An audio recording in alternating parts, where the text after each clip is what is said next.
Всем привет! Сегодня мы изучаем о компьютерной архитектуре. So, I'm gonna be looking at this like systems design interview thing. I think I'm gonna try to cover Redis, Elasticsearch, Kafka, and API Gateway. And then look into some of these. Then I'm gonna do some Leet. And I also gotta work on Gleam. That's a lot of work. So let's stop messing around and just get into it. Let's quickly hit an audio check. Kafka and API. Кажется, хорошо. И давайте. So, Redis. Let's get into it. So 30 hello. minutes. So, does this replace... What does Redis cache, stream, sorted sets, geospatial index, pub sub? Intro, Redis basics, commands, performance, capabilities as a cache, rate limiting. Okay. Half of this is the comments. So I think I'm just going to go for the reading setup. Maybe when I eat, I will watch this, but let's get into it. System designs can involve a dizzying array of different technologies, concepts, and patterns. But one technology, arguably, stands above the rest in terms of versatility. That's Redis. This versatility is important in an interview setting because it allows you to go deep. Instead of learning about dozens of different technologies, you can learn a few useful ones and learn them deeply, which magnifies the chances that you're able to get to the level your interviewer is expecting.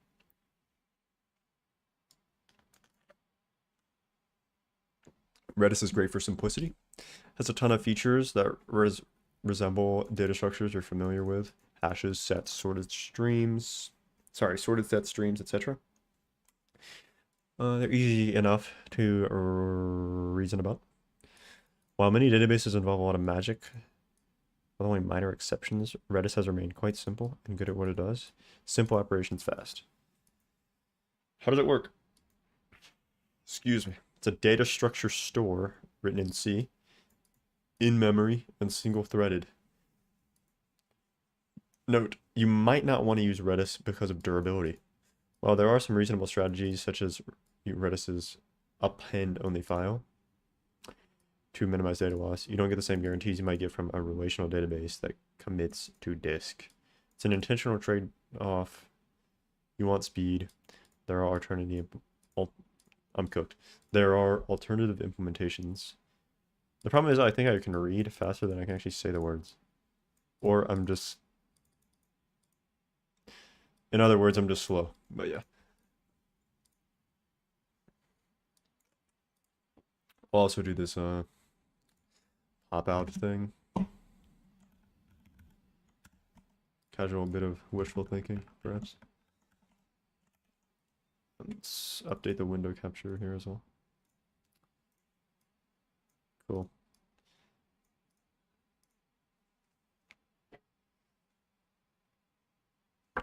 Shout out that random particle on my monitor. Let's get into it. Dude, my neck is so quiet. Neck is actually so quiet for me. That's the one problem of just being this type of person to sit at a computer reading about data structures all day.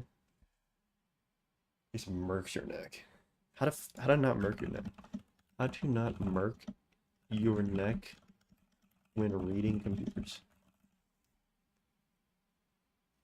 Tech neck? Dude, I have tech neck, dude. Fuck me.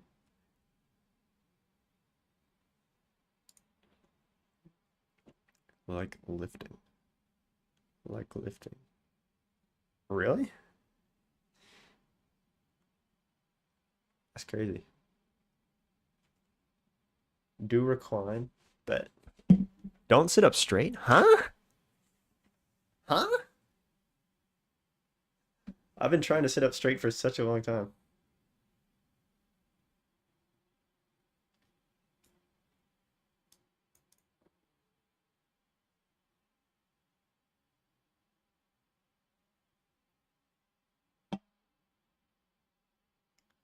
Back arched.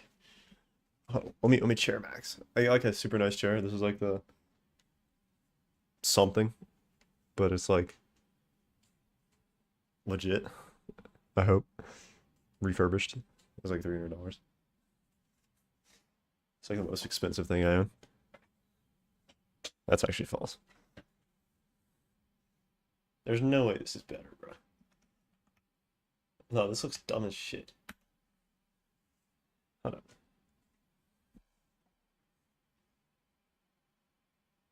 No, that feels horrible.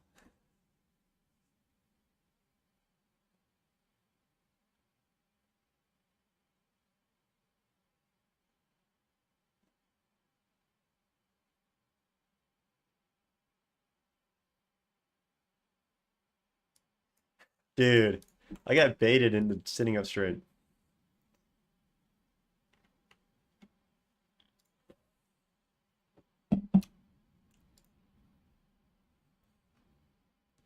I'm not trying to get rid of it as much as I'm trying to. Maybe I should bring this up.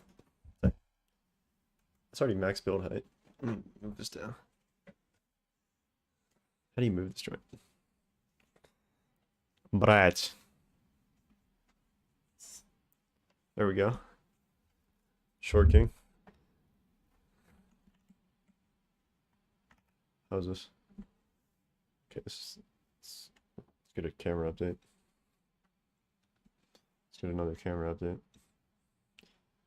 Appears satisfactory. All right. Lean back. Decrease the tension. Ooh. That's probably one. You got to go gradual, right? So like, let's do this. Okay. Redis is a self-described data structure stored redundancy in memory. Data loss. Strings, hashes, objects. With sets, sorted sets, PQs. Интересно. Bloom filters, that is very specific. Maybe it's not, but I didn't know what that was. Geospatial, okay, wait, I would have fell forward. I would have fell back. Maybe you gotta swap your back and chat.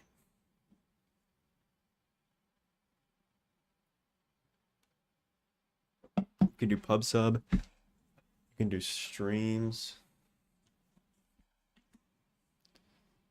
Key value store. All data structures stored in Redis are stored in keys. Whether those be simple, like a string, or complex, like a sorted set of Bloom filter.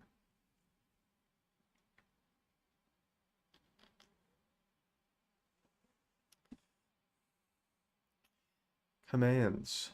Redis's wire protocol is a custom query language comprised of simple strings, which are used for all functionality of Redis. Let's take the headphones off, decrease the head weight a bit. The CLI is really simple, and you can literally connect to a Redis instance and run these commands from the CLI. I'm glad you can do this literally. I was actually believing this was a like figure of speech where you did not actually do this. Set foo1, get foo1 returns 1, increment foo returns 2, xadd. Okay, this kind of increased complexity exponentially. Xadd my stream times xadd. So we're adding the name Sarah surname O'Connor to my stream. Okay. I mean, I can't recall the last one, but it seems there exists something simple with it. The full set of commands is surprisingly readable.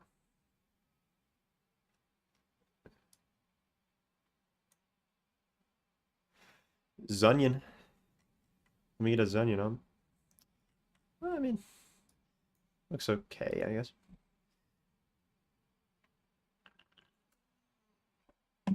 Redis's sets support simple operations like adding an element to the set, getting the number of elements or cardinality, scarred, listing those members, smembers, checking existence, sysmember, close analogs to what you've seen with set. That is a good point. Infrastructure configurations. Redis can run as a single node with a high availability replica, or as a cluster. When operating as a cluster, Redis clients cache a set of hash lots which map specific keys. Okay, they map keys to a specific node. This way, clients can directly connect to the node which contains the data they're requesting. Sounds good. Directly is interesting. The Redis clients can't do it. Single node replicated, you have main, secondary, and then the cluster case, you're hashing.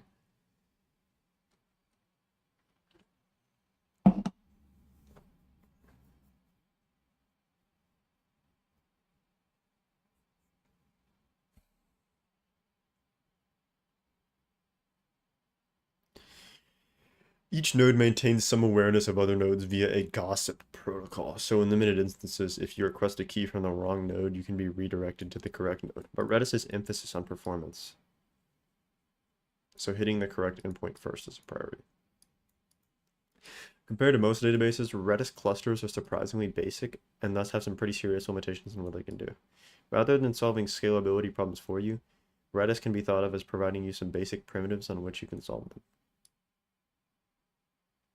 As an example, with a few exceptions, Redis expects all data for a given request to be on a single node. Choosing how to structure your keys is how you scale Redis. Redis is really fast. The order of 100,000 writes per second. And read latency is often in the microsecond.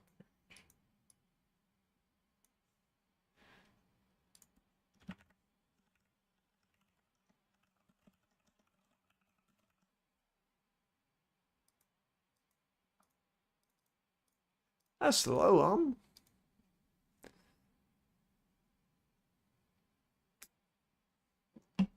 The scale makes some anti-patterns for other database systems actually feasible. Wow.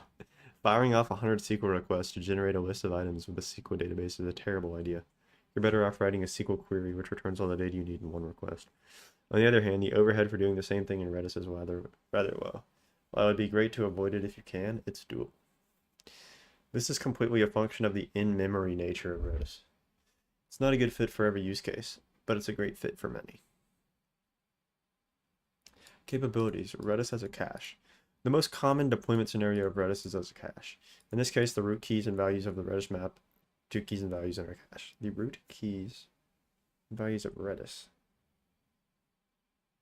The root keys. Okay, we're going to skip that sentence. Redis can distribute this hash map trivially across all the nodes in our cluster, enabling us to scale without much fuss. If we need more capacity, we simply add nodes to the cluster. When using Redis as a cache, you'll often employ a time to live on each key. Redis guarantees you'll never read the value of a key after the TTL has expired, and the TTL is used to decide which items to evict from the server, keeping the cache size manageable even in the case where you're trying to cache more items than the memory allows. Using Redis in this fashion doesn't solve one of the most important problems caches face, the hotkey problem. Yeah, the Redis is not unique in this respect, so the hotkey problem, we're going into this. Though Redis is not unique in this respect versus alternatives like Memcached or other highly scaled databases like DynamoDB. Redis check cache database. Yeah, let's do it. Redis as a distributed lock. Another common use of Redis in system design settings is as a distributed lock. Occasionally we have data in our system and we need to maintain consistency during updates. The very common design ticket master system design question. Or we need to make sure multiple people aren't performing an action at the same time. Design Uber. Most databases, including Redis, will offer some consistency guarantees. If your core database can provide consistency, don't rely on a distributed lock, which may introduce extra complexity and issues.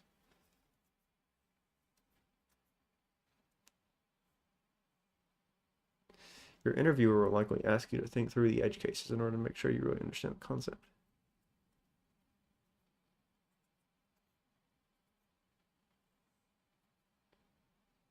A very simple distributed lock with a timeout might use the atomic increment anchor with the TTL. When we want to try to acquire the lock, we run anchor. If the response is 1, we own the lock, we proceed. If the response is greater than 1, someone else has the lock, we wait and retry again later. When we're done with the lock, we can del the key so that other processes can make use of it. More sophisticated locks can use the red lock algorithm. Redis for leaderboards. Redis's sorted sets maintain ordered data which can be queried in log time, which make them appropriate for leaderboard applications. The high write throughput and low read latency make this especially useful for scaled applications where something like a SQL database will start to struggle. In post search, excuse me, we have a need to find the posts which contain a given keyword, excuse me, e.g. tiger, which have the most likes. Tiger with made an appearance at 500 likes. We can use Redis's sorted sets to maintain a list. We can use Redis's sorted sets to maintain a list of the top liked posts for a given keyword. Periodically, we can remove low ranked posts to save space. So, Zad. Okay, we're Zadding.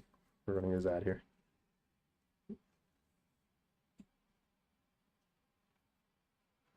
ZREM range by rank.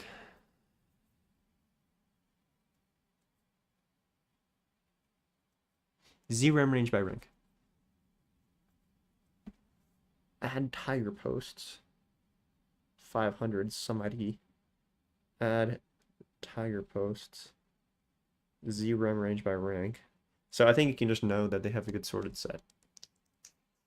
Redis for rate limiting. As a data structure server, implementing a wide variety of rate limiting algorithms is possible. A common algorithm is a fixed window rate limiter where we guarantee that the number of requests does not exceed n over some fixed window of time w. Implementation of this in Redis is simple. When a request comes in, we anchor the key of our rate limiter and check the response. If the response is greater than n, we wait. If it's less than n, we can proceed. We call expire on our key so that after the time period w, the value is reset. Понятно. Redis for proximity search. Redis natively supports geospatial indexes with commands like geoadd and georadius. The basic commands are simple. Geoadd key longitude latitude member to the index of the key. Georadius key latitude longitude radius. Okay. Searches at the key. Okay. The search command in this instance runs in O of n log m time, where n is the number of elements in the radius, and m is the number of members in our index. Okay. Redis for event sourcing. Redis's streams are append-only logs similar to Kafka's topics. The basic idea behind Redis streams is that we want to durably add items to a log and then have a distributed mechanism for consuming items from these logs. Redis solves this problem with streams, managed with commands like xadd, and consumer groups, commands like xread group and xclan. You have a consumer group with these workers publishing items, or I guess they're consuming items. This is like a read arrow, reading items from a stream. Simple example is a work queue. We want to add items to the queue and have them processed. At any point in time, one of our workers might fail, and in these instances, we like to reprocess them once the failure is detected. With Redis streams, we add items onto the queue with commands like xadd, and have a single consumer group attached to the stream for our workers. The consumer group is maintaining a reference to the items processed via the stream, and in the case a worker fails, provides a way for a new worker to xclaim, and restart processing for that message. Shortcomings and remediations. Hotkey issues. If our load is not evenly distributed across the keys in our Redis cluster, we can run into a problem known as the hotkey issue. To illustrate it, let's pretend we're using Redis to cache the details of items in our e-commerce store. We have lots of items, so we scale our cluster to 100 nodes and our items are spread evenly across them. So far, so good. Now imagine one day we have a surge of interest for one particular item, so that the volume for this item matches the volume for the rest of the items. That's a pretty busy item. Must be a nice item. Now the load on one server is dramatically higher than the rest of the servers. Unless we were severely over-provisioned, where we were only using a small percent of the existing CPU on each node, the server is now going to start failing. There are lots of potential solutions for this, all with trade-offs. We can add an in-memory cache in our clients so they aren't making so many requests to Redis for the same data. I kind of like that. We can store the same data in multiple keys and randomize the requests so they spread across the cluster.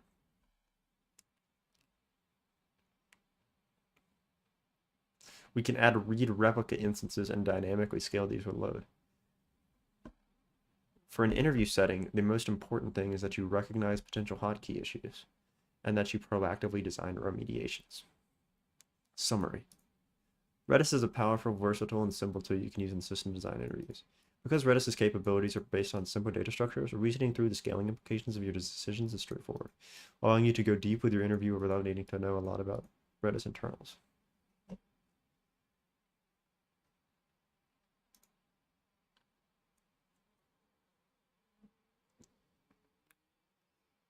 Let's get into Elasticsearch.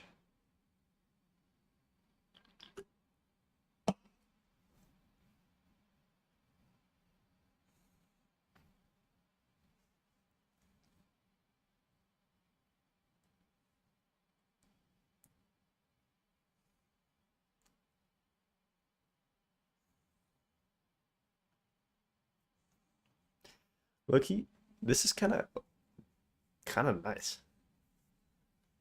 I feel like this is hard to learn without this. Like I didn't really come across this for, but you can kind of just like none of this is very complicated. Like just having like basic knowledge of like a second year computer science student can just read all of this and just understand this. But this is like what you're expected to interview as a senior engineer. Honestly, this is way easier than just somebody gives me like a random topological sort graph problem that's like abstracted and you have to like come up with that. Like I don't know.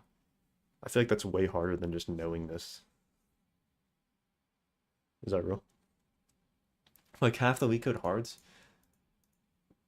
like maybe I'm dumb, but like I'm not coming up with these solutions. Like, you understand what a memory address is, and a pointer is, and an array is, and a variable is, and a function is. Okay, you have all the tools you need to solve every Leetcode problem. So like, but I can't really come up with the solutions just knowing those things. So I feel you kind of have to look at most of the problems also to know how to solve the other ones. Else it's just GG.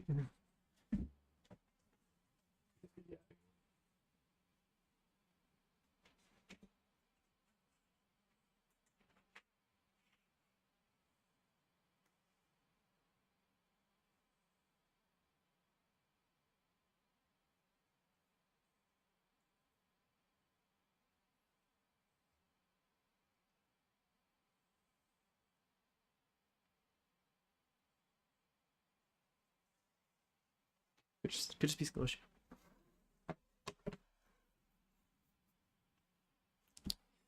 So many system design problems will involve some sort of search and retrieval. I've got a lot of things and I want to be able to find the right ones. While most database systems are pretty good at this, Postgres with a full text index is sufficient for many problems.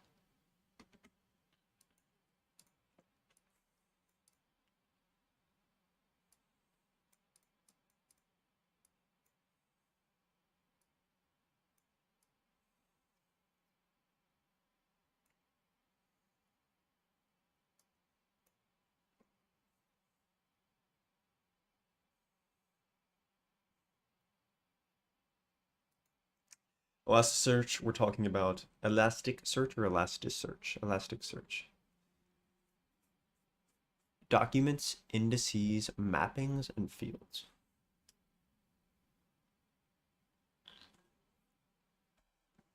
Text, books, mapping.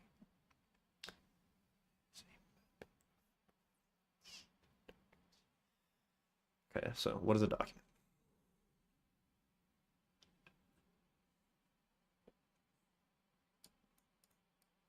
It's an object. It's a thing. It's a JSON object. What is an index? Collection of documents. Documents have unique IDs, key value pairs that contain data that you're searching over. It's like a table in a database. Searches happen against these indices and return document results which match the search criteria.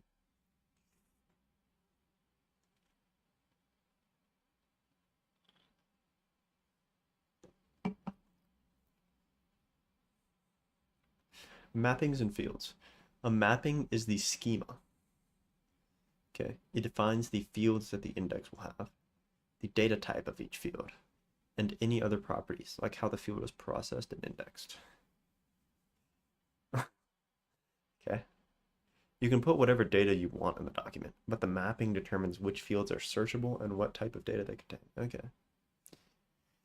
These types can be arbitrarily complex.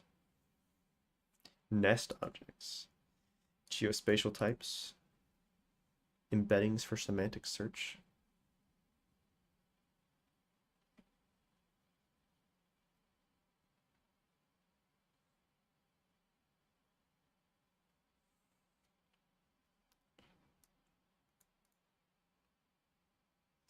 How to interpret the data you're storing.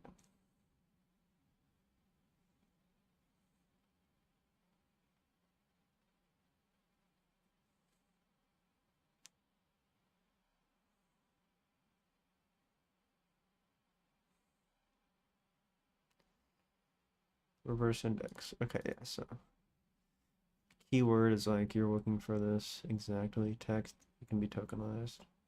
The reverse index.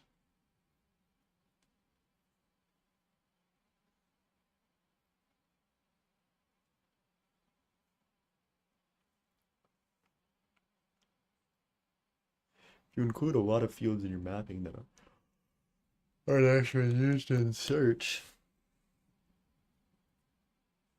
you're increasing the memory overhead of each index.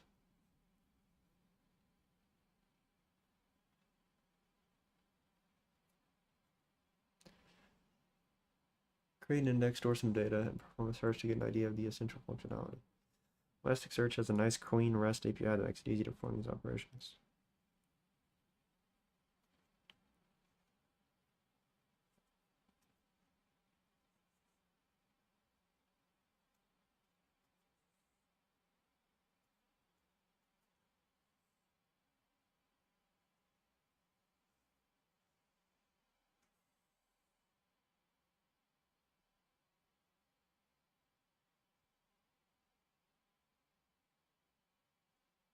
Set a mapping.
You got an index, you got your mapping, now you need to add documents.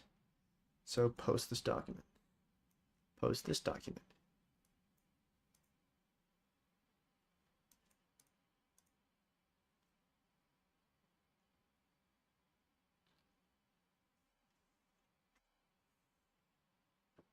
Updating a document, you just specify the document ID in the URL. If you want guard against this, you can use the version field. I read about that, bruh. I read about that in Designing Data Intensive.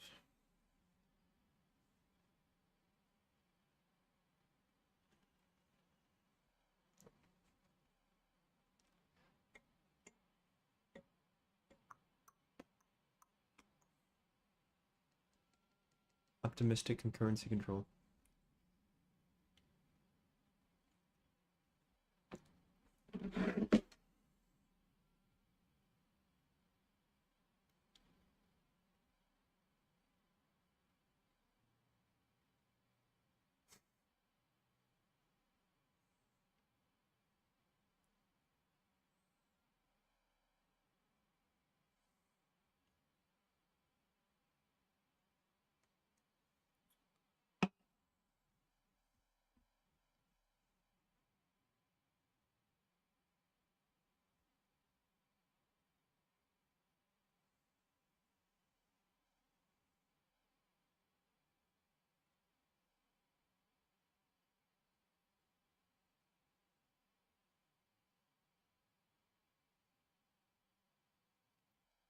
Funding.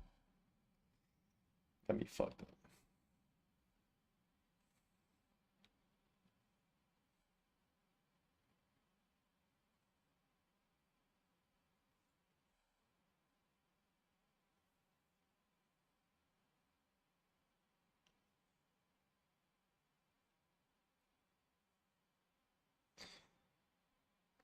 Хозяйка мовата горячая. Малавата цитрусовости. Блин.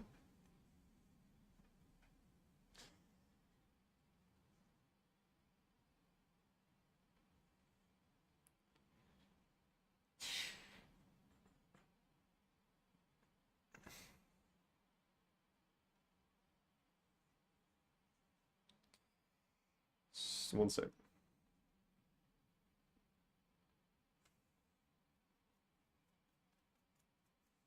Top it wrong.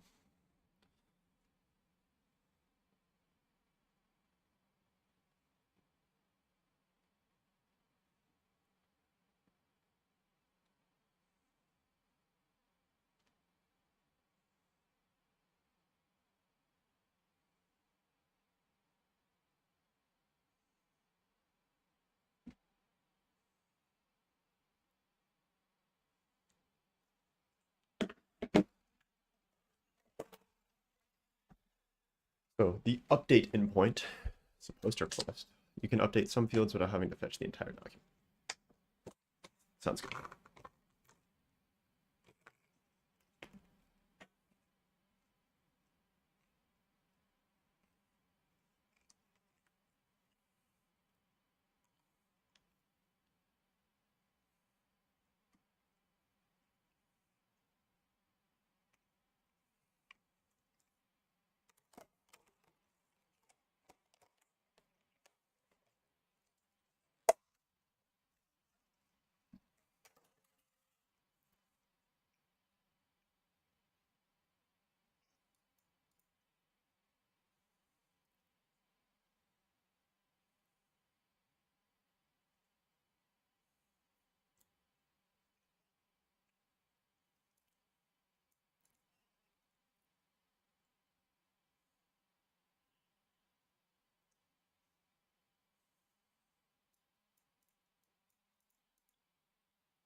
Sorting with nested fields, you need to use a nested sort. Relevance-based sorting. You don't specify a sort order, so they are by score. This is configurable, but the default sorting algorithm is related closely to the term frequency inverse document frequency.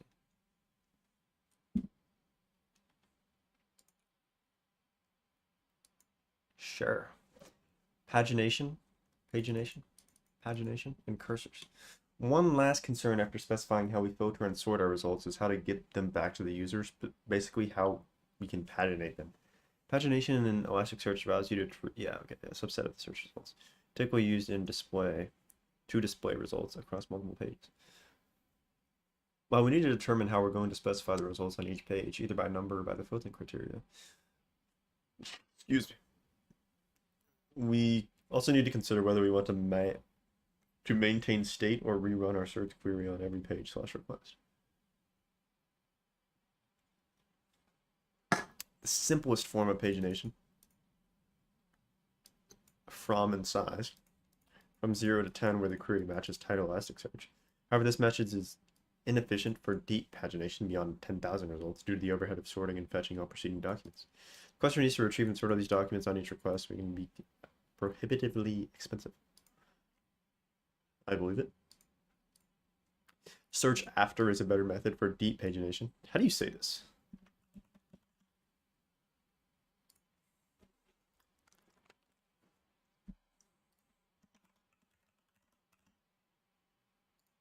Pagination. Pagination.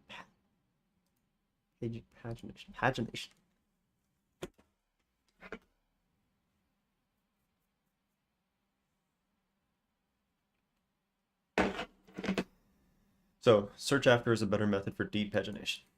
It uses the sort values of the last result as the starting point for the next page.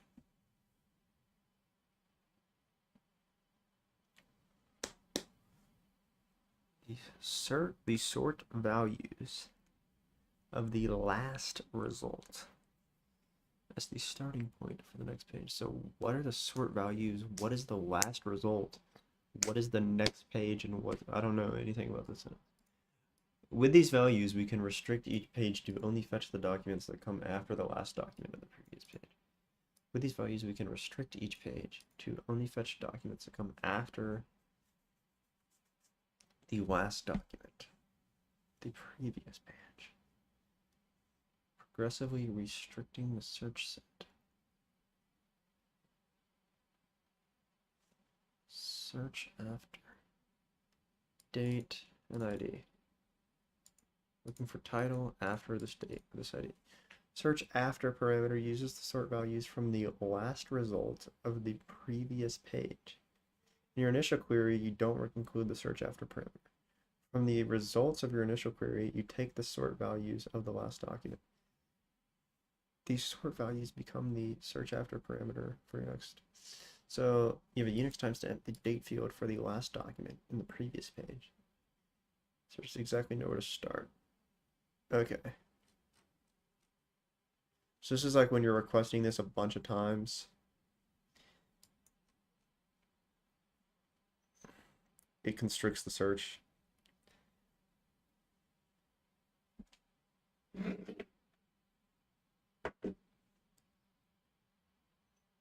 Is there a video on this search after?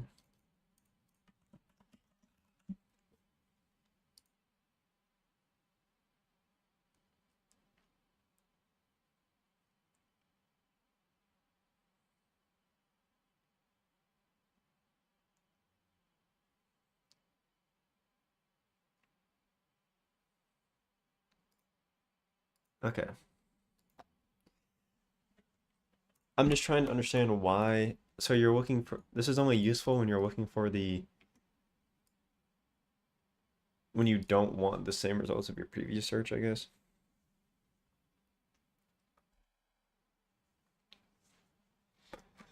So I'm not sure why you would do 10 and then do this instead of just, like for these instances of 10,000 times. I don't see why you do this 1,000 times as opposed to just putting 10,000 here. But okay. These sort values from the last result of the previous page. Yeah, okay. Elasticsearch knows exactly where to start for the next page, making it efficient for deep pagination. You don't miss any documents, you don't get duplicate results. It requires maintaining state on the client side. It doesn't allow random access to pages. Okay, yeah, so risks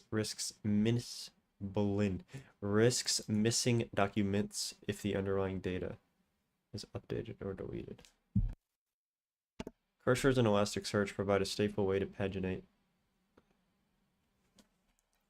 through search results, solving the problem of the documents shifting underneath you.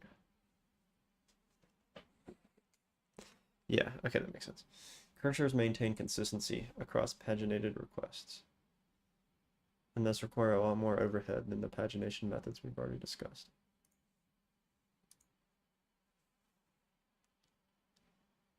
Elasticsearch uses the point-in-time PIT API in conjunction with search after for cursor-based pagination. Create a PIT. My index PIT keep alive in 1M returns a PIT ID.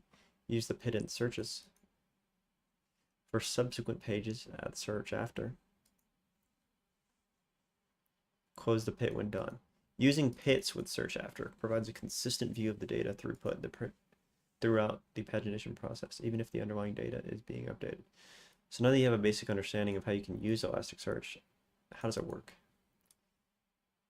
High-level orchestration framework for Apache Lucene, the highly optimized low-level search lib. Handles the distributed systems aspects like cluster coordination, APIs, aggregations, and real-time capabilities. The heart of the functionality is still Lucene. There's enough to talk here for hours, so let's start with the high-level architecture of an Elasticsearch cluster, and then we'll dive into some of the more interesting bits of indexing and searching. Cluster architecture, node types. Elasticsearch is a distributed search engine. When you spin up Elasticsearch cluster, you're actually spinning up multiple nodes. Nodes can be 5 types, which are specified when the instance is started. Master node coordinates the cluster. It's the only one that can perform cluster level operations like adding or removing nodes or creating and deleting instances like the admin. Data node stores data. Got a lot of. Coordinating node coordinates a search request across the cluster. Receives the search request from the client and sends it to the appropriate nodes as the front end. Ingest node is responsible for data ingestion. It's where your data is transformed and prepared for indexing. Machine learning node, okay. Client sends it to the ingest node. Processes the document. Okay, it needs to go to data node 1, so we go to data node 1. Okay, so we have a replica here. We acknowledge the indexing, okay. So we confirm the document's indexed. Send the search request. Query relevant shards, okay, we're querying the shards, okay, we get some of the results, okay, we're merging the results, return the results. Okay, every instance of Elasticsearch can be of multiple types, and the type is determined by the node's configuration. For example, an instance can be figured to be a master eligible node and a coordinating node. In more sophisticated deployments, you might have hosts for each of these types. Your ingest node might be CPU bound and have many processors, while your data node might have high disk I/O or memory. Each of these nodes types also has specializations. As an example, data nodes can be hot, warm, cold, or frozen depending on how likely the data is to be queried and whether it can change. When the cluster starts, you'll specify a list of seed nodes that are master eligible, which will perform a leader election algorithm to choose a master for the cluster. Only one should be the active master at a time, while the other master eligible nodes are on standby. While ingest and coordinating nodes are interesting, data nodes are where the magic of search happens, so let's start here. The primary function of data nodes is to store documents and make them rapidly searchable. Elasticsearch does this by separating the raw _ source data from Lucene indexes that are used in search. You might think of it as having a separate document DB. Requests proceed in two phases. The first query phase is when the relevant documents are identified using the optimized index data structure, and the fetch phase is when those document IDs are pulled from the nodes.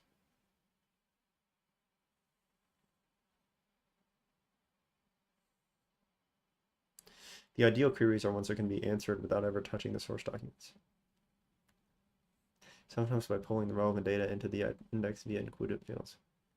Data nodes house our indices from earlier, which are comprised of shards and their replicas.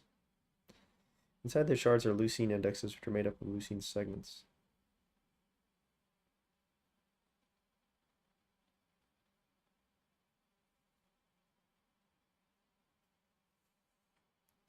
Shards allow Elasticsearch to split data and the accompanying indexes across hosts. This allows Elasticsearch to distribute both your documents and the corresponding index structures across multiple nodes in your cluster, which include performance and scalability. Searches will be executed across the relevant shards in the parallel, and the results will be merged and sorted by the coordinating node. Queries are generally executed on the coordinating node, which then distributes the query to the appropriate shards. A replica is an exact copy of a shard. Elasticsearch allows you to create one or more copies of your index's shards, which are called replica shards or just replicas. Replicas serve two primary purposes: high availability and increased throughput. If our shard can handle X TPS, then by having Y replicas, we can handle X times Y TPS. The coordinating node can leverage replicas to improve search performance by distributing search requests across all shard copies.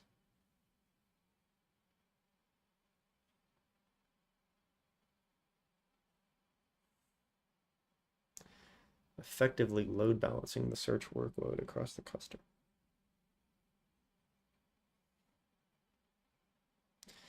Elasticsearch shards are one-to-one with Lucene indexes.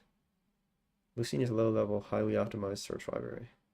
Many of the operations that Elasticsearch needs to perform with shards are actually proxy operations on the Lucene indexes underneath. At this point, we can start to oversimplify Elasticsearch like a bunch of availability and scalability on top of a big bag of Lucene indexes. Lucene segment cred. We have segments, the base unit of our search engine, immutable containers of index data,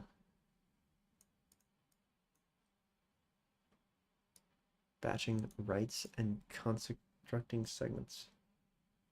When we insert a document, we don't immediately store it in the index. We add it to a segment. When we have a batch of documents, we construct a segment and flush it out to disk. When segments get too big, we can merge them. Deletions are tricky. Each segment actually has a lot of deleted identifiers. When a segment is queried for data against a deleted document, it pretends it doesn't exist, but the data is still there. During merge operations, the merged segments clean up the deleted documents. Finally, for update events, we don't actually update the segment. Instead, we soft delete the old document and insert a new document with the updated data. That old document gets cleaned up on the segment merge events later. This makes deletions super fast, but have some lasting performance penalties until we merge and clean up the segments. Ideally, we're not doing it a lot. Updates have worse performance than insertions because we need to handle the bookkeeping of soft deletions. It's not a great fit for data that's rapidly updating.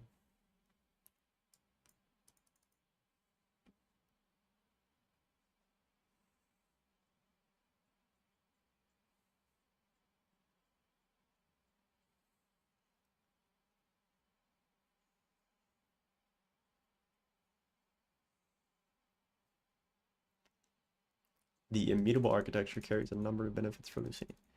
Improved write performance. New documents can be quickly added to new segments without modifying the existing ones. Efficient caching. Since segments are immutable, they can be safely cached in memory without worrying about consistency issues. Simplified concurrency. Read operations don't need to worry about the data changing mid-query. Simplifying concurrent access. Easier recovery. In case of a crash, it's easier to recover from immutable segments as their state is known and consistent. Optimized compression. Faster searches. The need for periodic segment merges and the temporary increased storage requirements before cleanup operations.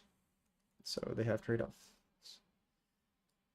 Hint, how to use immutability to your advantage are a big consideration in data-heavy infrastructure systems that interviews. Hopefully they're inspiring you some ideas to think about other systems you might build. Lucene segment features.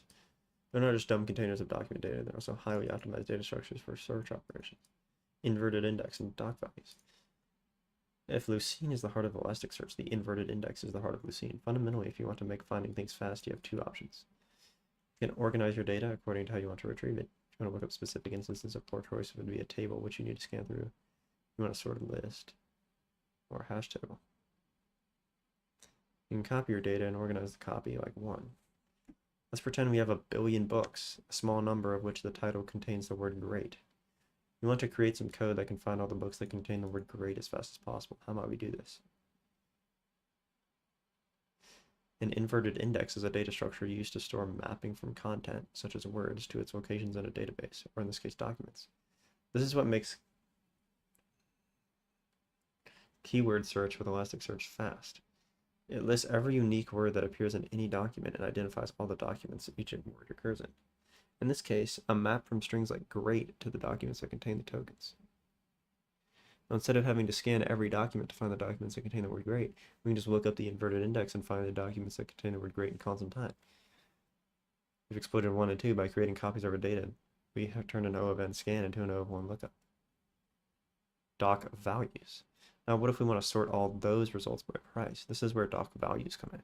While the documents contain a bunch of other fields like author, title, etc., we really want to only get the price for all these match results. This is a very common problem for row-oriented databases like relational databases. Even though I only need to access a single column, I need to read the entire row and index into it. The secret to performance analytic workforces like Spark or AWS's Redshift is they use a columnar format to store data in contiguous chunks of memory. When you query a column, you're really just reading a contiguous chunk of memory. Column, okay. The doc value structure just does this with a columnar contiguous representation of a single field for all documents across a segment. Our inverted index gives us the mapping of token to documents, and doc values gives us the data we need to perform that final sort. Coordinating nodes. So, I understood like half of this part, but I'm fine. Coordinating nodes. Remember that we talked about how Elasticsearch is a distributed system? Coordinating nodes are responsible for taking requests from end clients and coordinating their execution across the cluster. They are the entry point for a user request and are responsible for parsing the query, determining which nodes are responsible for the query, and returning the results to the user. One of the most important steps in execution on a coordinating node is query planning. Query planners are algorithms that determine the most efficient way to execute a search query.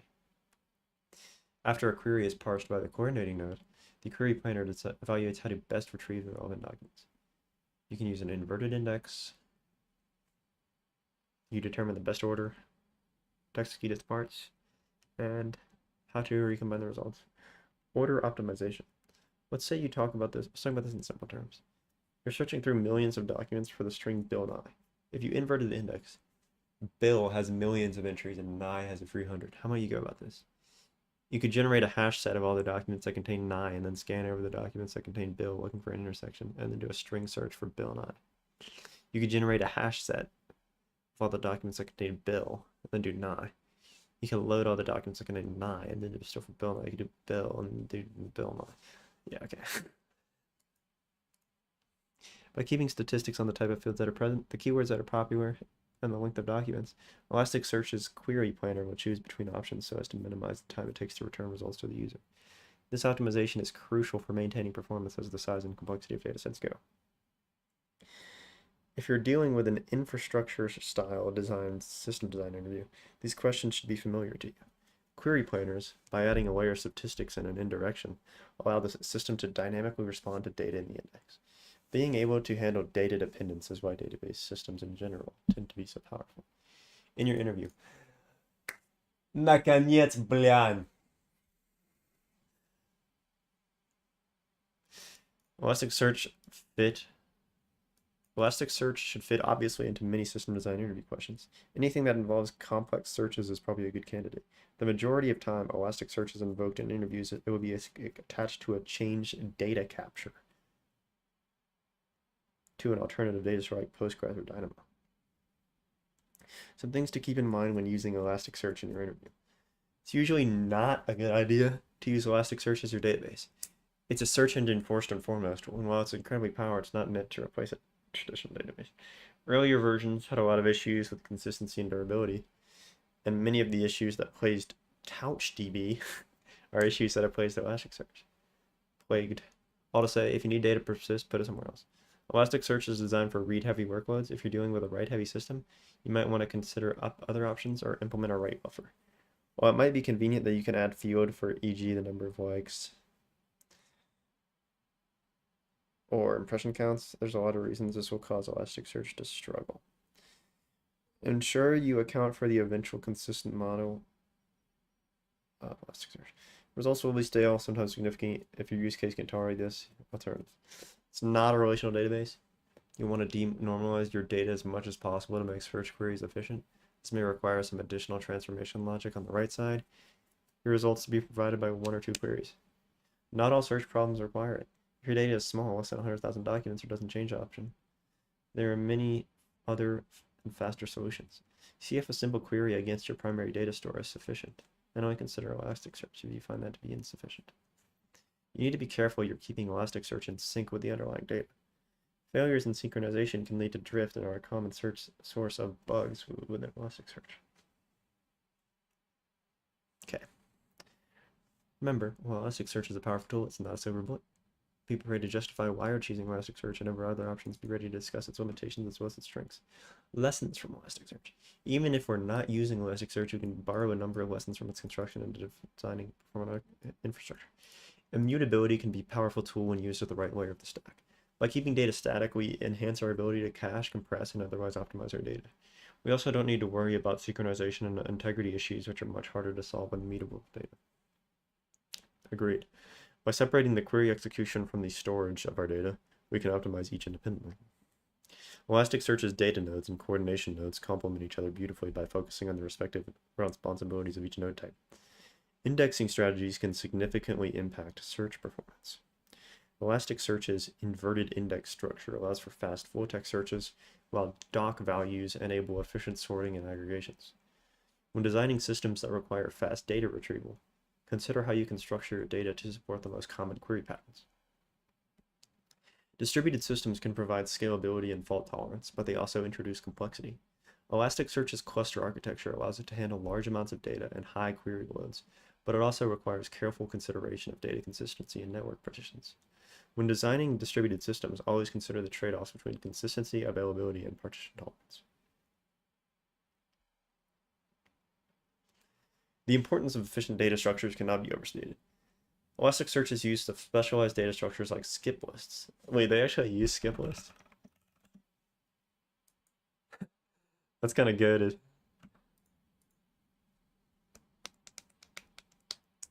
And finite state transducers? Nah, I mess with that. That's kind of good. Nah, shout out Rick Winton. Shout out finite state transducers is partially applied for pure functions, homie.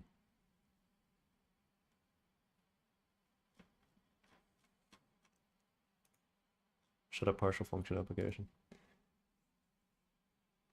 Shout out this YouTube link that links to this video right now.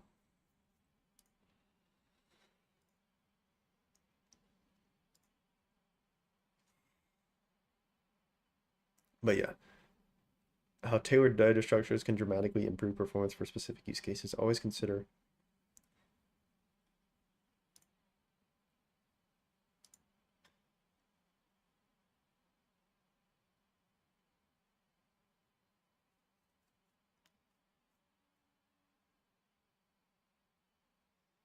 Kafka. Okay, let me do a calendar check.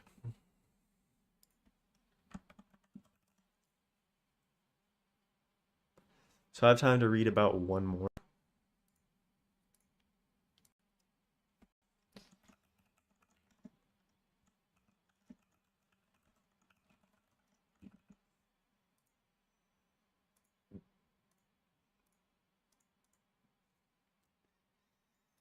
Do I go for API gateway? I feel like this is useful.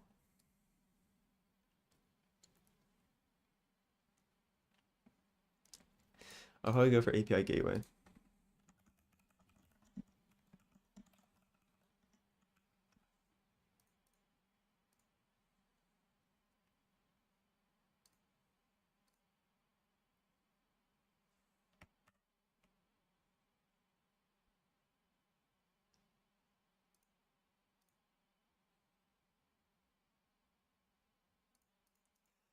What are they gonna ask me?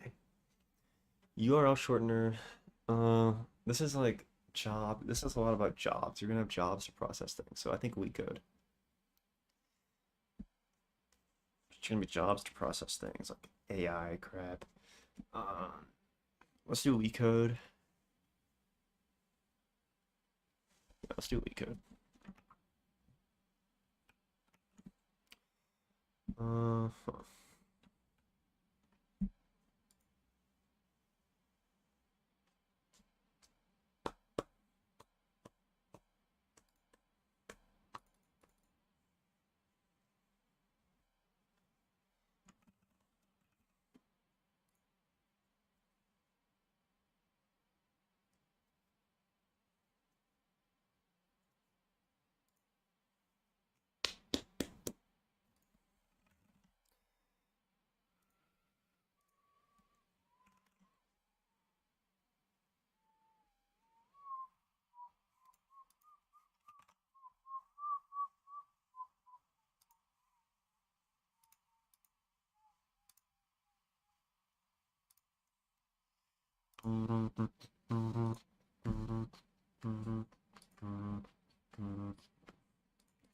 Berlin.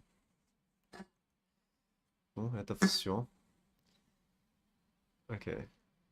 So we're gonna do API gateway. Yeah, we're gonna do API gateway.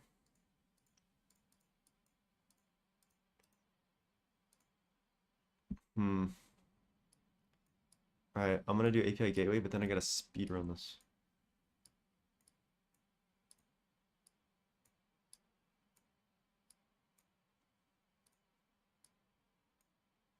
We're gonna do API gateway.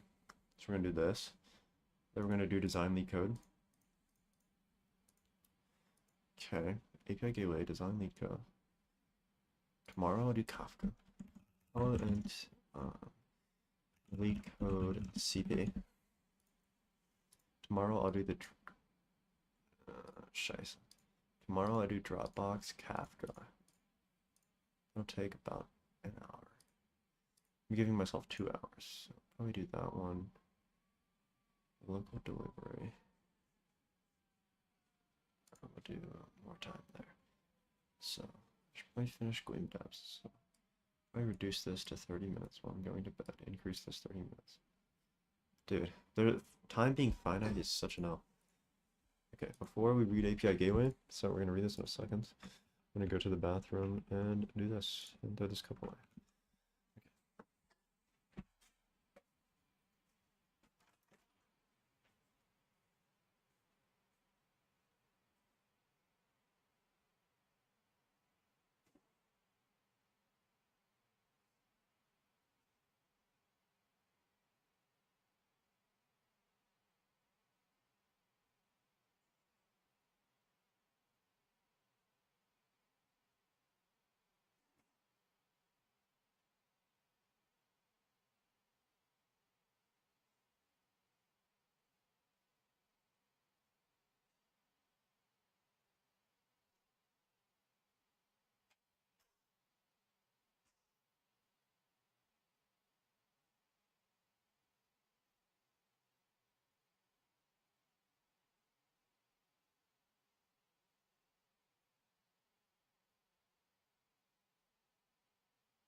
It's Kyle, Mike.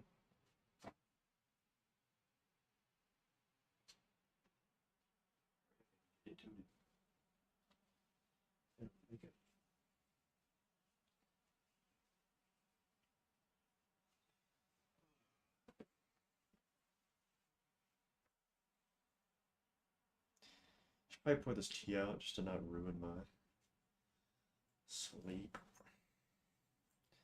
Just get some water.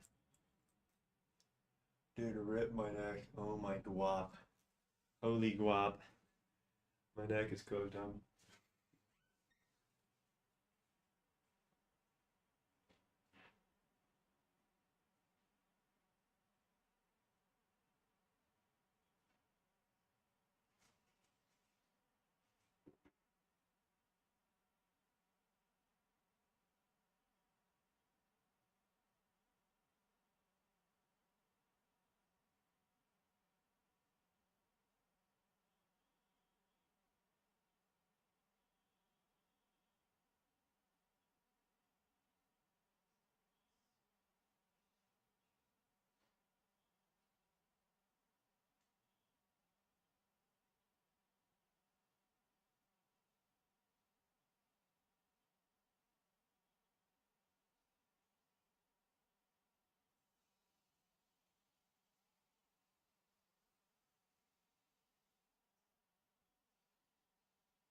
Also gonna have, just give me a second to consider the best way to store T.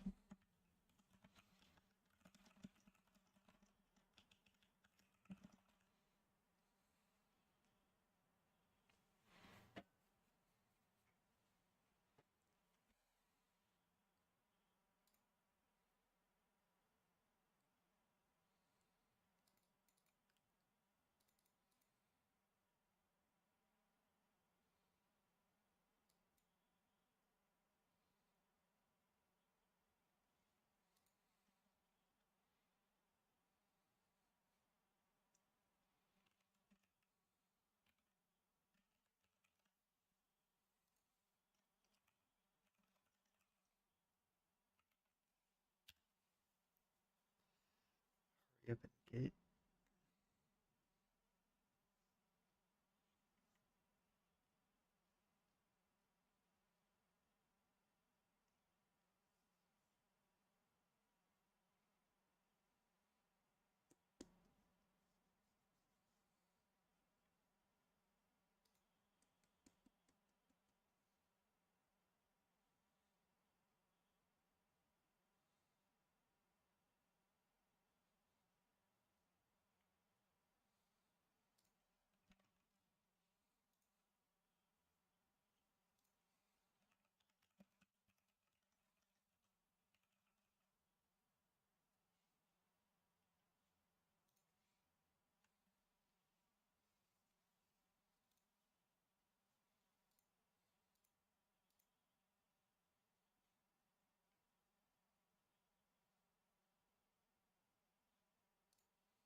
Oh my god.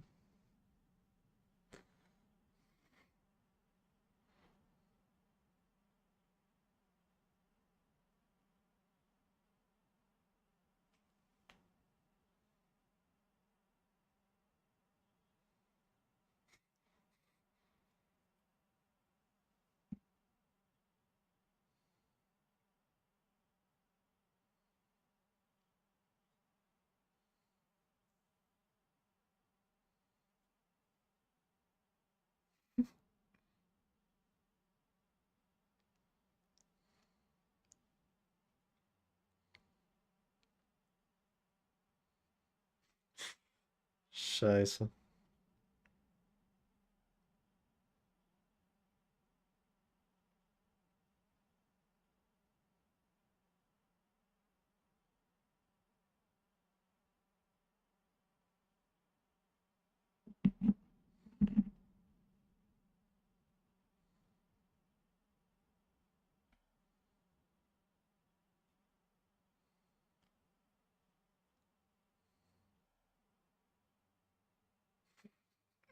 That's fucking good.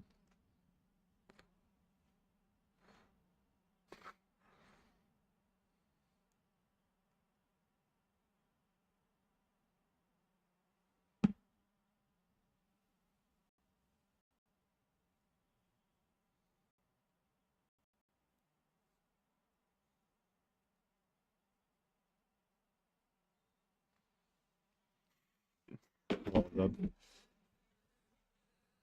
All right.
I just got a tea canister.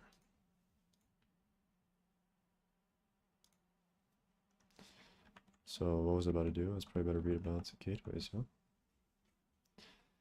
Let's do it.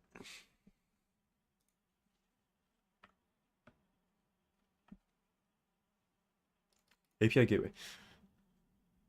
Yeah, I think this is what I'm planning to do. API gateway. There's a good chance you've interacted with an API gateway today, even if you didn't realize it. They're a core component in modern architectures, especially with the rise of microservices.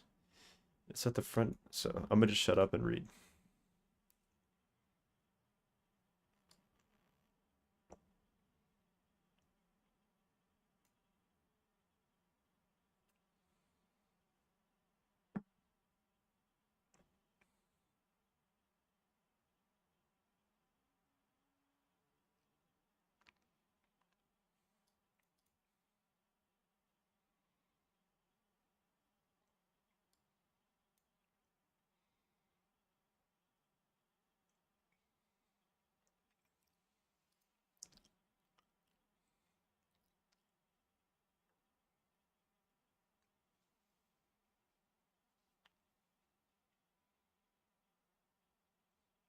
Primary function or request routing?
Tracing a request. Excuse me. Come to the gateway from clients, usually via HTTP, can be gRPC or any other protocol as well. Should probably read a thing on gRPC.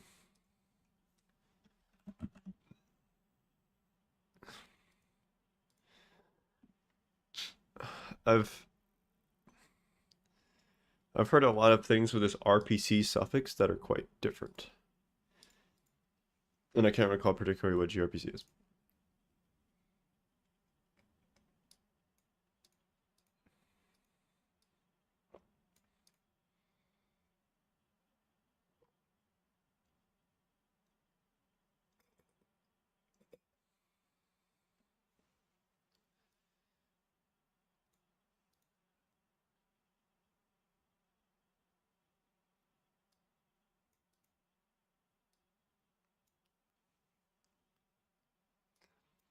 So what does it do?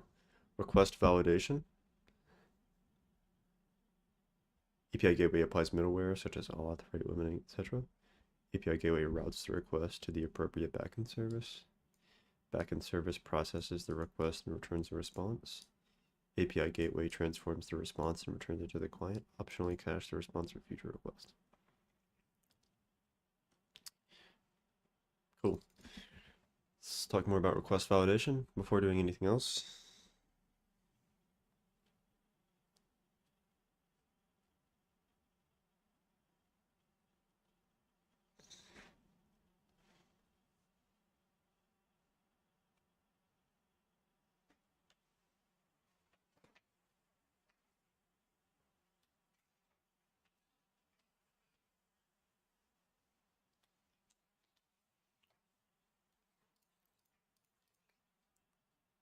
The API gateway checks if incoming requests are properly formatted and contain all the required information. Checking the URL, headers, body. Early validation is important because it helps catch obvious issues before they reach their backend services. If you're sending malformed JSON, forget an API key, there's no point. Quickly reject and send back with a nice error message. That is cool. Middleware. API gateways can be configured to handle various middleware tasks. For example, you might want to authenticate requests with JSON web tokens, limit request rates to prevent abuse, terminate SSL connections, log traffic, compress responses, handle cross-origin response, cross-origin resource share. Headers, whitelist or blacklist IPs, validate request sizes, handle response timeouts, version APIs, throttle traffic, integrate with service discovery. So I understand about half of those. The most popular and relevant to system design interviews are authentication, rate limiting, and IP whitelisting. Blacklisting. If you do opt to mention middleware, just make sure it's with a purpose and that you don't spend too much time here. I'll add an API gateway to handle routing and basic middleware. Move on. Yeah. I feel like it would be easy for me to, oh yeah, I just learned this. Let me just yap about all my middlewares. I feel like that's kind of something I would do. So, good to note. Though, I'll trust him. I'll trust him. Routing. The gateway maintains a routing table that maps the incoming requests to backend services.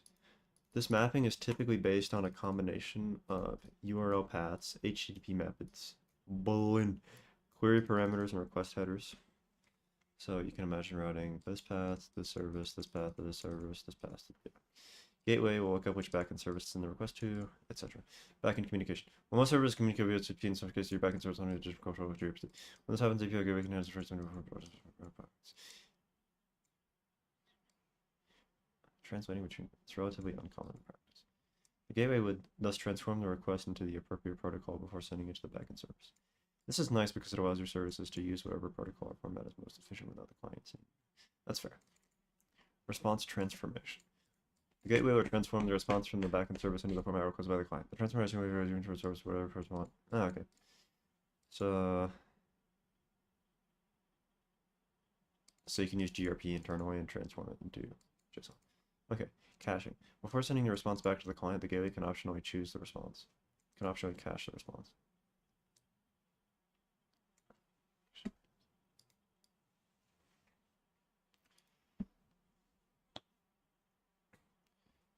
Frequently accessed data. So this is more like for reads, I imagine. This is useful for. So you have like Redis in it. Maybe someone just read. This is useful for frequency. This is useful for frequently accessed data that doesn't change often. Not user. Yeah. Okay. Yeah. Not user specific. If your expectation is that a given API request will return the same result for a given input, caching it makes sense. The API gateway can implement various caching strategies too. For example, for response caching, partial caching, cache invalidation. In each case, you can either cache in memory or in a distributed cache like Redis. Scaling an API gateway. So when discussing the scaling of API gateways, we have two dimensions: handling increased load and managing global distribution. Posture check. Hit a casual posture check. Horizontal scaling. The most straightforward approach to handling increased load is horizontal scaling. API gateways are typically stateless, making them ideal candidates for horizontal scaling. That's a good point. If you have the cache, well, I guess the cache, it's actually good for it to be kind of localized. You can have more gateway instances behind a load balancer.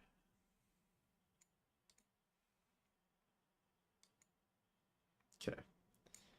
While API gateways are primarily known for routing and middleware functionality, they often include load balancing capabilities. It's important to understand the distinction. Client to gateway load balancing. Gateway to service load balancing. Yeah.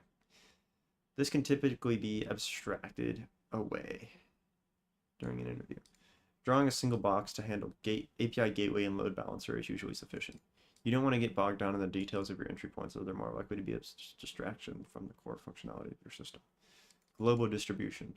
Another option that works well, particularly for large applications with users spread across the globe, is to deploy API gateways closer to your users, similar to how you would deploy a CDN, content delivery network.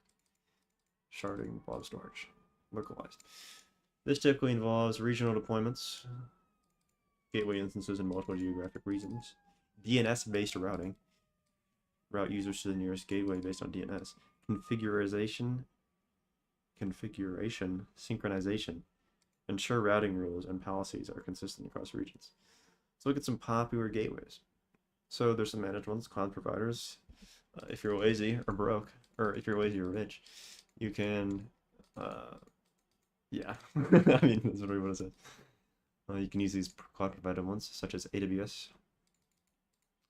It works well with AWS. That's probably the main appeal, honestly. You have Lambda. Yeah, it's just integration. So yeah, if you're vendor locked in maxing, you can be sure to utilize these. You can also use, and if you love the software being deleted out from under you, you can use the open source version. So you can use Kong based on top of Nginx. You got plugins, you got mesh deployments, you got GraphQL, Tyke, you got Express Gateway. As that is in the JavaScript Express. It appears so with that font. I could have just read the bullet points as well. When to propose an API gateway? Well, use it when you have a microservices architecture and don't use it when you have a simple client-server architecture. With microservices architecture, an API gateway becomes almost essential. Without one, clients would need to know about and communicate with multiple services directly, leading to tighter coupling and more complex client code. The gateway provides a clean separation between your internal service architecture and your external API surface. However, it's equally important to recognize when an API gateway might be overkill. For simple monolithic applications or systems with a single client type, introducing an API gateway adds unnecessary complexity. Warning, I've mentioned this throughout, but make it super clear. While it's important to understand every component you introduce into your design, the API gateway is not the most interesting. There is a far greater chance that you are making a mistake by spending too much time on it than not enough. Get it down, say it will handle routing and middleware, and move on. Okay, so there's API gateway. So let's read designing Leetcode. Hi everyone, welcome back to the channel. I'm back with another breakdown of a common system design interview question. This time we're going to go over how to design Leetcode, or it's oftentimes referred to online as online judge, online coding competition, or live leaderboard. You'll see any variation of these that pop up.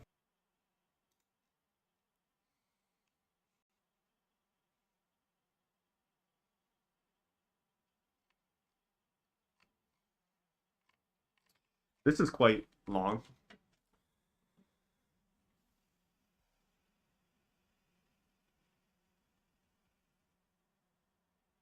Most of it's comments. Right. Yeah. All right, let's get into it. Medium. Not for me, home. Light work. Premium. Man, you gotta be fucked up. You gotta be fucked up. Guided practice helps you practice system design. Narrate your work. It's kind of cool. I can't lie to you.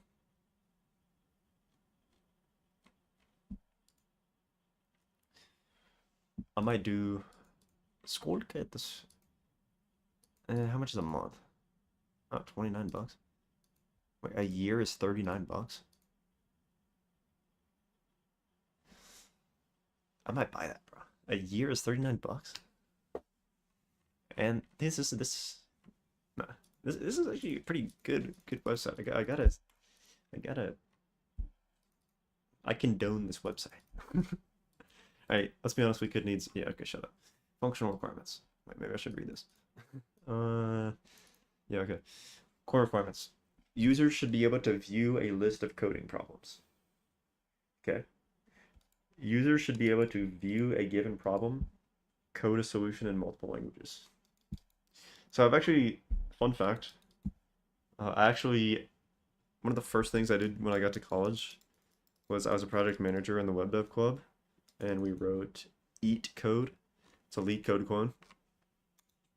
And we did this. So I can quickly just go. So what we did, I mean, you have a REST API, auth, Google auth, JWT handled by Google auth. So for the first core requirement, view a list of coding problems.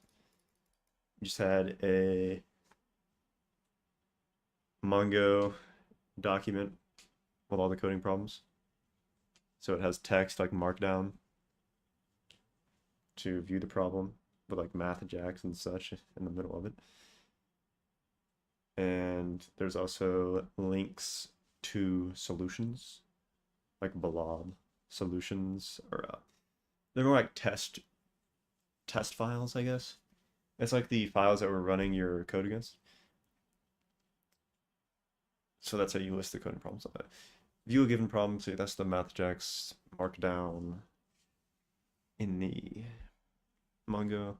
Code a solution in multiple languages. So yeah, we had workers. All of our workers had different we had Python, Java, and C++, and we had like runners for each of them. Users should be able to submit their solution and get instant feedback. Dang, maybe I should consider continuing that project.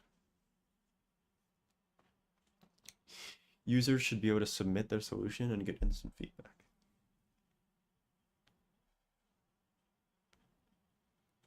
Instant? I'm uncertain of instant. But there is a queue of jobs, and you hash them, give them to workers, distribute them to workers. I'm not sure about instant. I wouldn't say it's instant. On the instant, like when I hear instant, I'm thinking like, oh, you're gonna web assembly a compiler. I'm not certain of that. Users should be able to view a live leaderboard for competitions. So for this, we didn't have a leaderboard. How would I implement this?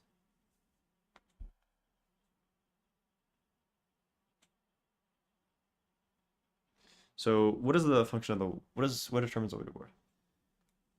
If it's like Codeforce's style, it's the problems that you submitted and how fast you submitted them. So in order to calculate the points value, every time a new user gets a problem correct, the point value of the question decreases. So on the same API request, perhaps once the worker returns that your job completed successfully, you pass all the test cases. Also, the leaderboard is never that big. Like there's only like 10,000 people doing a thing at a time. So I'd probably just have and maybe if we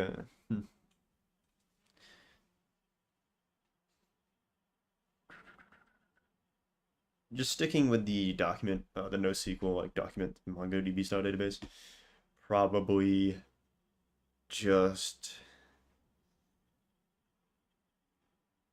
in each player type store the score of their current competition, and you can sort based on this because there's really only going to be like 10K people in a competition, and then viewing that.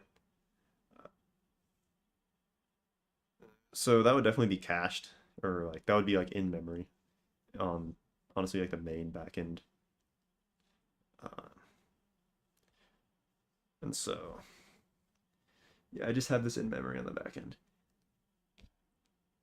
Perhaps you could use a Redis key value mapping usernames to points. Yeah, I'd probably do the usernames to points Redis and sort it, keep it in memory, and then it's like effectively cached and you can just send it out all the time. Okay. Below the line, out of scope, auth profiles. Yeah, we had auth profiles. Or I guess our auth was quite abstracted because we had almost the same assumption. No payments. Yeah, none of this crap. So users are already authenticated, and then we have their user ID stored in the session or JWT. So availability over consistency. I agree. Yeah, so say this is, to make this like a little bit harder, you could have like users from all the way across the world, perhaps. So you can have workers and like worker managers, like the main backends, because it is quite. The problem, so I guess not caring about consistency, it doesn't matter if the leaderboard is out of sync, because if you have all these like distributed across all the world, then the leaderboard, it's going to be hard to keep the leaderboard consistent if you're storing all these caches in memory, and new workers are only reporting upwards. So perhaps you do synchronize across all the backends leaderboards, but they are still local. Support isolation and security when running user code. Yeah, just run them in a Docker container. That's what we did. Support return submission results within 5 seconds. So yeah, we can replicate these workers and the worker managers in different regions. Have a queue. Shouldn't be too bad. 100,000 users. Okay, so 100,000 users is a bit more than I was saying. But I think it's still, yeah. Or have some workers in there. How many workers do we need? Probably like, I guess depend, like, I know that's kind of like I read in the earlier thing. We're not trying to do a bunch of like back of the envelope computations. Excuse me, but like 100K users. Say each problem takes about 40 milliseconds. Let's say we give problems like 100 milliseconds timeout.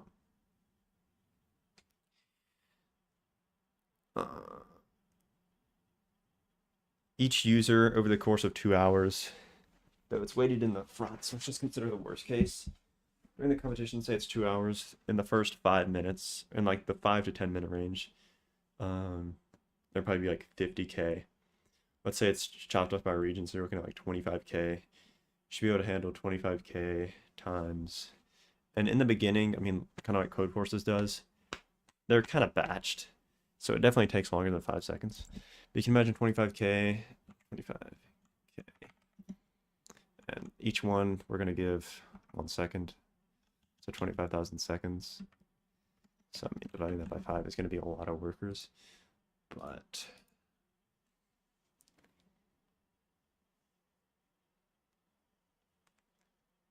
they can also run them in parallel. Yeah, the 5 seconds, 100K users. I don't know if that's not really realistic in my opinion. Because even Code Forces, which has about a competition of like 2,000 users, will have like a quite a long queue, like 5 minutes. And it doesn't even run all of the test cases. It just runs like a few preliminary test cases and then runs all the after ones like in batches at the end. So I don't imagine they're considering the rate to be as like concentrated at particular times as I am, but let's see. Not fault tolerant, not secure transactions from first. Yeah.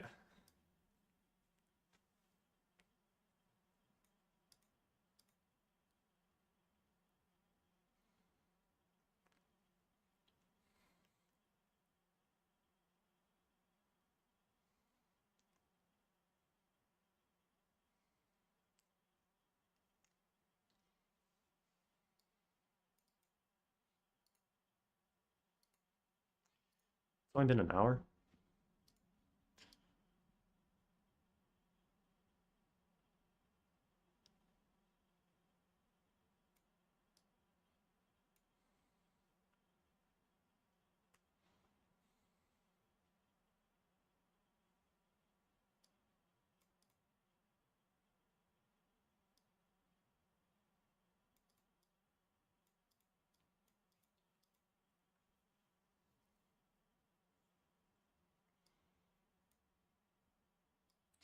So you have a problem, a submission, and a leaderboard.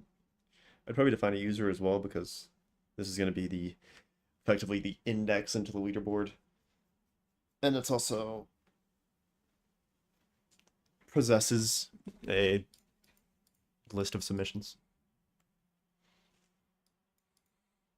Yeah. Okay, fair enough.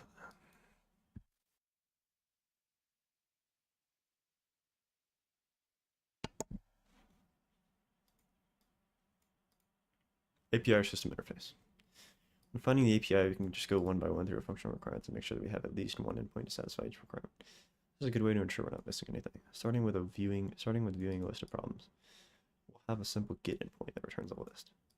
I've added some basic pagination as well, since we have far more problems than should be returned in a single request or mineral such. Some pagination so we don't return all the problems. Get problems is partial problem.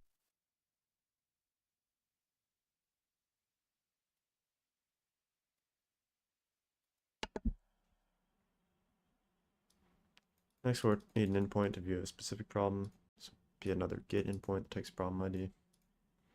Should go when the user clicked on the problem from the problem list and returns a full problem statement. Code stub. So ID language.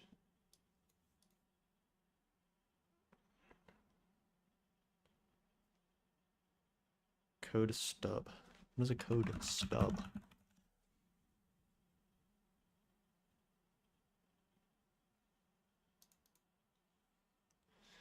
We need an endpoint to submit a solution to the problem. This will be a post endpoint that takes problem ID and the user's code submission and returns the result of running the code against the test case.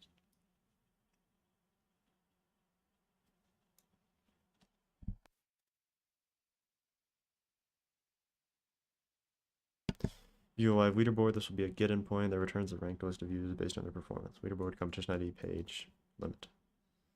Always consider the security implications. I regularly see candidates passing in data like user ID or timestamps in the body or query parameters.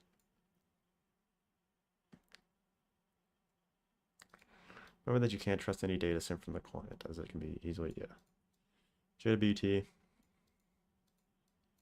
generated by the server. High level design. With our core entities and API defined, we can now move on to the high level design. This is where we'll start to think about how our system will be structured and how the different components interact with each other. Again, we can go one by one through our functional requirements and make sure that we have a set of components or services to satisfy each API endpoint. During the interview, it's important to orient around each API endpoint. being explicit about how data flows through the system and where the status is stored updated. The majority of systems design and interviews are best served with a microservices architecture, as has been the case with the other problem breakdowns in the scout. However, this isn't always the case. For smaller systems like this one, a monolithic architecture might be more appropriate. This is because the system is small enough that it can be easily managed with a single code base, and the overhead of managing multiple services isn't worth it. With that said, let's go create a simple client-server architecture with that system. The user should be able to view a list of coding problems. To view a list of coding problems, we'll need a simple server that can fetch a list of problems from the database and return them to the server. The server will also be responsible for handling code. Yeah, so I like the key value, or I like the NoSQL database.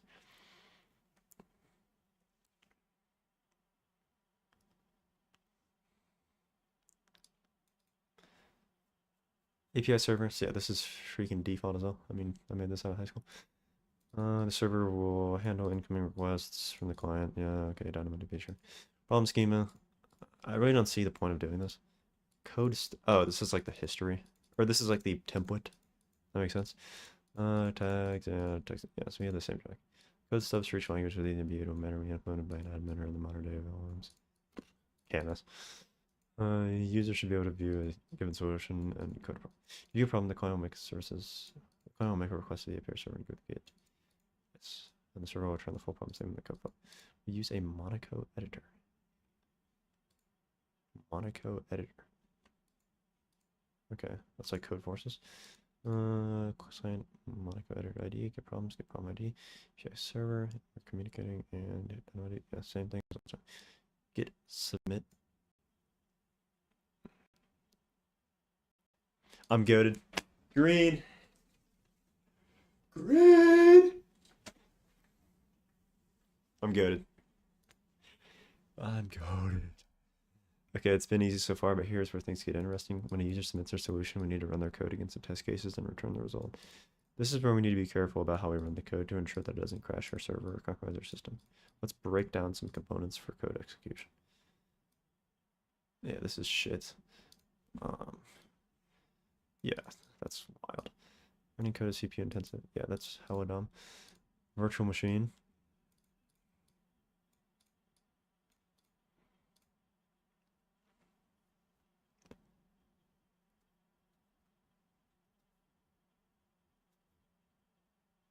Dude, I'm such a G, bruh. I just pre-fired this problem, bruh.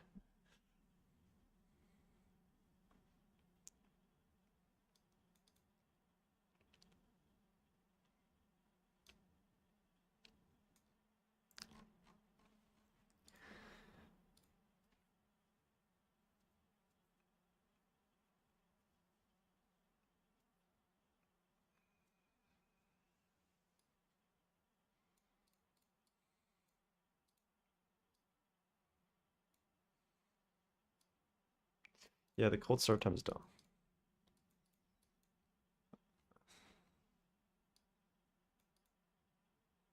He does not anticipate a significant variance in submission volume. That's quite surprising, because all of these submissions are going to be in the very first like 5 minutes, or like the 5 to 15-minute range is going to have like 30% of the submissions.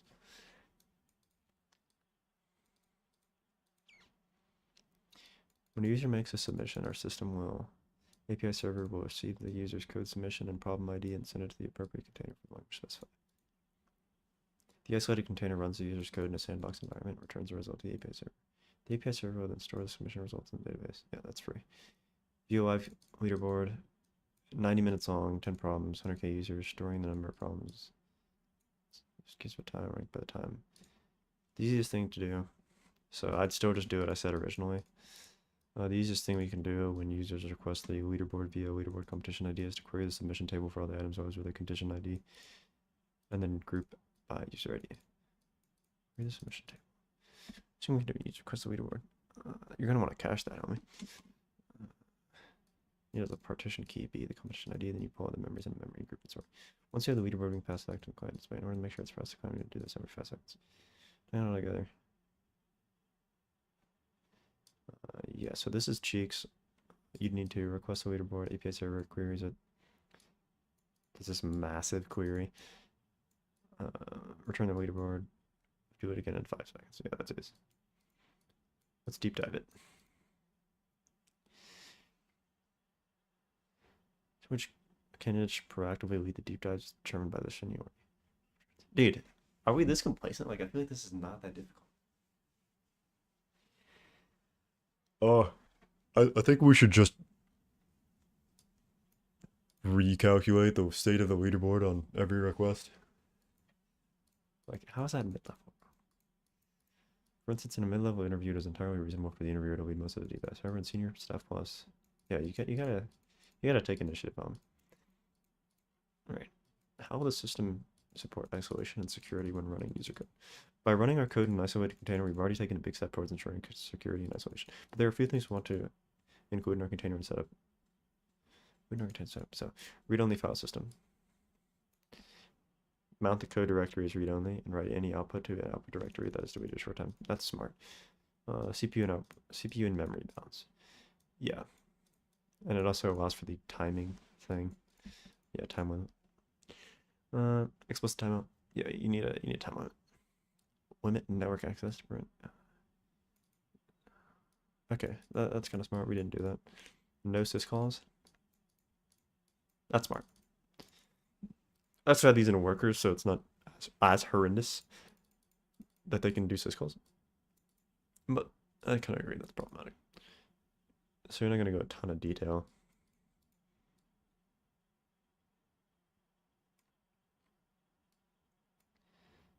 Dude, why am I so goated? Oh my gosh. Make me senior, dude. Make me senior, bro. What else do I need to say? What else do I need to say? Polling with database queries. Caching with periodic. Green. Green. Sorted sets, baby.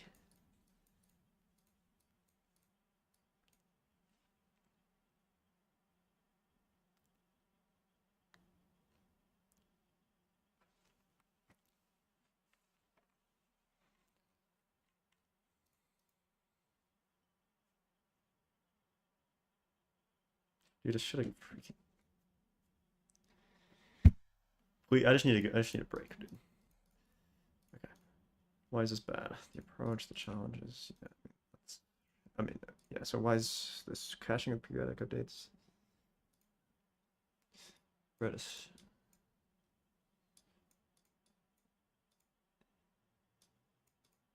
Key format like competition, leaderboard, competition ID, and score being the user's total score or self time. The value being user ID. We didn't want API endpoint like get. Processing submission, we update Redis command like ZAD. Retrieve the top end users, we use zverev range. When a user requests a leaderboard to send them the first couple pages, the results are displayed in the top 1,000 and first in this page. WebSockets is wild.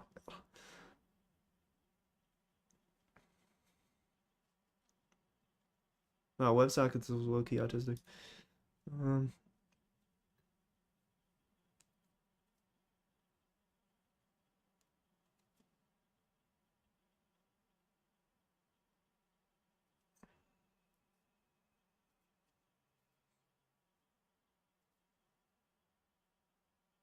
Make me staff!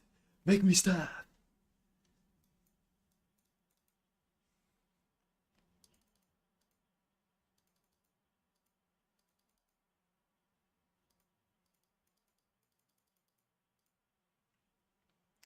Okay.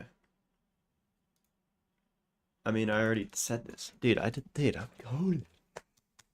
This is like the biggest ego boost I've ever read in my life. It's probably just glazing so you buy the course, let's be real.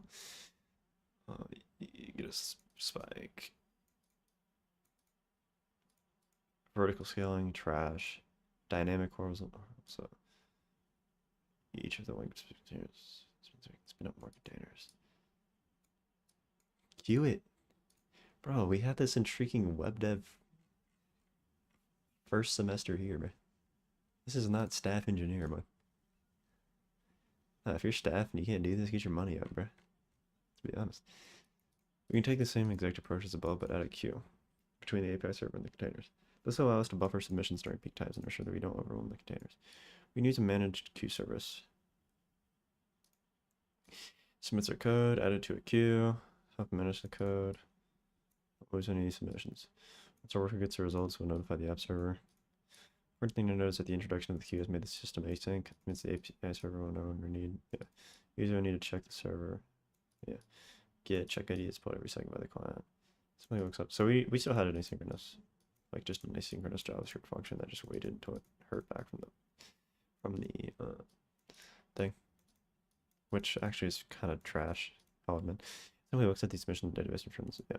Some candidates try to introduce a persistent connection, like WebSockets to a polling.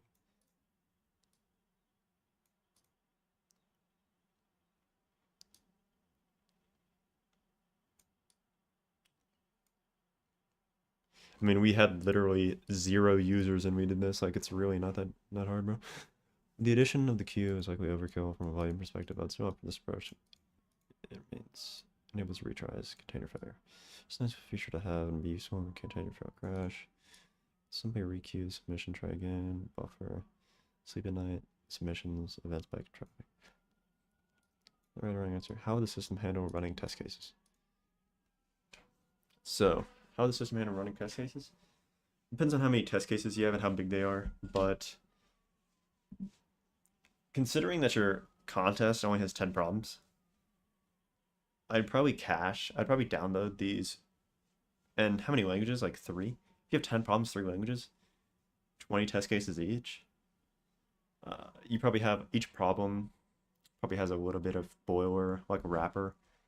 It kind of depends on how you're doing the standard input. Say, in the best case, the user submissions use standard input and standard output, and so you can just have quite a generic like wrapper that inputs the test cases in standard input and outputs them in standard output. So you can imagine the test cases are language agnostic and small, normally quite small. Like each file is on the scale of kilobytes. So I probably have these in blob storage. Kilobytes is still a lot. I don't know if you're at the scale of like code forces with like thousands of problems. Kilobytes, it's like 1,000 times 20 kilobytes. 20 megabytes. Oh my god, that's crazy. Okay, I just have all the test cases on the device. So yeah. How'd you actually do this?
Make me stop pause.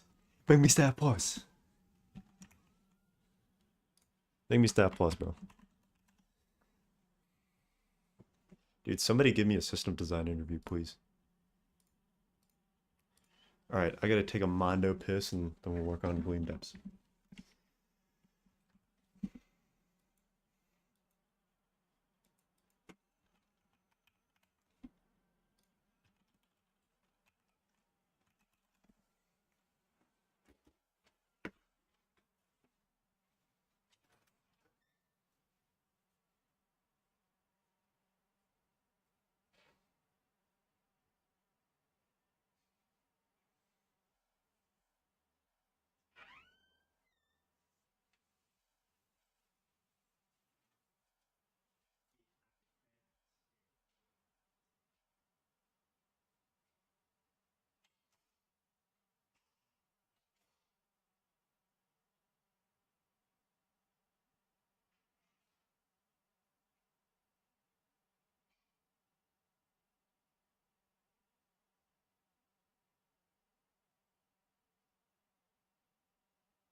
All right. I'm back. How long was I gone? I kind of felt like I was gone for like 2 hours.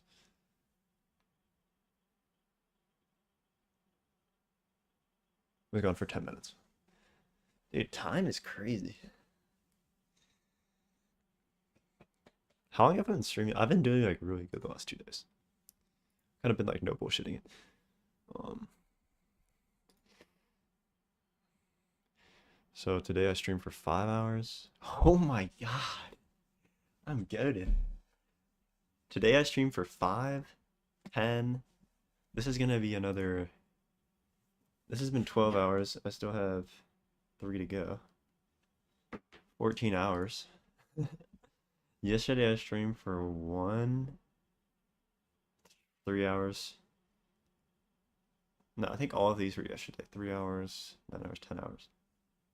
Now, if I just keep working, if I just work for like 14 hours a day for the next like 40 years, I'd actually probably be like quite insane burger.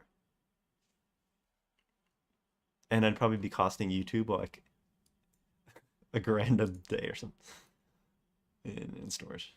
Shout out YouTube. Besides being annoying at times.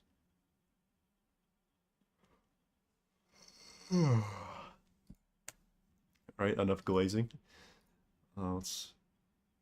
So we did this. Now let's do this. So this was getting a little annoying. But that's just a reaction to something that's hard and uncomfortable a bit. So enough cringe.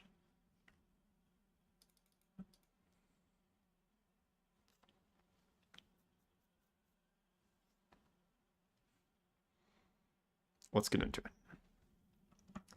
So what is the current state of this? Also, I feel like so short right now. I know I was trying to prevent like chicken necking it. Yeah, chick.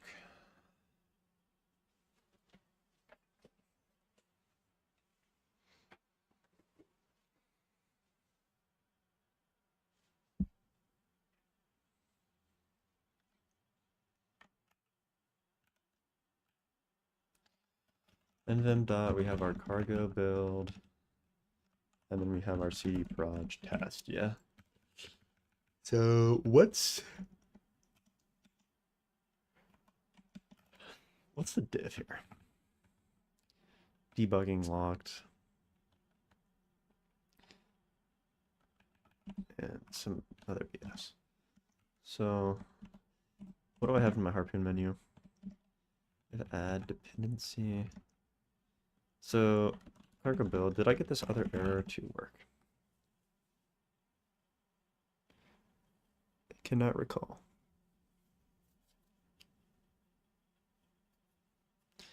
So we run this code action when resolution fails and the packages responsible for the failure are in the manifest, meaning they're unlocked. Appreciate it, kind sir. Давайте. So what we're gonna do here is data slash, and we're gonna do data slash target slash debug slash gleam data slash brain. Dude, I need to. All right, moment of silence.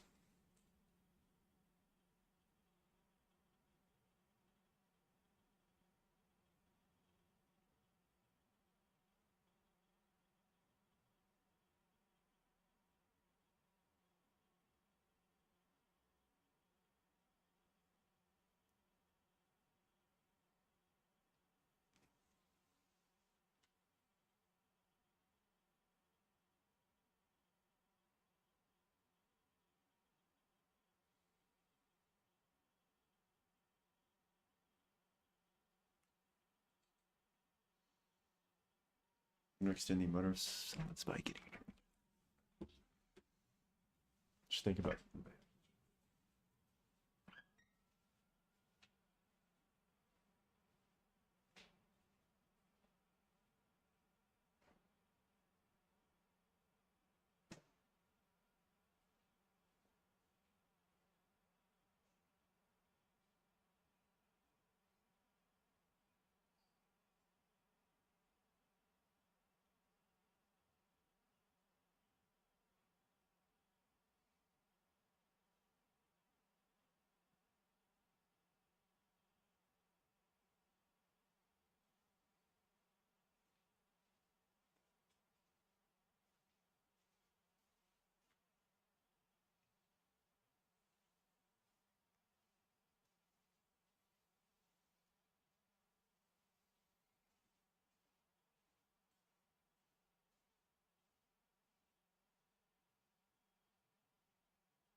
Alright. I'm also... no music. It's not to be serious. Let's be real. So, we build. What do we do here? We are running data source target screen. Running depth stuff.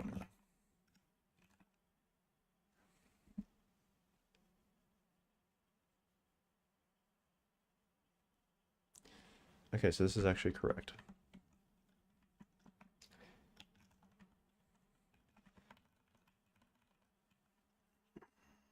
So many. So that actually appears to be correct. So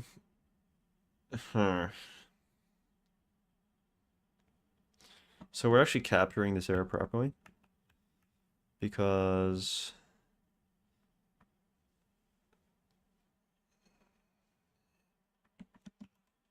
consider or loosening. Consider or loosening. That makes no sense. I hate swap files. Unable to find compatible versions due to locked package versions in your Gleam.tom. So that's not the case. Gleam in your manifest dot to locked due to package versions locked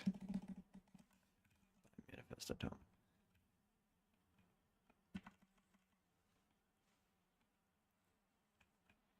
Consider loosening the version constraints. So it's not loosening the version constraints.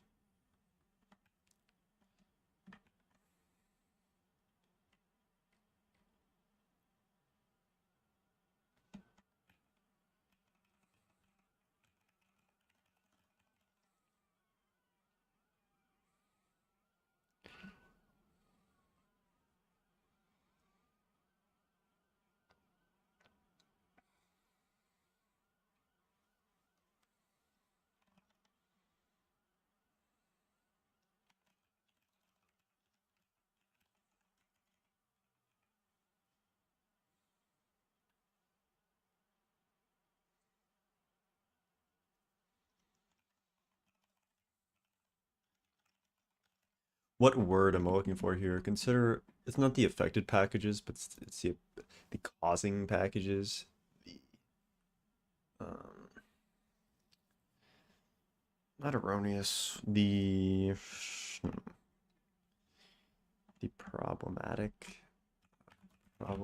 sin. The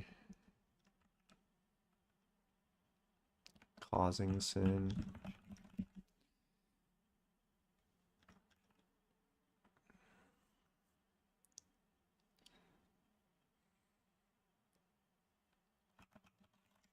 Relevant packages.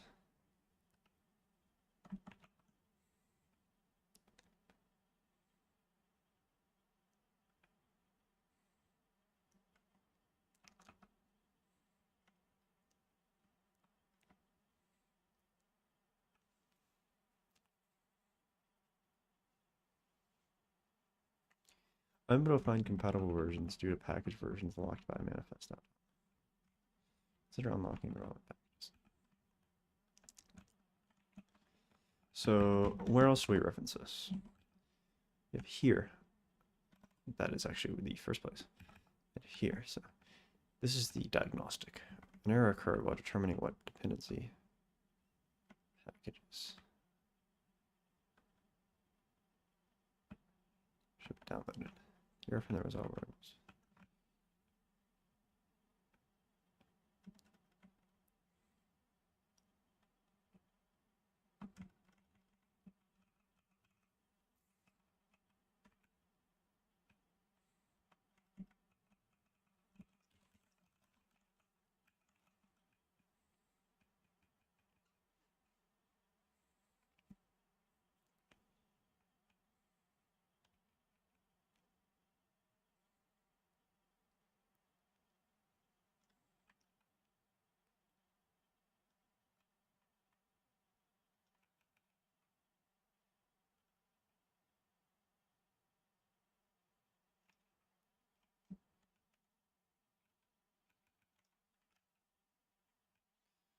Oh, log error. Where is this reference?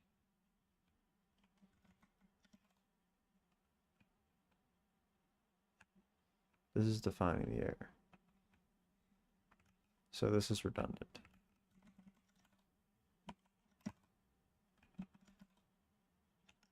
So yeah, this here is redundant. So we're going to remove this. Take out the locked list. Take out the comma. Locked list. So we actually don't need the locked list. So now we don't need locked packages. So now this can just be error.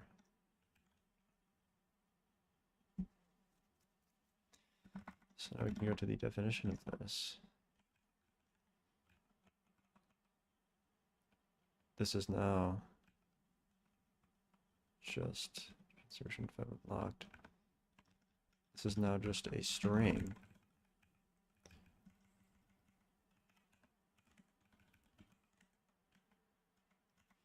Failed due to locked packages. And this likely also caused errors here, because we don't need to pass that in anymore. We can remove that comma with locked conflicts, so we still need that there. Missing structured field 0. So yeah, we are just making this db here x dot missing arparan there. Is it there? Close delimiter. Expected string found error. Wrap format, .toString. We're applying toString to this. .toString of the wrap format. No, huh? Oh, that's because, wait, is this a macro in the interior? So, is it like control I? What is it? Space GI. Frig. So we're gonna have to go back to this. DRS. Here it is. Mismatch type string and error. Try doing a conversion method. Inline toString.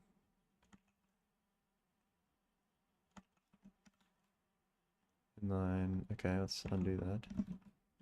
To qualify the toString method goal. No, I don't. To try doing toString. Где, брать? toString.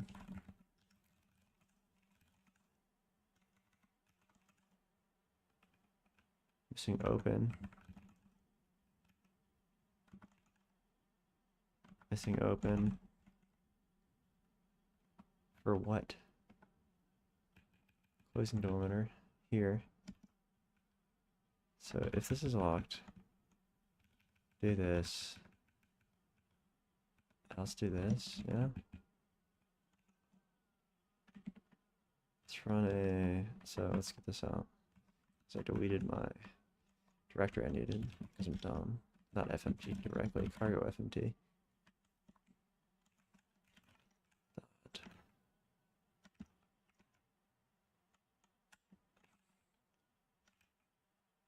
Dude, do I not have error on my hot list? It's on 4. 4. Error. Let's go down to like 3640. Dude, my memory is actually cracked. Let's be honest. Okay. The recall there is the same because that was from like days ago. Reference here. Let's go to reference here.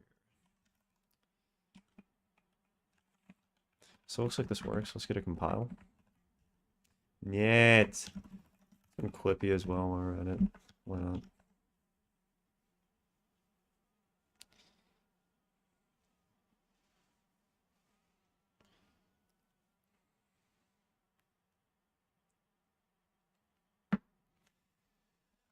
I'm fine with that. I've got to do a cargo build, right? Because that does it in Royce mode.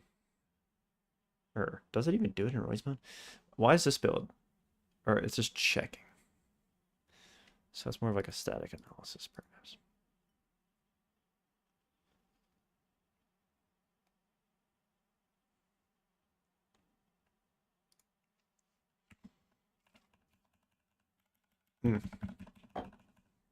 Not even in my dir, bruh.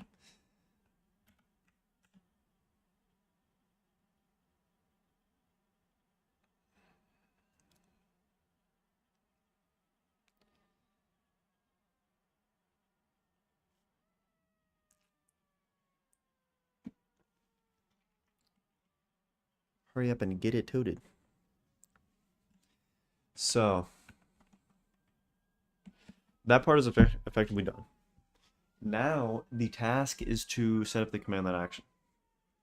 So what do we want? We want a command line action that asks the user if they want this to be done automatically.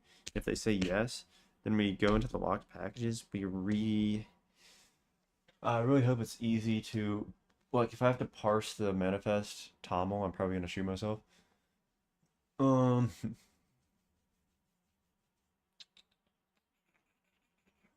Yeah, that would be 8.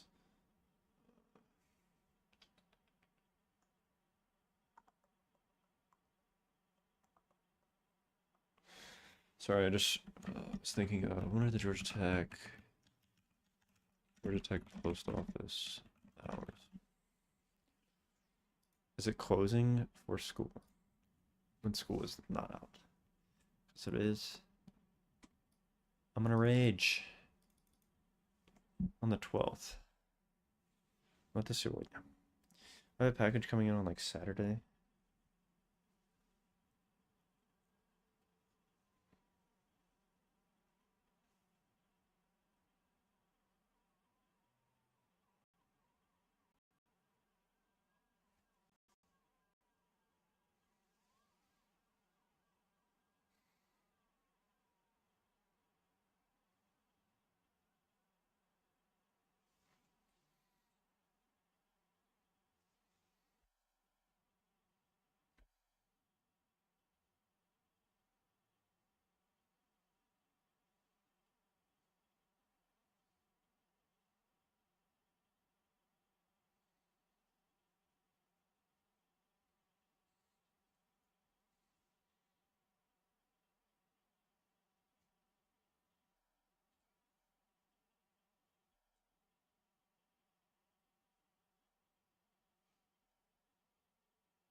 Casual waste of 4 minutes.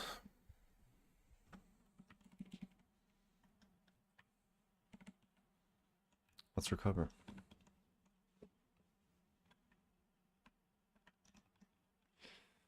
Okay, so what is the best way to see how to do this? That is going to be likely in the publish. Yeah. So how do these functions within publish create like what I'm calling a CLI action or a series of questions the CLI asks you when you're in this state of having lots of dependencies.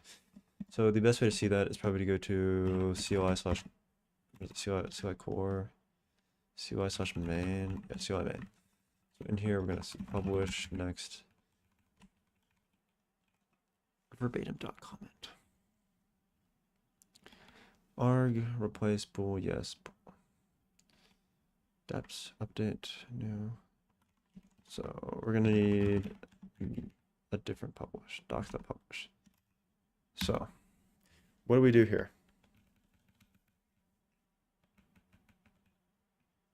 Somewhere in here we're asking them, do you work at Gleam?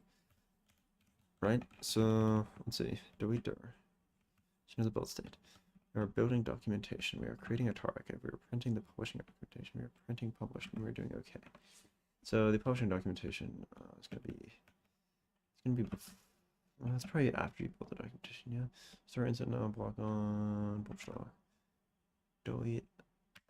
Find project password. Getter create API key. Hex config. Delete dir. Trying to consider where within this we. No, it's not gonna be a child of. It's going to be. Wait, now we're in docs.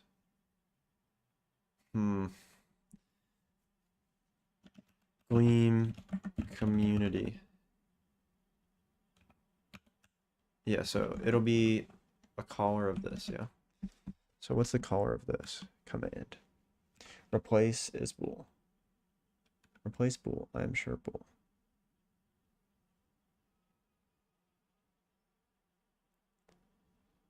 Command. Print line.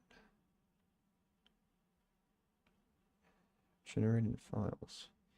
Name version. Okay, so we are in a unit. So we're in like an effectively IO function. We're just returning a result, naked result. And we are using, so we're gonna pin this. So in fact, I already have this on 5. That's curious.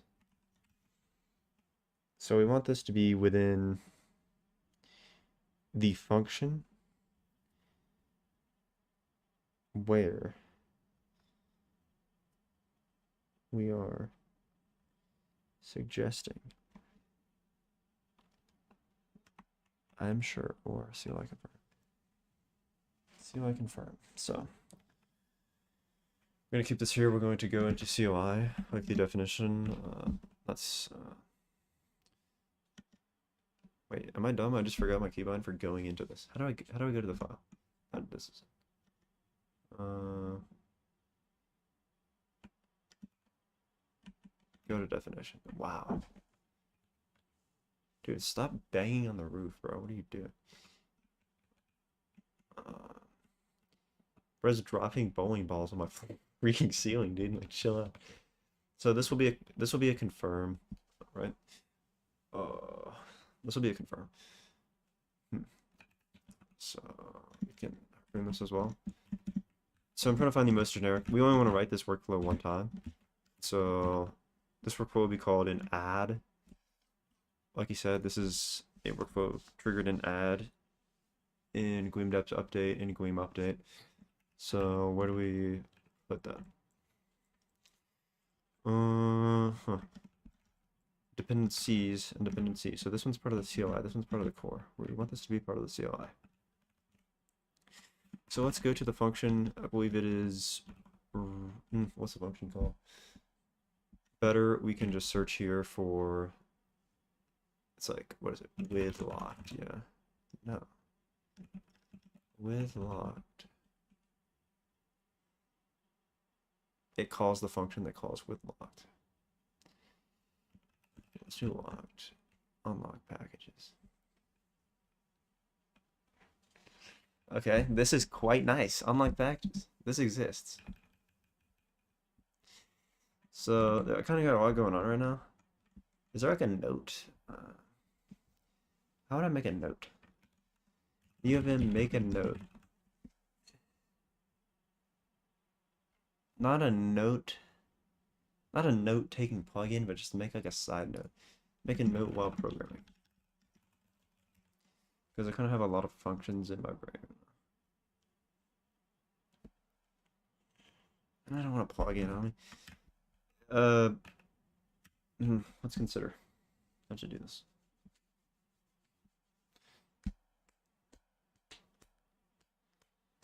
Just make a random buffer, but that's just kind of dirty.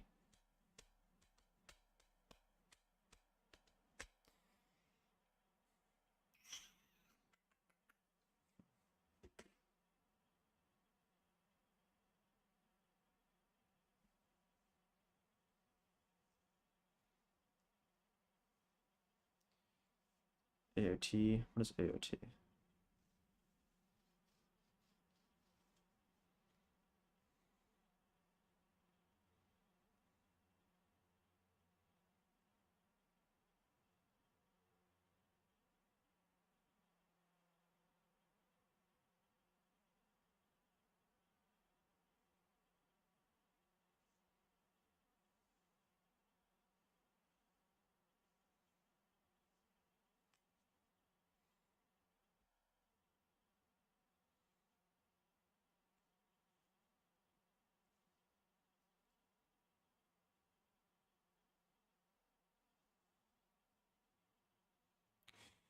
Shout out people that spam asking to do this iOS.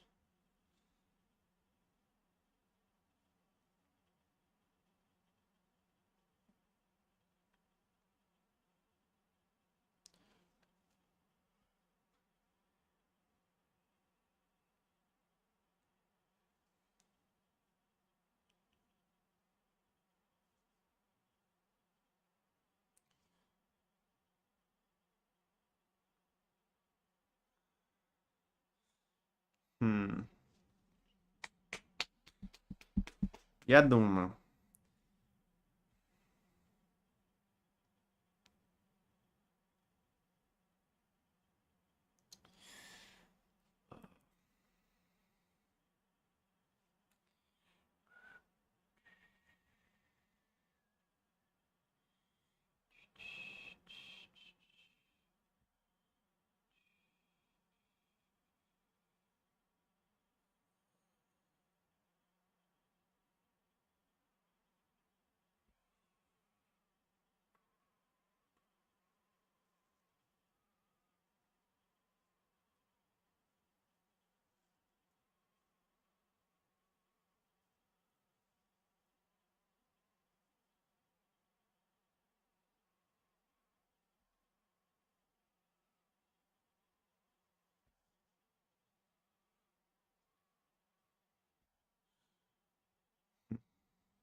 Dang, the Hawks are actually good.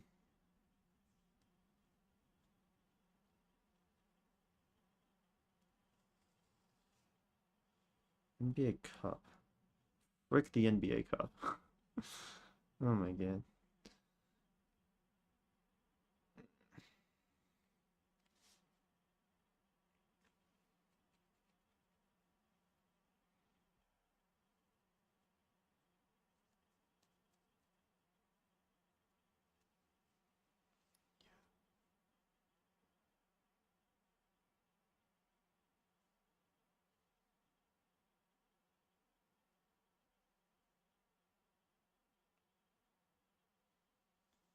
Second in Southeast with 14 and 12.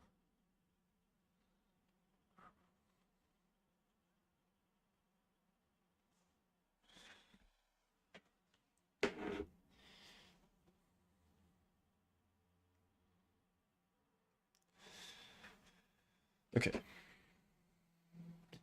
So we can use this function.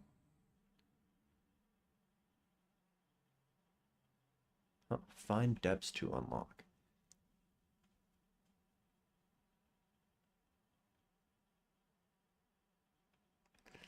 Find depths to unlock.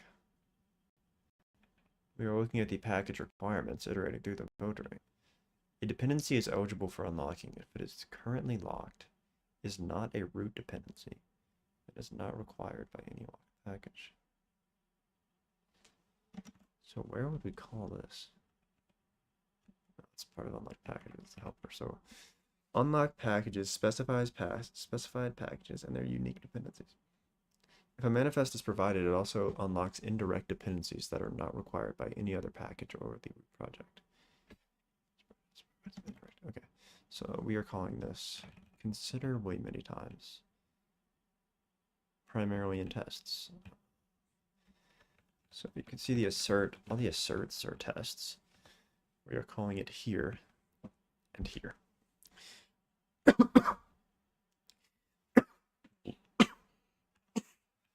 Damn. So we call it in resolve versions. So if packages to update is empty. If packages to update is empty.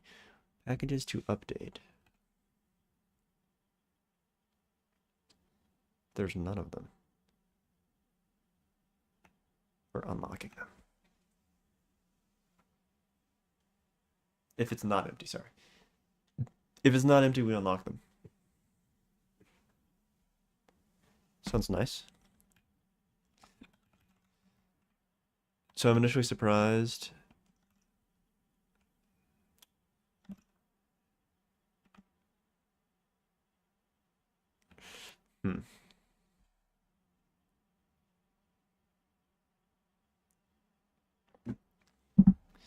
So we're close. There is quite a cascade of calls here. Tracing debug.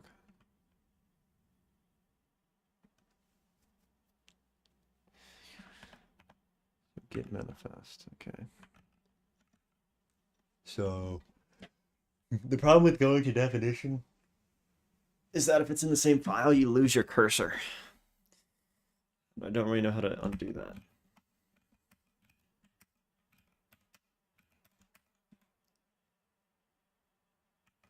Go to last insert.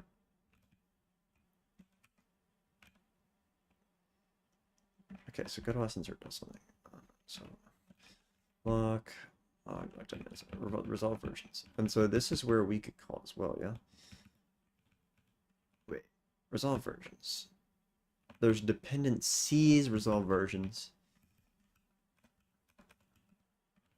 So within dependency resolve. So we're propagating the error that I throw in this. Yeah. This is where we get this error, map error.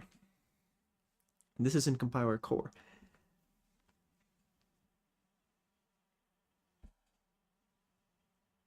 And so we really just need to see resolved. So we have dependency resolve versions here. So we're called twice, yeah?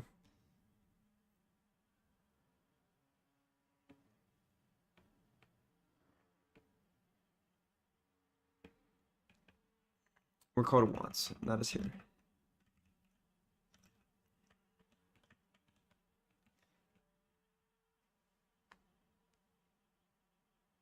So what we need to do here, if dep with locked error, we're going to, so if not, we just don't do anything. If we do have a dep with locked error, we do this.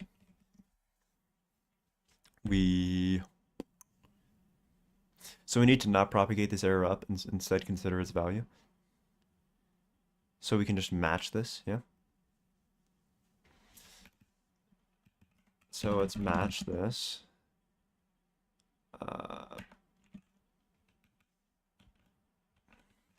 How do you do that again? Match. Well, let's just consider this logic first. Yeah? If dep with locked error, ask to unlock. If yes,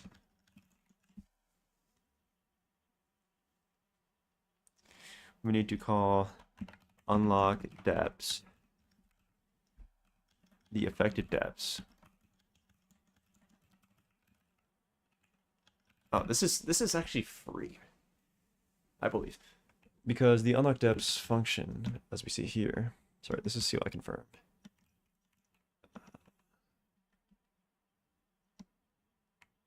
I don't have a harpoon for 6, so we're gonna have to go in here. G. That's CLI. This is publish. What am I missing? CLI. This is publish. Unlock depths. I believe I've lost that. Okay. That's acceptable. Unlock depths, yeah? Sorry, unlock. I'm just unlock. There is certainly a function to unlock dependencies, yeah? Unlock packages, sorry. Packages to unlock. So we need this, yeah? So let's get this in the Jupyter. Let's go AI. I don't want to explicitly select the code. For let's Jupyter the best syntax to pattern match on this specific error type. I was trying to do like the match-let syntax. Perhaps that's, I mean, evidently that's incorrect. So consider this function.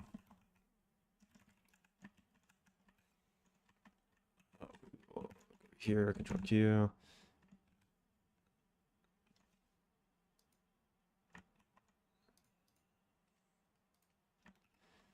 Can restore this, yeah? Okay, consider this function. Oh, we're also dealing with what? Let's see. Give this as well, yeah. Okay, so there's that function. We also need, so what I change? So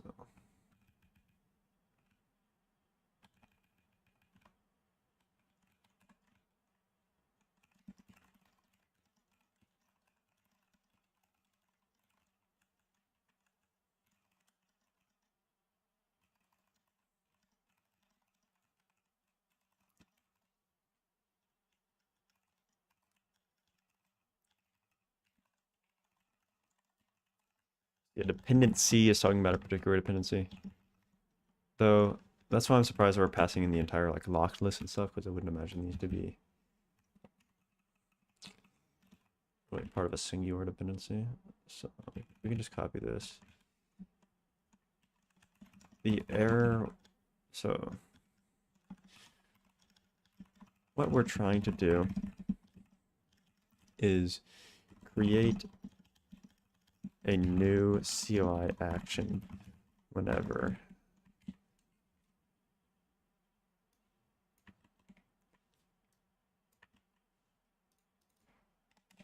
anytime when resolution fails. Package transfer. This action should work like this. Call here. This example is for publishing, but you see the API.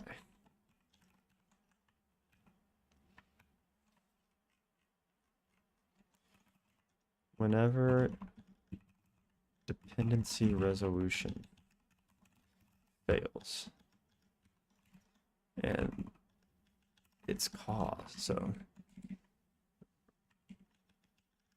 and the packages responsible for failure are locked in manifest, we should offer to unlock these packages in manifest using the CLI web.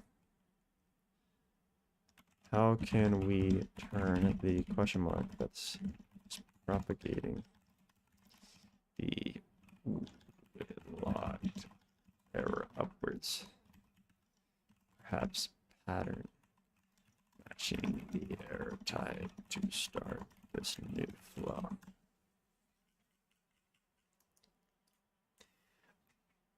I'm really curious how Jupyter do here. I feel like it did have, this is the example of like, it has complete information. Like this is a solved problem.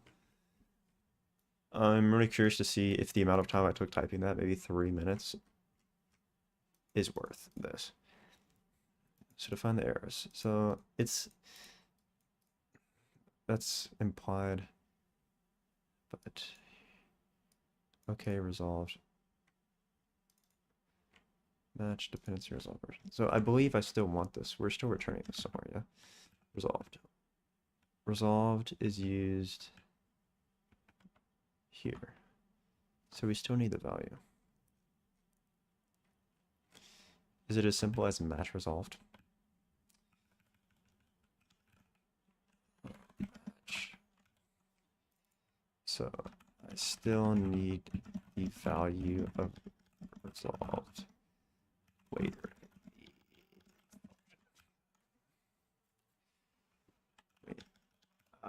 Really what I'm just trying to ask is what is the clean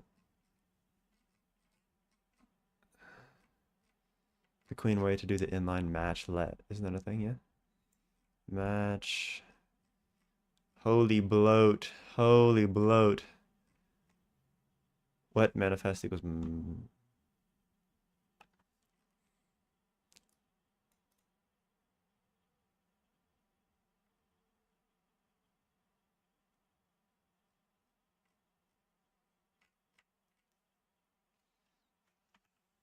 so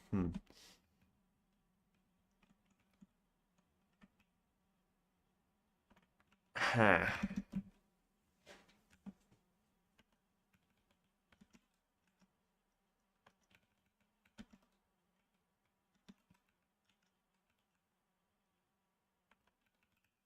Oh, that's what I was trying to do. Ain't it? Error. So in the case we have an error,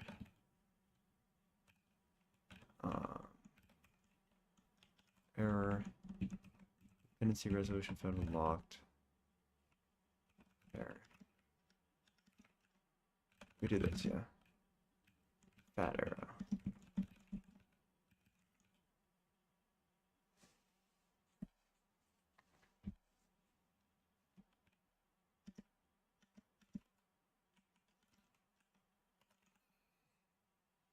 Match arms have incompatible types.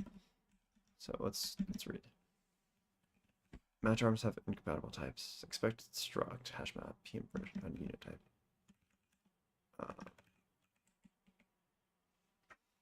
So we're gonna do some other stuff in return. So let's just imagine we return error. Yeah,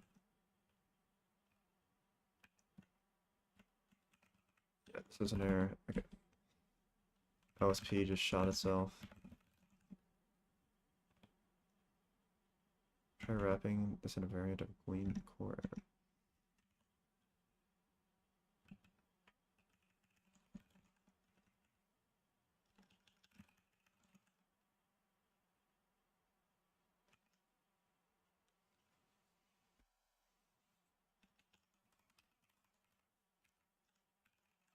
Problem is the error value to this is merely a string. We need to return. That's incorrect. We need to return what? Return error. Not anyhow.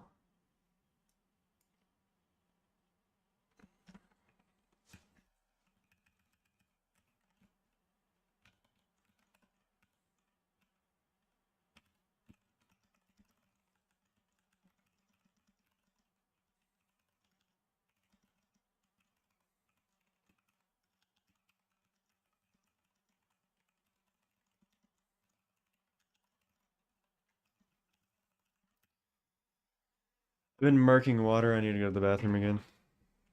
Stop recording a macro.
Oh, I guess, okay, Gleam core error actually makes sense. For some reason I thought that was, I saw Gleam core error and I was thinking, like, oh, it wants me to error, like, I almost thought I was writing Gleam. I was like, no, I don't want to write in the Gleam error type. I want to write in, like, our custom error type. But, okay, I think that's probably right, honestly. What does this say? Why are you sending such a large message? I'm not in it. I'm not doing the trade. Uh, return error. I believe this. It might just be this.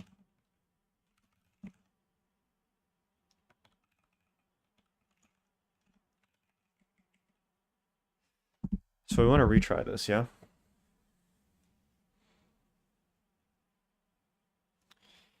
You want to retry it. You want to update the dependencies? And then do you want to do this? So, to do we return or just continue? Could be the case we continue because it is going to want to resolve.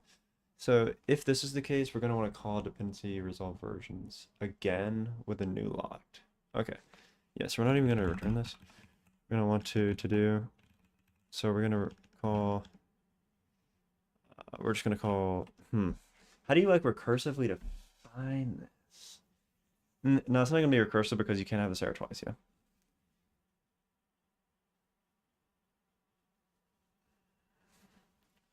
So to do prove the following.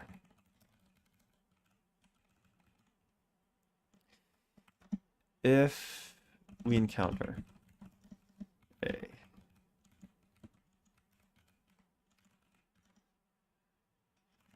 running unlocking the locked depths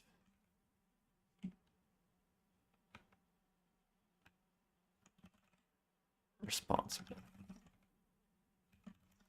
failed resolution.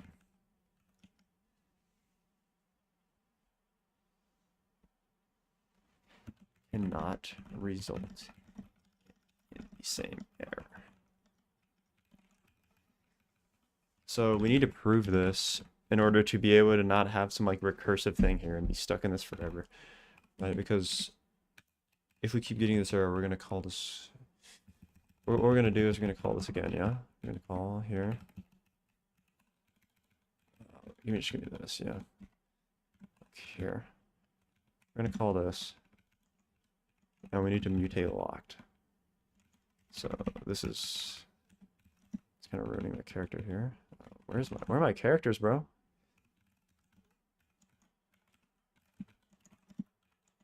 Yeah, dude. Oh my gosh, it keeps like deleting my brackets because it thinks they're unnecessary, but it's just because I'm about to be typing in like 2 seconds, and I just have a habit of pressing save every time. So in here, print line in. Okay, here we go. So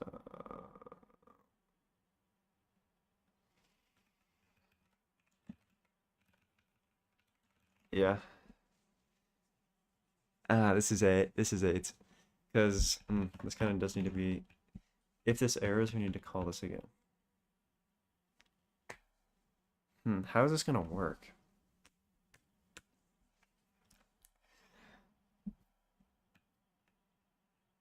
Dependency resolution failed with locked.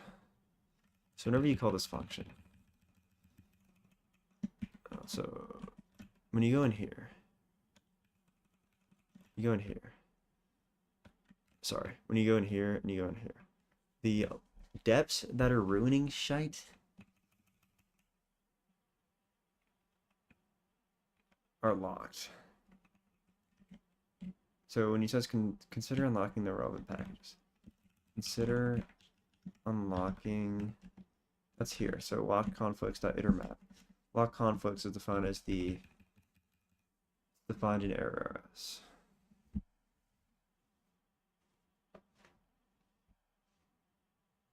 So this is an interesting design challenge.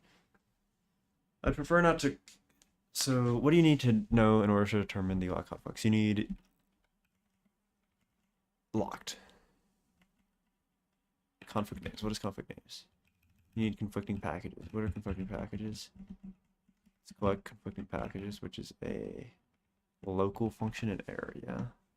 So we go collect conflicting. So this is a local function in error. That kind of does a lot of annoying shit. So it would be nice if this returned more than an error.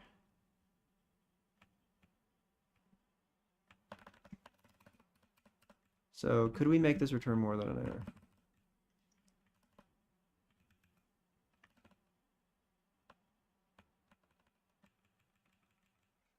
Source error. So let's go to the references of this. It's just here and here. So I'm actually going to make this return more than an error. We're going to return a tuple with an error in the conflicting, an error and option vec echo string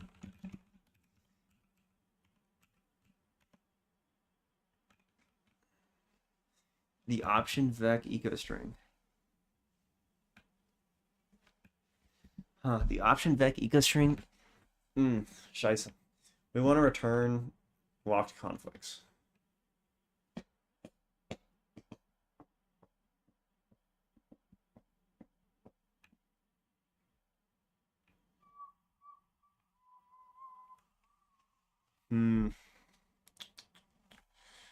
What's a good design for this?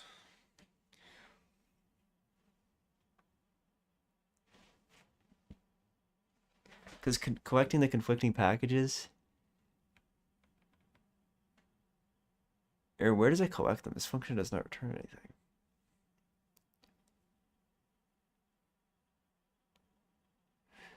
Because you provided a hash map and a derivation tree. So you need the derived calls. What's derived here?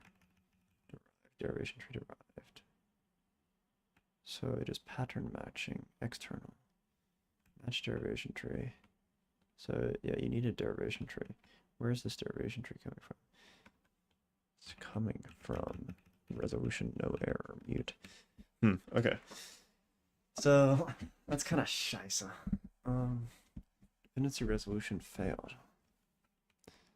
Locked conflicts. Wait, I'm surprised to see this here. Dependency resolution failed. It's returning a dependency resolution failed, not a dependency resolution failed.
appears I'm missing something.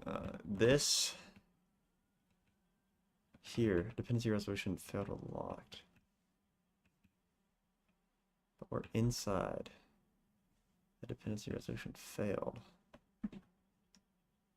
So this is this. Huh. That's kind of weird. Dependency resolution failed. Self. So in this function,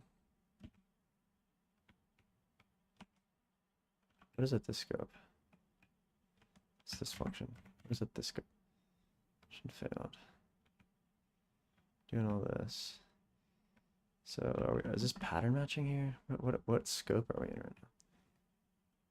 We are matching the error. So this level is matching the error.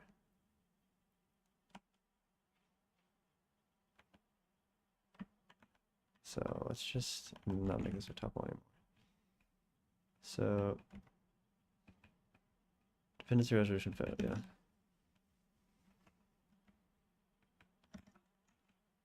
So here I'm matching the derivation tree. So self dependency resolution failed.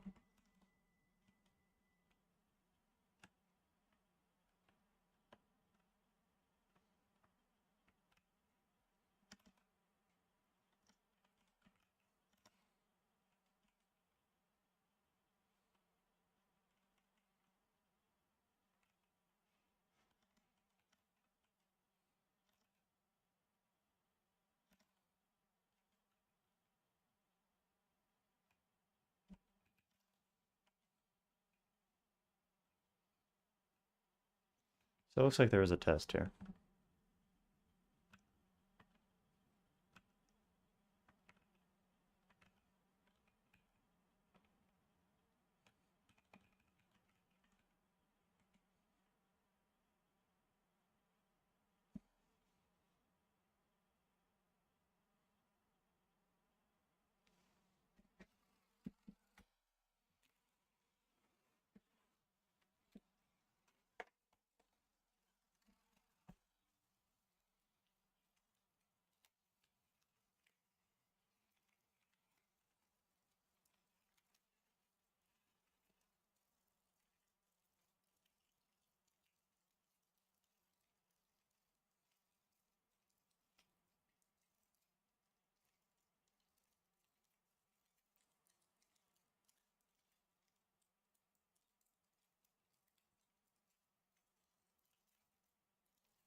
think something's weird with the formatting here. I'm not understanding why we're matching. So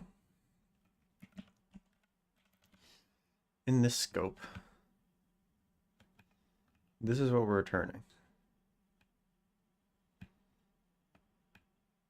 And then so within this, we're matching on different error types.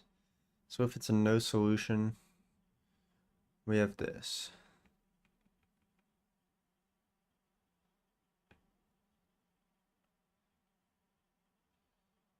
So if it's a no solution error, we have this.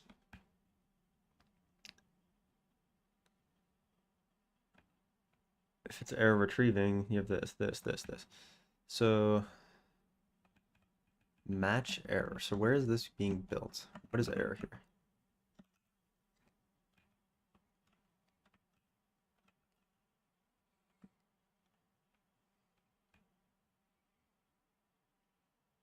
So we're constructing a self-dependency resolution failed. We're constructing the string. Okay. So we might not even need this. Loki. Well, you do because you need the type. You do because you need the type.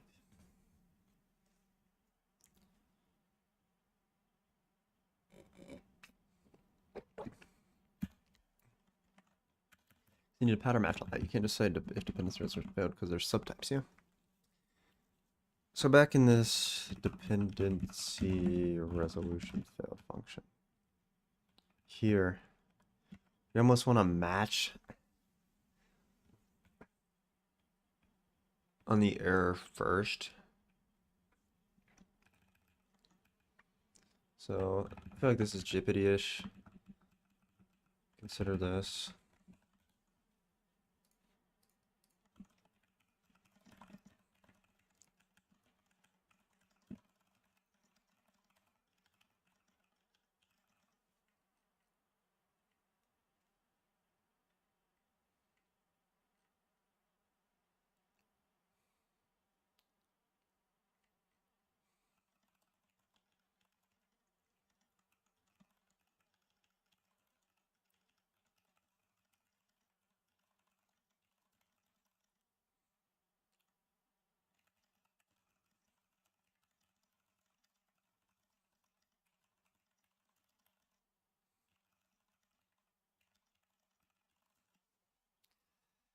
Because this was even confusing me as the person that wrote this. Because like we're in self-dependency resolution failed. So what is self here? It's an error.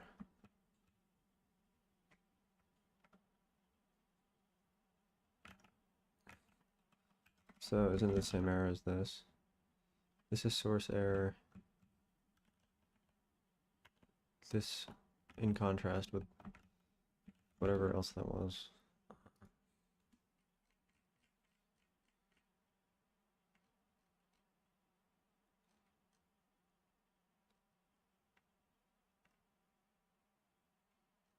Other error? What's the other error?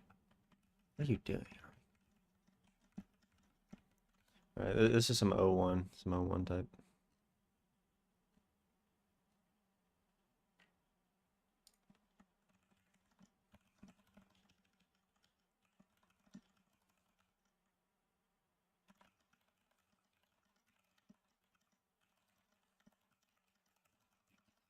Isn't that what they're doing? They're building the string of the non-locked version.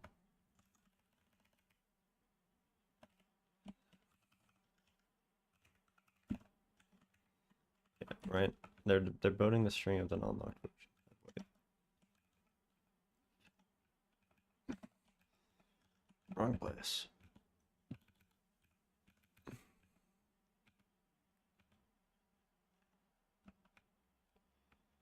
So if it's this, then we do this. So we're making the arrow with the string. Here, if it's this, format.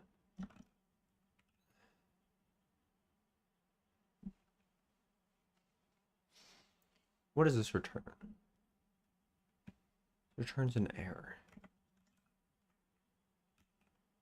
Yeah, I'm kind of perplexed. Okay. 3425.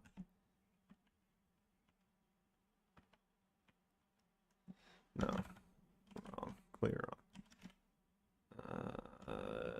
Dependency resolution. Failed. Go to reference. My navigation is weak, I'll admit.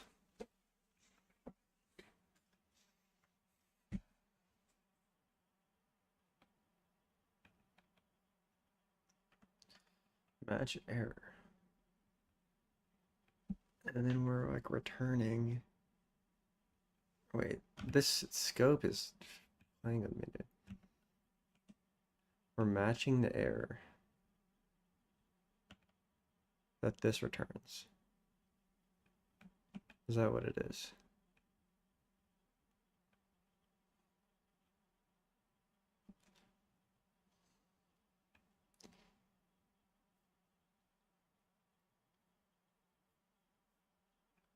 No, we're matching on the different types of error. So if it's a no solution, we do this. If it's error retrieving, we do format. So we're returning a string. You're returning it. If it's this error, you return this. What's the type of this?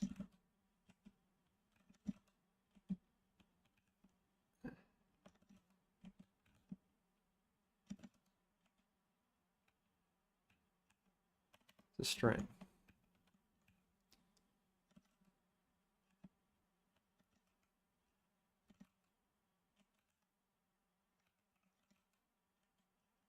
It's a string.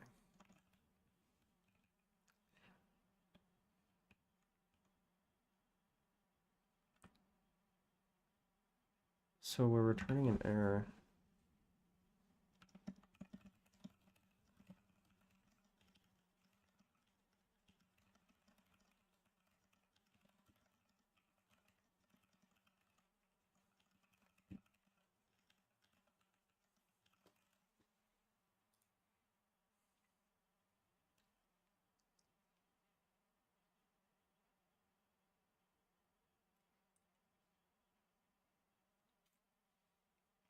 Do a quick time check.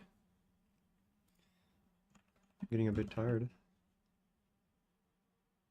Oh, we got so much time.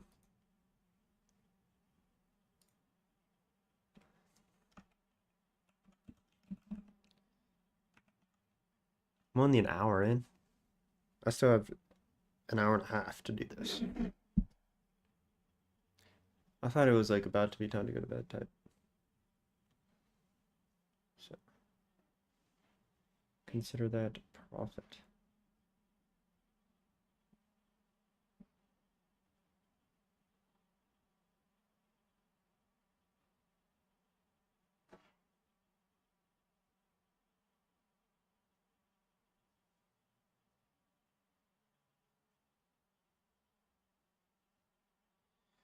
Это его что?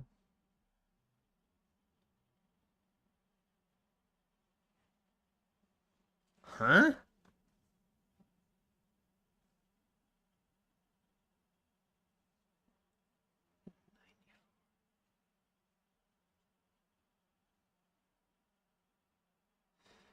This guy's like 30, dude. No way.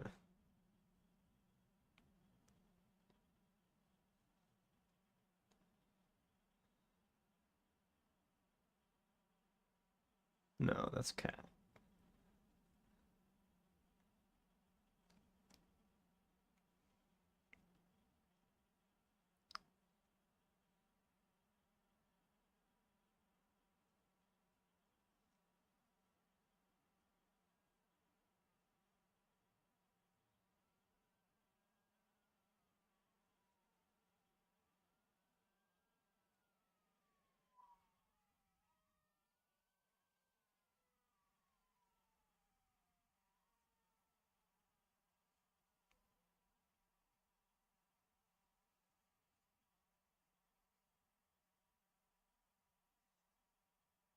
What the f...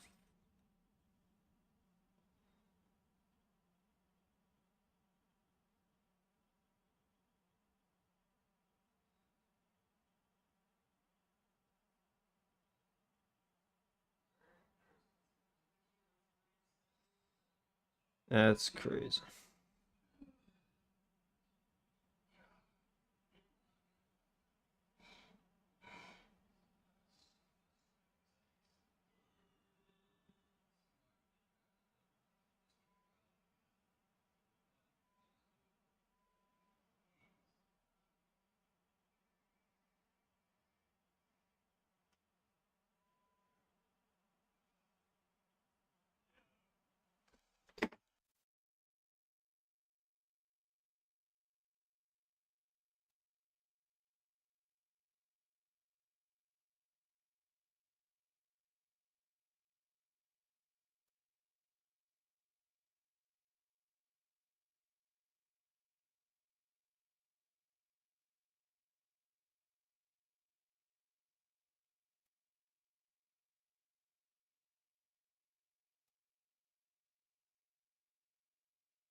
Huh? Point incentives, huh? Tripping. Tripping.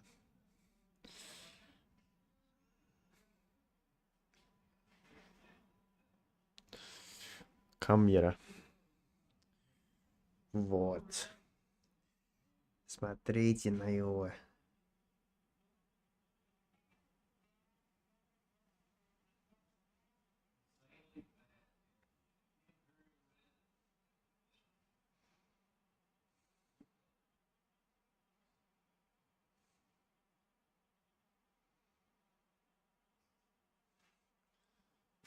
Excuse me.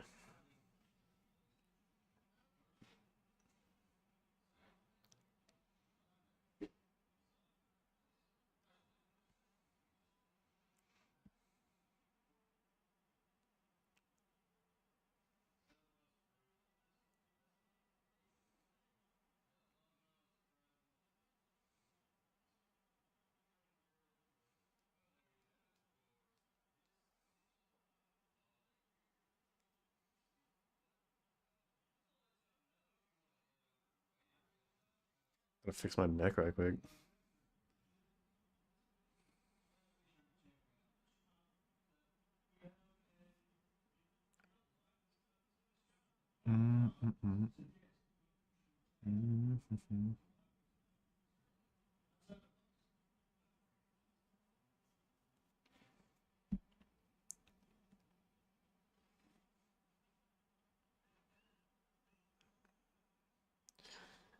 Добавить в список.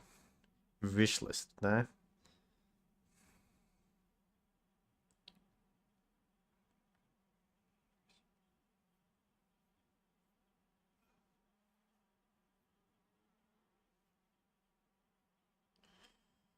Alright. Casual wasting time session. That's getting flashbanged. Stream. Let's get back to it. So what is this suggesting here?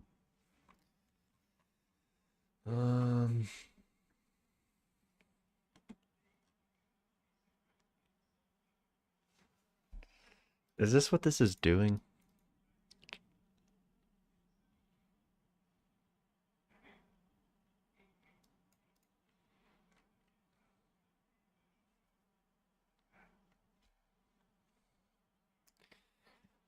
I don't really understand what that's doing. Because the error is in like... Really retarded. Stream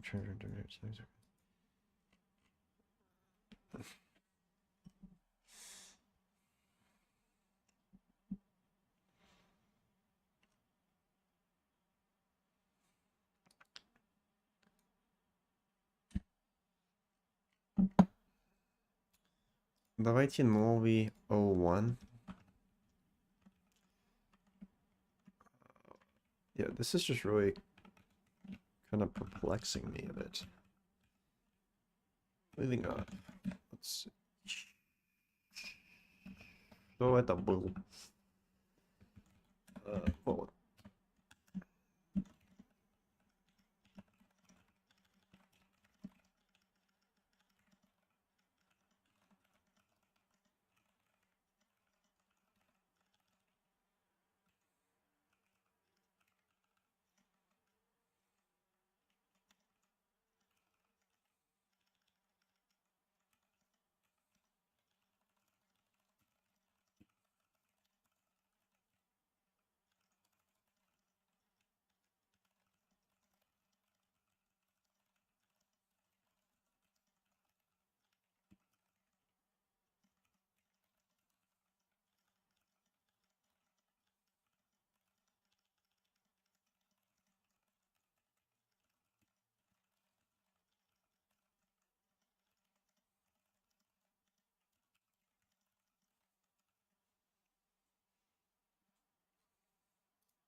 Okay. I'm looking for the definition of dependency. Resolution failed. Boom, boom, boom, boom.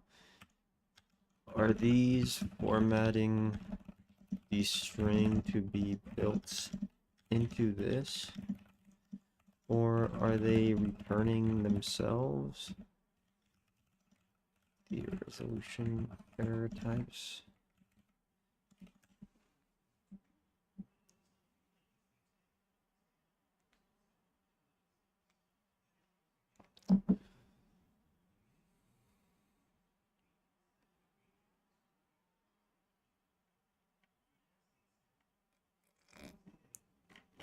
Okay. So with this message format, what will that return? It appears that that would return a string. So in your code example, how are those strings in the resolution error forms being applied to create a dep? Because you have this string that is going where? It's just matching on it, and then we're doing that, and it's just returning it. I'm not seeing how that's an error.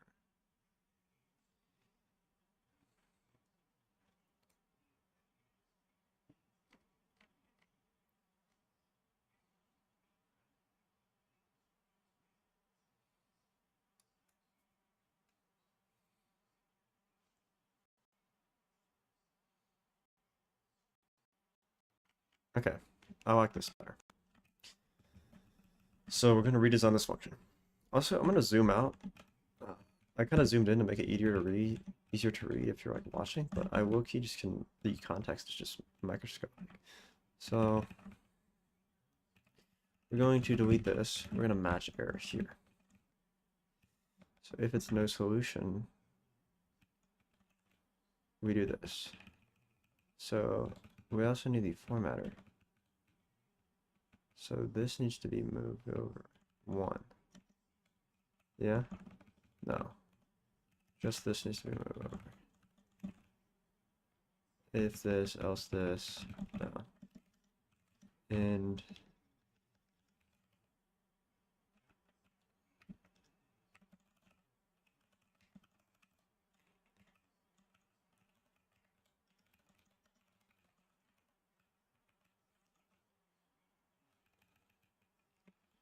retrieving dependencies.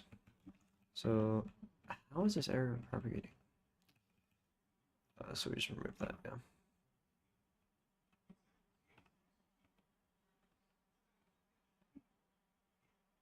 So then we construct this into an error. So or really we're just doing this.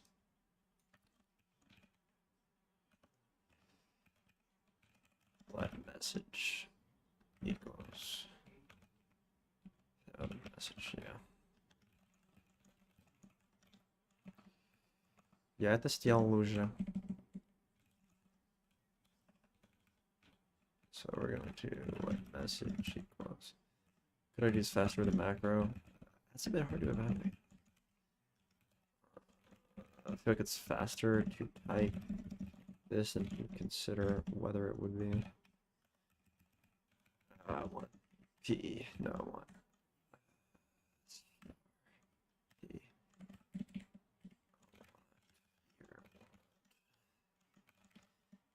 Rip typing. This is probably a better way to do it. You might be missing. Did I delete the format on it? Oh, what? So it was just inlining that, I guess. Where does this apply to? What the heck is that? What the heck is this? That just crashed on me. Okay, let's go back to here. Didn't remove too much. In the file I was in. There's an error. No way, I don't have that on my... Yeah, it's on 4. Looking for dependency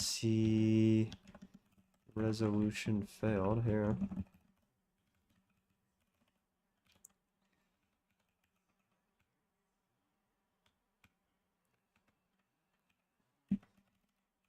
Continue, so wrap. Let's do a let message equals. We're gonna do, so is my keyboard still here?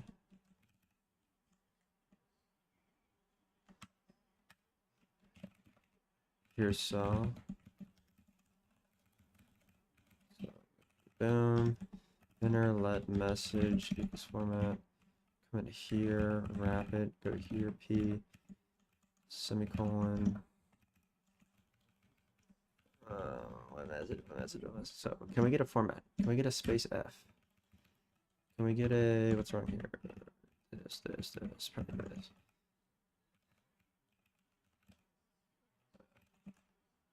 So it doesn't like this. Let's just check for error string.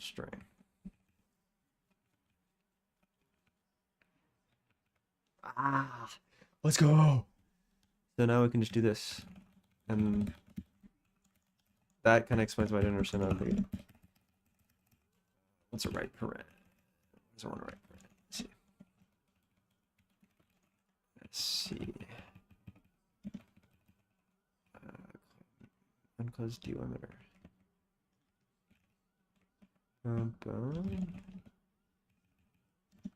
So we're wrap formatting this. Then we got this from join. Okay, then this closes the wrap format. Yeah, that's right, better syntax here. Get this. We close this.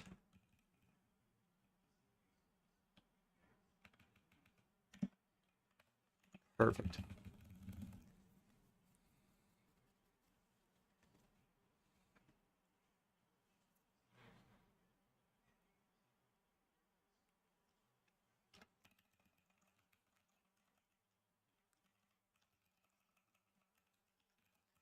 I'll adopt their variables there.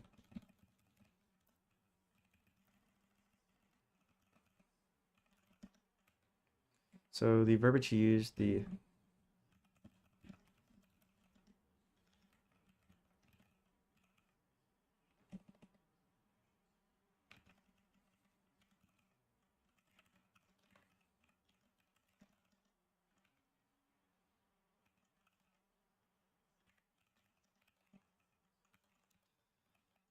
I like that verbiage best of all the ones we've done so far. So now this will literally return this, and so we are constructing them into the error. I agree their design wasn't horrible because it reduces boilerplate, but now that I'm actually implementing this new type, it is for the best that we do this.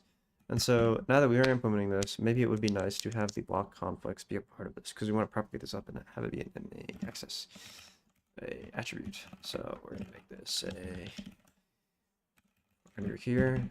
Failed due to block packages. We'll call this error. We're going to have in here. We're gonna have an error string. Yeah. And then we also want to put property. We also want to be able to access the conflicting locked packages. This will be a vec of ecostring. And maybe a reference to it. Can I find value error in this scope? How do you do? I've been writing C++, and I'm going back to this. Lifetime parameter, we can call it. Fuck it. Error. So now I'm expecting type errors here. So okay. Wrong keybind, rip. It's kind of in a nice flow there. So Q here. Why is that including any crates? It's certainly included in at least one crate. Let's go to the error here, expected value. So yeah, this is the error. And the conflicting locked packages is going to be locked conflicts. Expression. Okay, so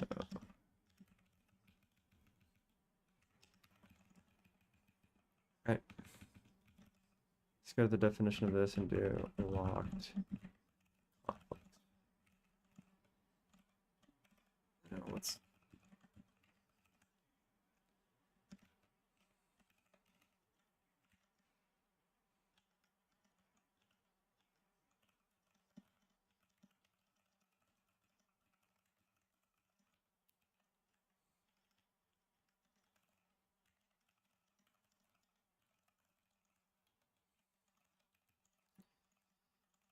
useful comment there. Locked packages error. So any errors here? Yes. You're missing. So yeah, this rename locked conflicts.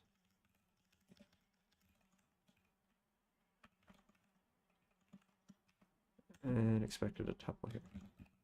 So I agree. Error locked conflicts. I'm not using it here. I'm just going to destructure. Right. Right. Oh, you can't rename. Yeah. What a dumb. Locked conflicts.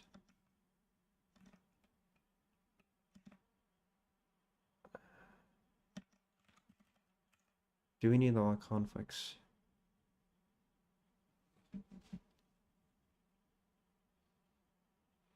Because the error encodes this.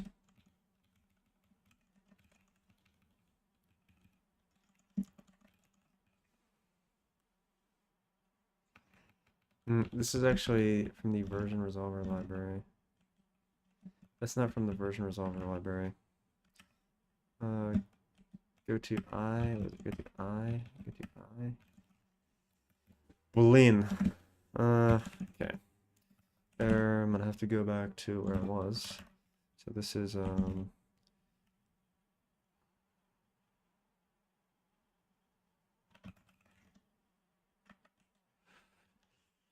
where was it? Dependency.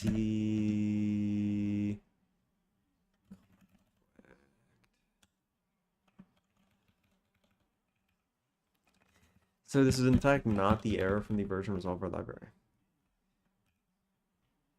Right? Because this error we're supplying, where are we defining this?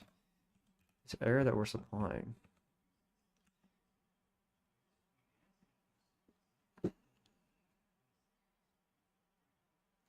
It's the same thing it's doing here. So when it's saying version resolver library, it's talking about the version resolver library within Gleam, not the pub grab or whatever ours is called. So that's actually fine. Yeah. Yes. Okay. Go. So yeah, I'm satisfied with this.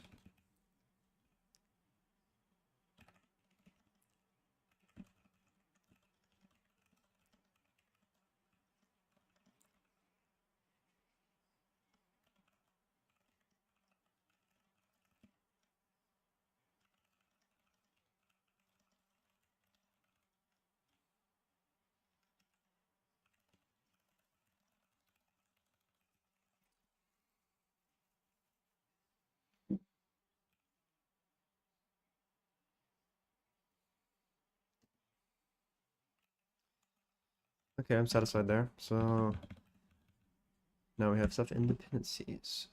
Oh, rip the misclick.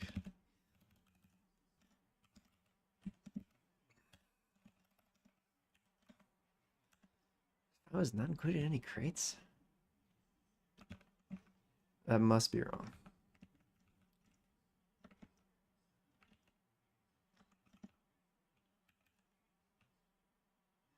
I certainly deleted something. No? Okay, I decided that. Okay, I decided to work. So now in this match, we can now pattern match in the field with the locked. We will now destructure into error And lock conflicts, perfect. So it really just wants this to provide a valid return value. Provide a valued value. So, oh, what is the type of this? The hash map of string version.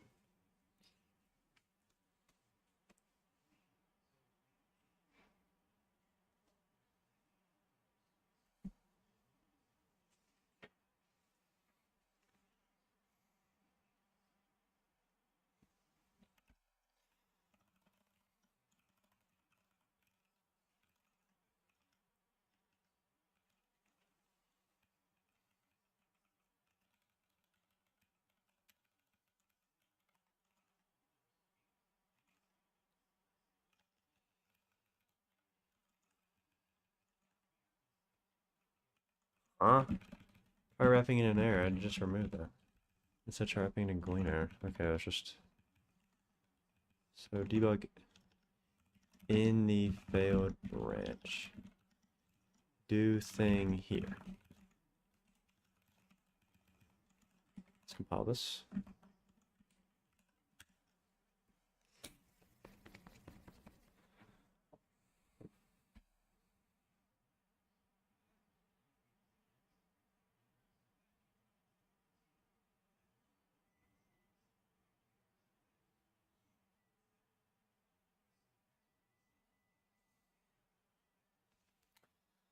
Let's run this.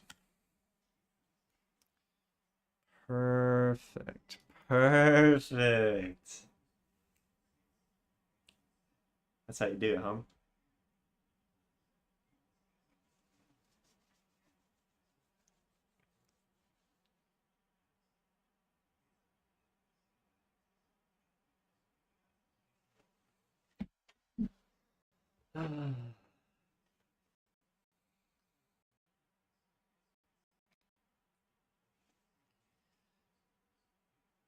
We're in here twice.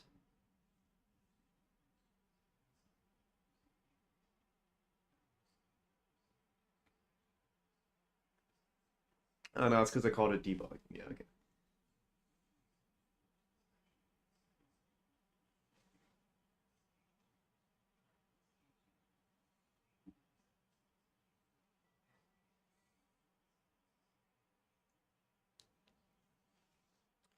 So now the problem is that we have to not be naive to the case that this error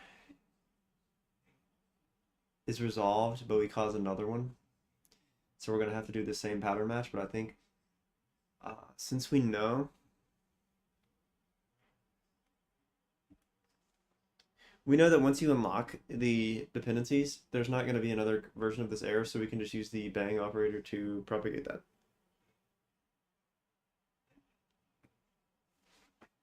It may look like scheisse, but I think it works, right? So consider this. Dependency, resolve versions. Yank. Go down here in the failed branch, do this. Then you do this, you do this, you do this. Perfect, yeah?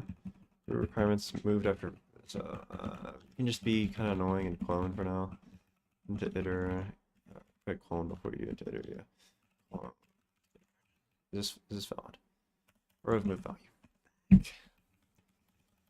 Okay, yeah, so that's kind of annoying. Clone.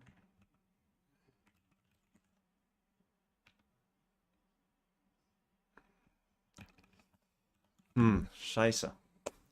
How do you do this?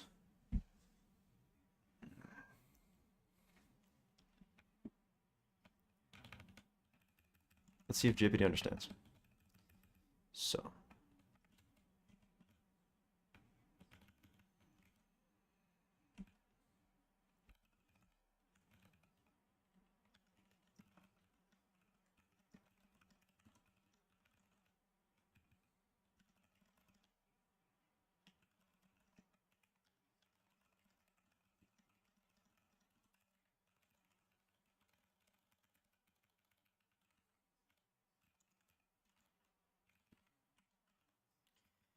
So what context does it need? Likely the type of provided hex packages and requirements, yeah.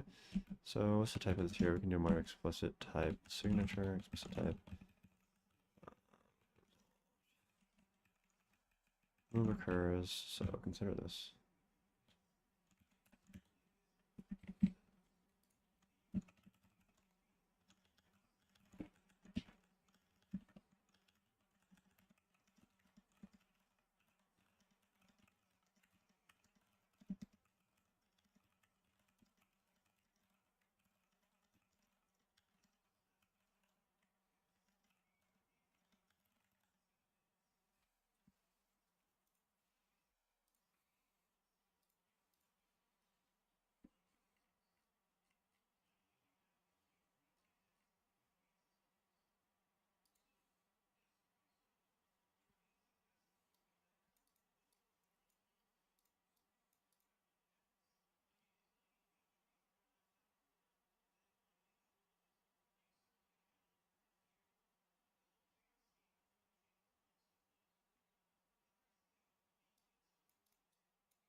Retry with a fresh iterator.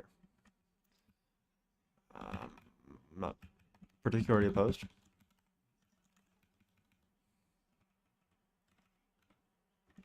Root requirements clone.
Okay, if this, do this. There. Why is this not a valid? No, don't do that. Do this, do this. Why is this type unsatisfied? Let's see. Error it, agreed. Let's move that comment because it's something like eight to do in this case. We can see resolve versions. Do this. Interestingly, it wants this. Unused result. Of type collections. This returns a result of package versions.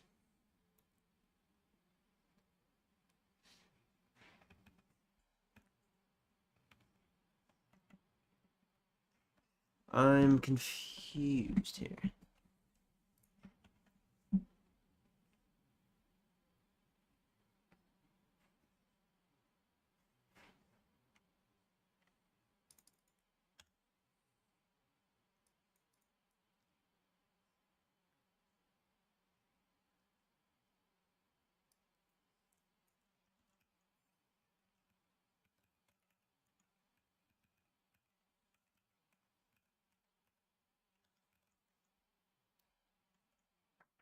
Yeah.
let's continue. Dude, I'm so hungry. Oh my glop.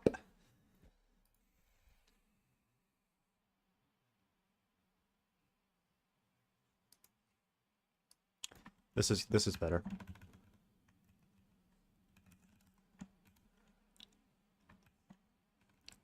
Resolved.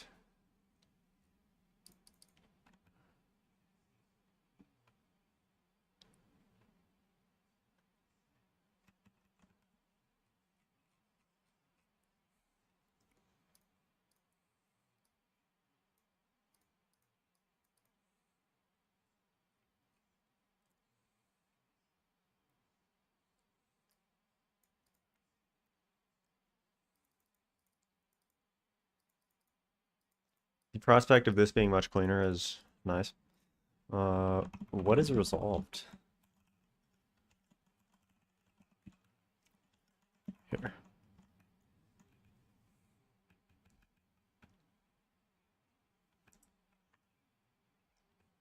Runtime is a pointer to runtime?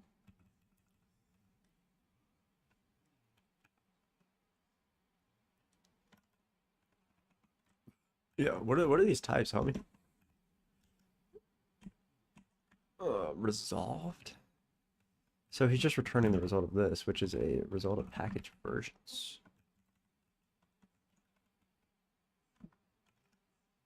Wait, how is this any more effective? It's just inlining the... Yeah, I'm not convinced I even like this, honestly. This is just some bullshit. Yeah.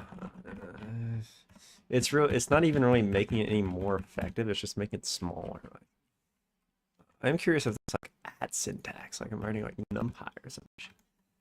You can just return E. DT semicolon. D2 down, D, oh my god. DG down, DG down. DGTD? Oh, it's too crafty. Turn error E, yeah. Let's try that.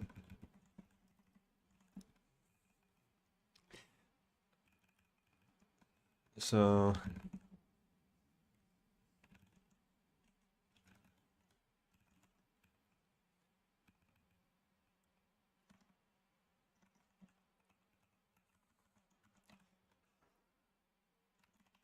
there we go. Let's go. Hype. Hype. That's what I was trying to do. GPT is... Okay.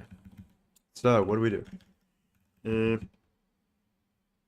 The error text is irrelevant. Yeah. Error. Locked conflicts. So, you want to unlock the conflict. So, dependency on unlock packages locked conflicts. Sorry, locked. Locked, yeah. Locked. So packages is going to be locked conflicts. Lock.conf.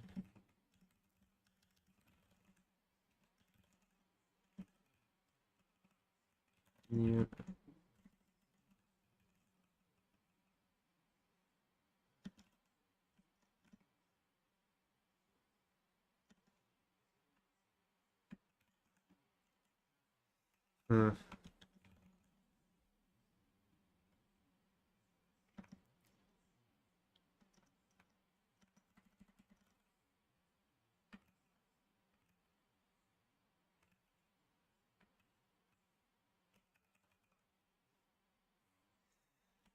Where was I?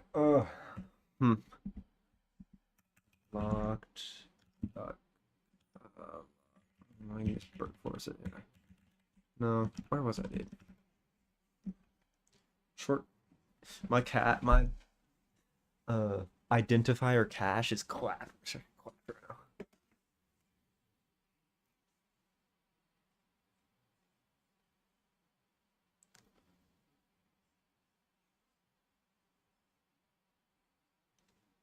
I'm getting close on this though. Like you gotta. What did I just do? I gave a custom mutable reference to. Okay, so it turns out there's a lot of these. Though it's nice to see that I use the same tactic. So, oh my scheisse, what did I press?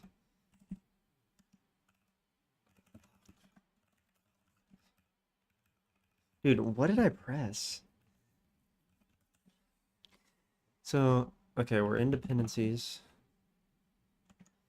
We split it just so I don't lose it. Go over here, go to the definition of this. So it's a result, so we can just do this. Okay. So, CLI. What do we want to do?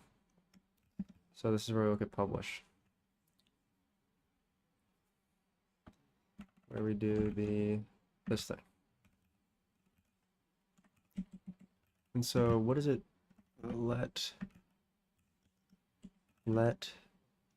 Should try unlock. Go to this. So if should try unlock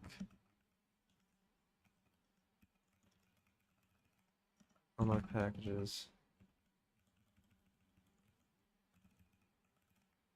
Do this.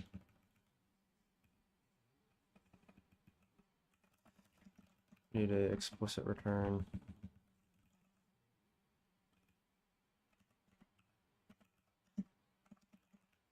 Do EAT syntax. Or else we just return error key.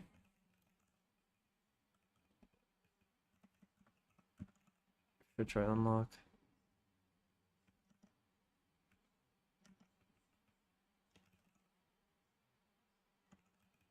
Huh. Bang operator has incompatible types. Bang operator cannot convert from hashmap p inversion to results. So it wants the results? This has a results manifest underscore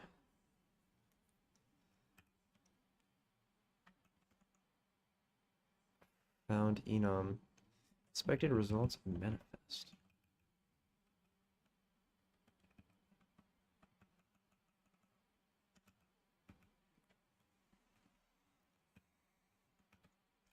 So unlock packages.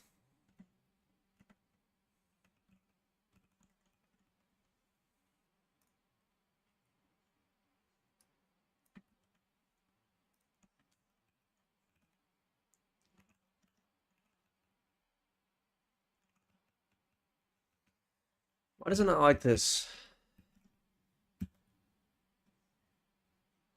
It's a hash map. And what's the result of manifest Gleam core error? I'm not understanding that. Because we run this. Let's see resolve versions, clone into iter, locked.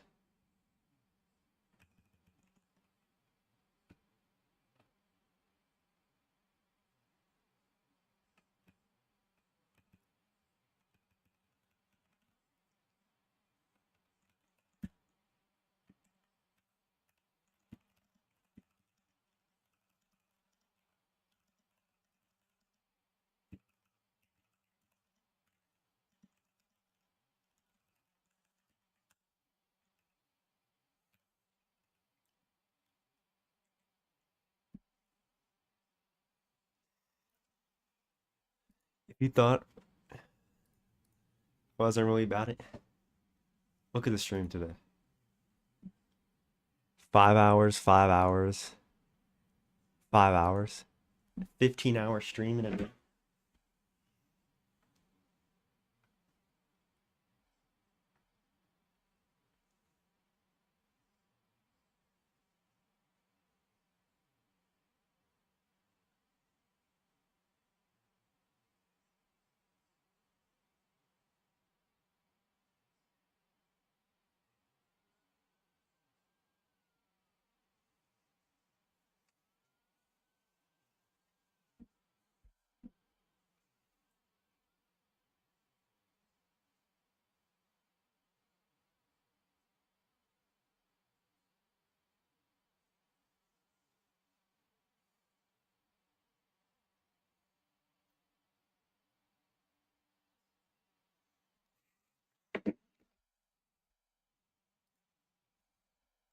Make me staff plus. That's all I need to say.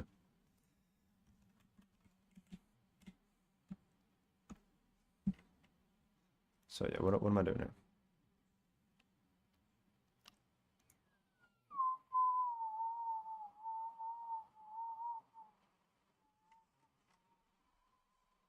Huh? Huh? The most likely issues with the type. Oh, that's not much return. Forcing a type in addition to the number. Which you wrote for resolved. So dt equals. Does that just work now?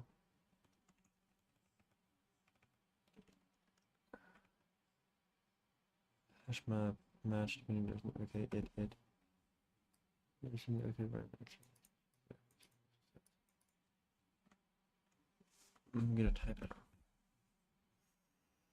What is this return on success? Returns package versions. Okay.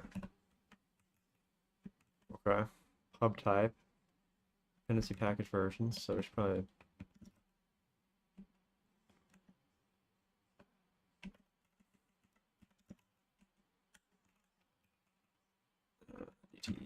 package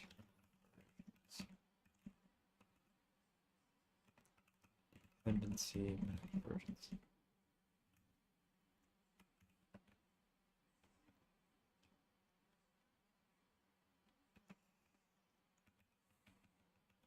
So I'm quite perplexed why this doesn't work.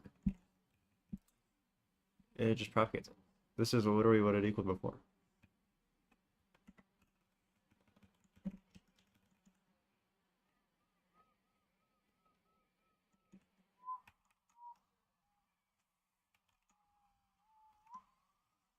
Cannot convert from standard collection tab map to manifest going query.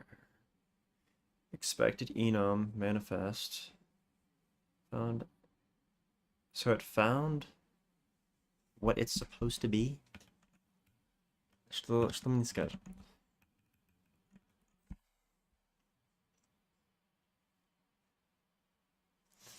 Let the compiler infer the type. I would invite that at this point.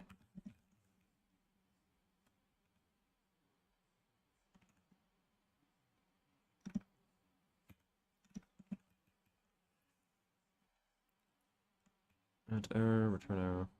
So the I'm perplexed. I'm quite perplexed.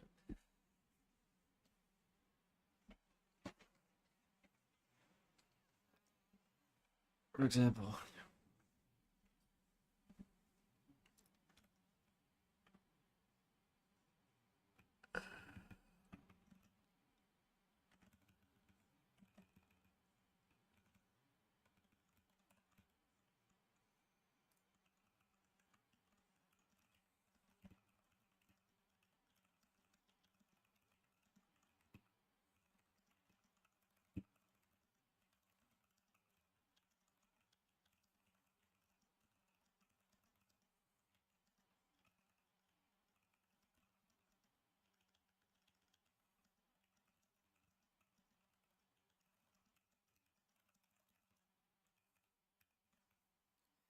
yeah, I really don't understand the problem because this is literally what it was before, homie.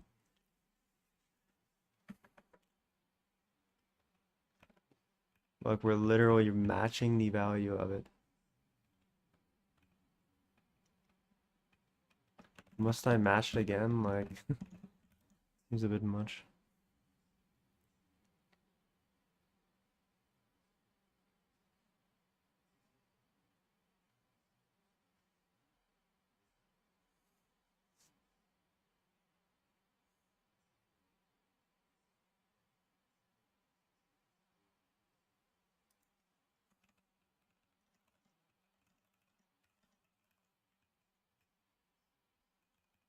Dude, that is actually embarrassing that I didn't pick up on. I didn't recall that this was the same problem.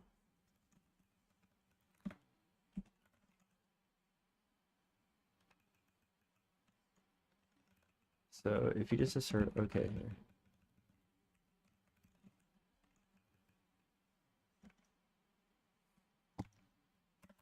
think I'm trying to return something else.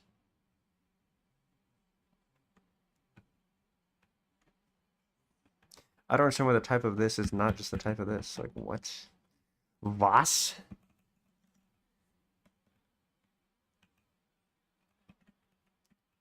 Quite perplexed.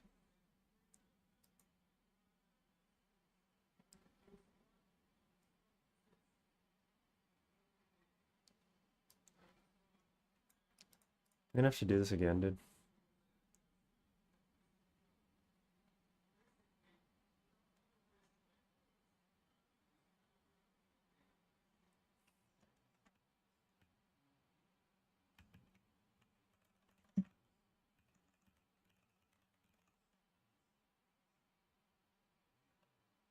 What is that gonna do?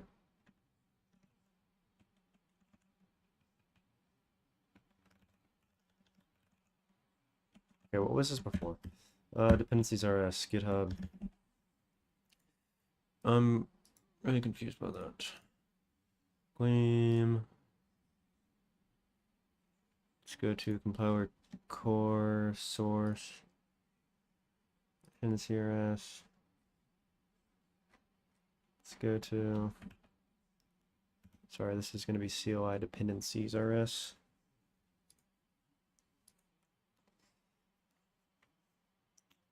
This is going to be 707.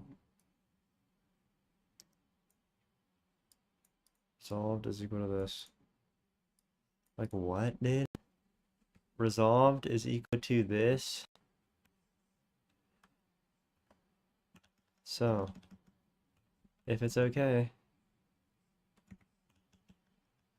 turn it. It's an error. Turn the error. It's an error. Turn the error. Anything else, just return it.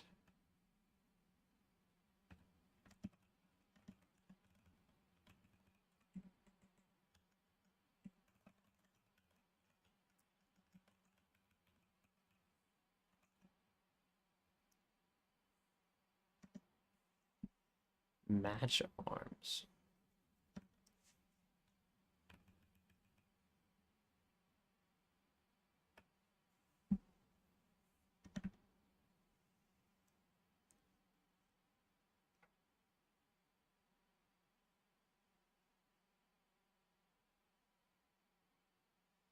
Expected struct collections found Gleam core error.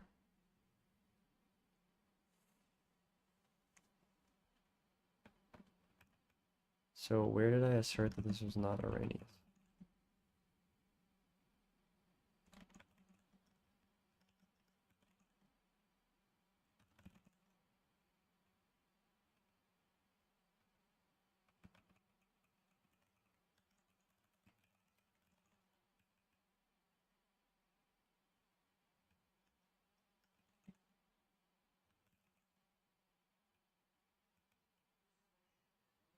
Dude, this is freaking ridiculous.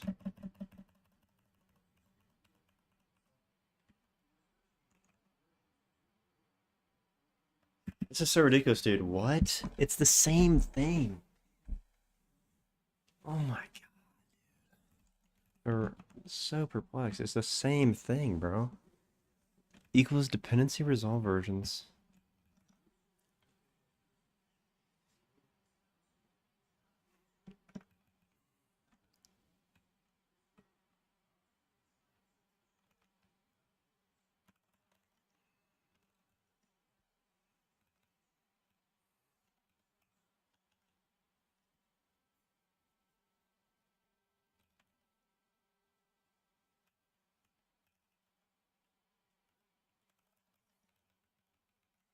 Match this. I mean, this is gonna look dumb as hell. Let's do it. Okay. It. Error. Error. Error. Error.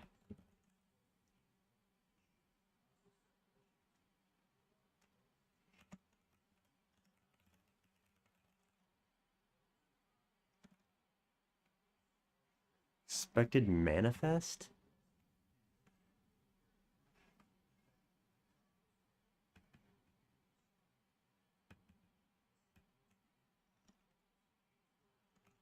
And wants a hash map.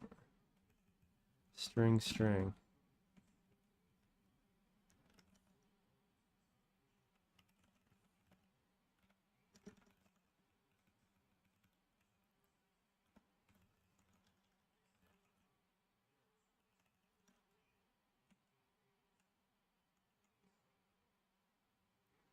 Huh?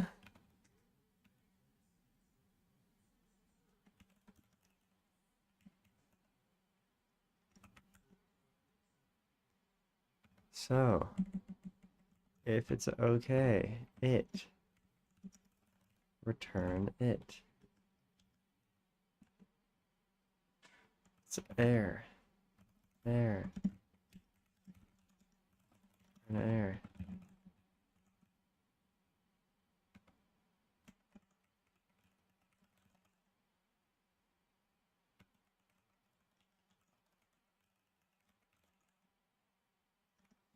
So, expected manifest. What in here is possibly wanting a manifest?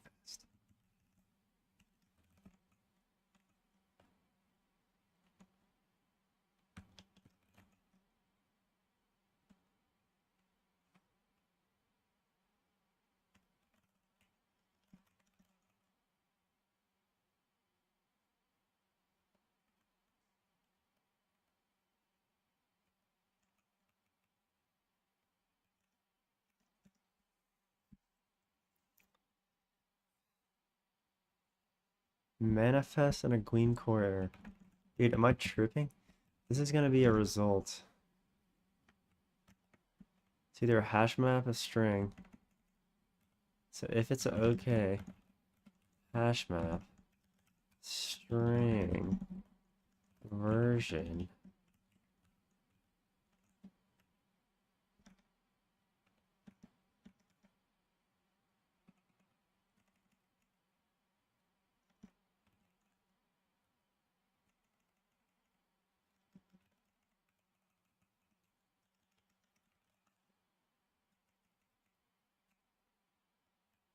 This is a result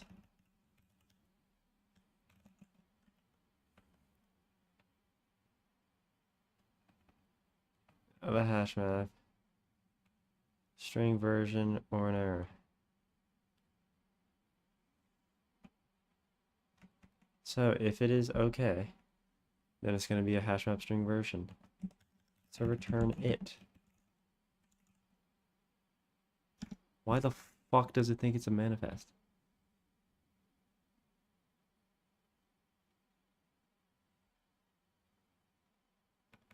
This is exactly what it's supposed to be. This? Look at this. Yay, okay. So, let's do this. Let's just unconditionally return this. This worked before. Return this.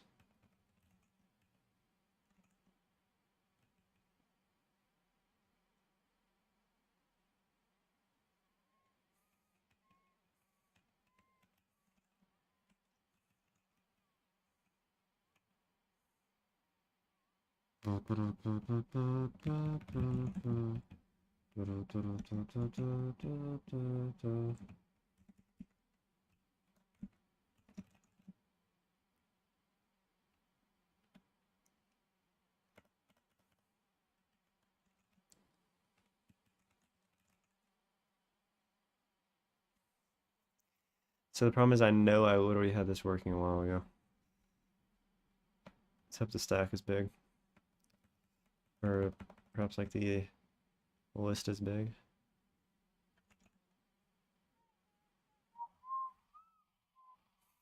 What is the difference, homie?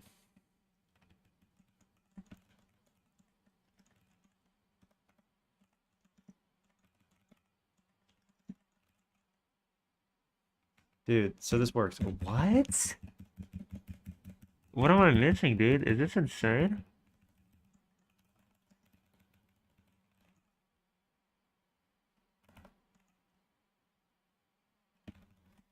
You have to implicitly return it?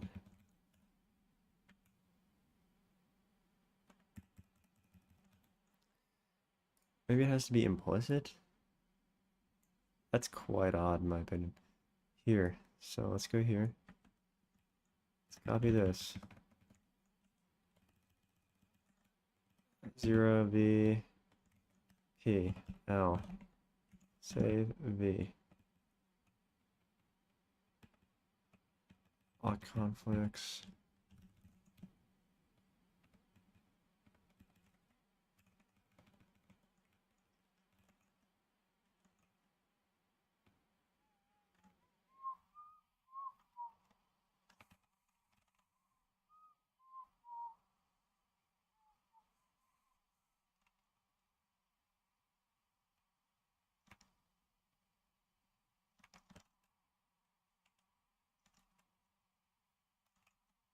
What is supposed to be the unit type?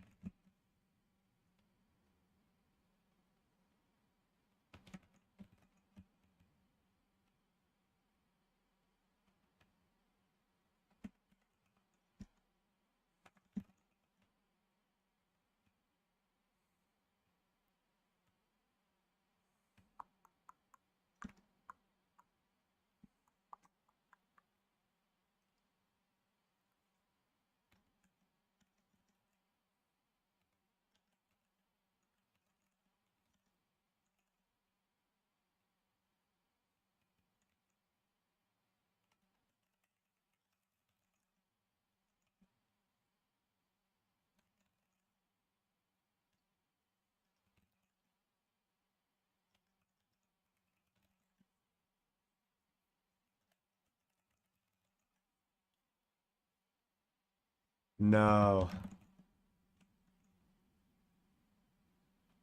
Dude, you're tripping.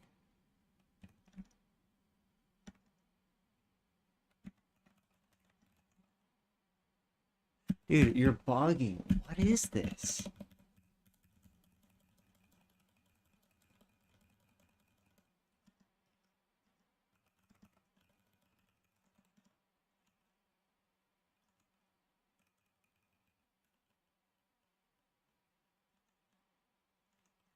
What is this, dude?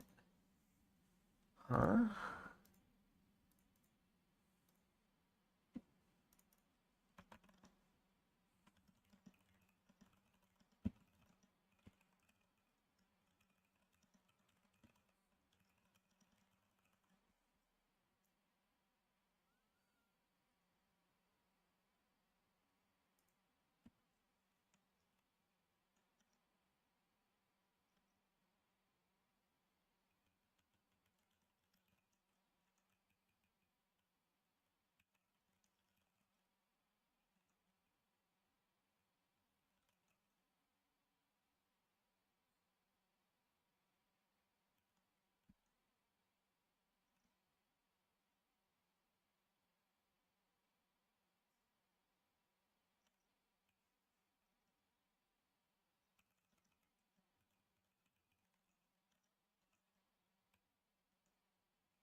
Dude, I'm so confused how this is a problem.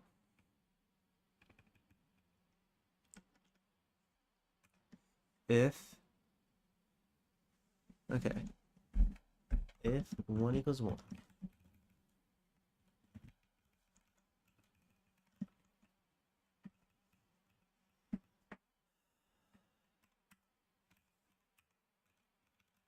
dude, how is GI putting me there?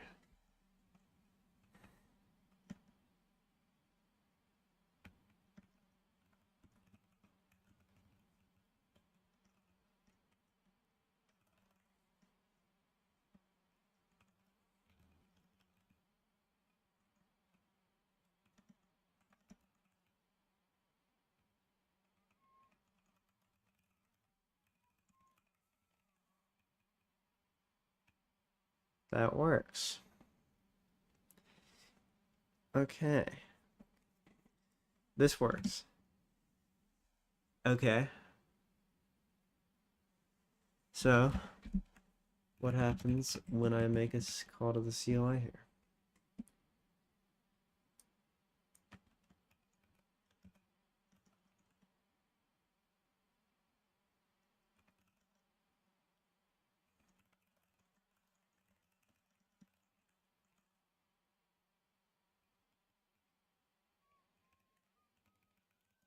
Let's delete this. Hey. So far, so good. If should try unlock. Really?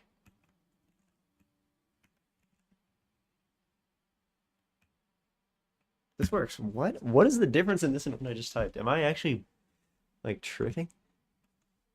What should try unlock? Let's see what I confirm. If should try unlock. Oh, first I unlock the packages. With the what does a dot dot do? Error. Not conflicts.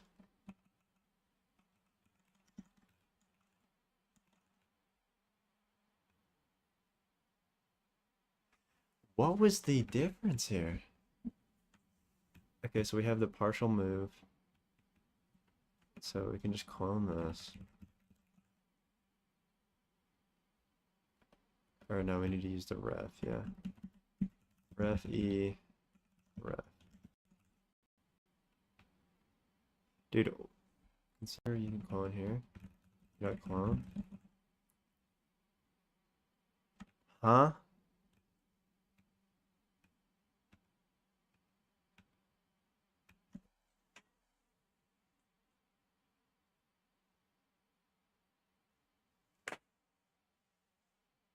Dude, what? There's no difference. Okay, it.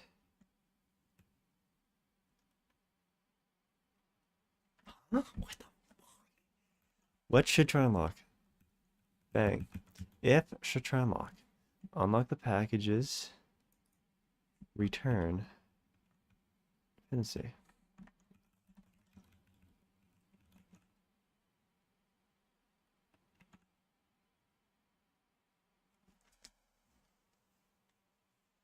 No.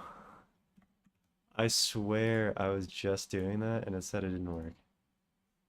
That's actually crazy.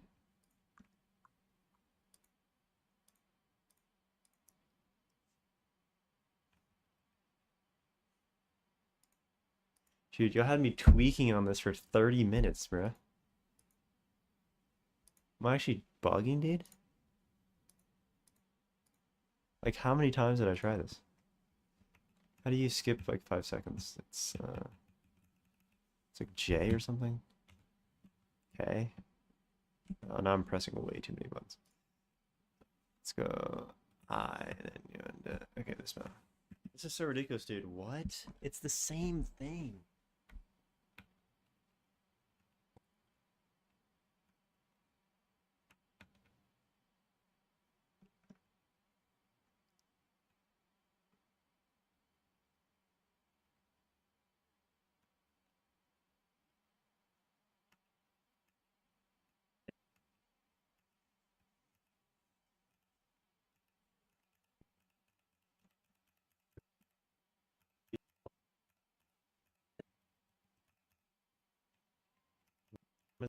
What?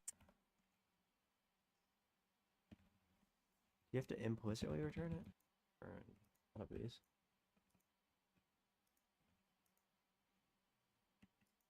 Found enum. Let's first. Okay. So what do we do? So it.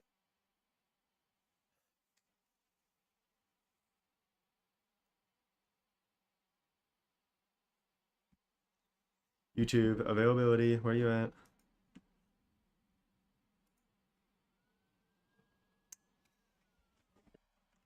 Okay. What? I think it's actually a skill issue. I was looking through it. Apparently, I had like a return keyword here for such a long time.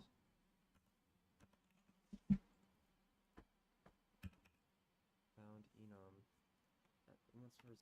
Okay. So, what do we do? So, oh my god. That was very AIDS.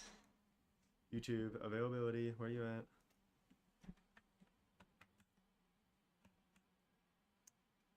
That was just even more. Okay. I think it's actually a skill issue. I was looking through it. Apparently, I had like a return keyword here for such a long time.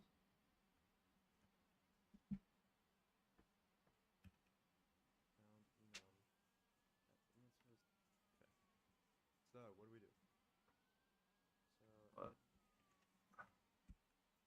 oh my god. That was very AIDS. YouTube availability, where are you at? I don't know, I'm creating like a massive feedback loop. Okay. I think it's actually a skill issue. So.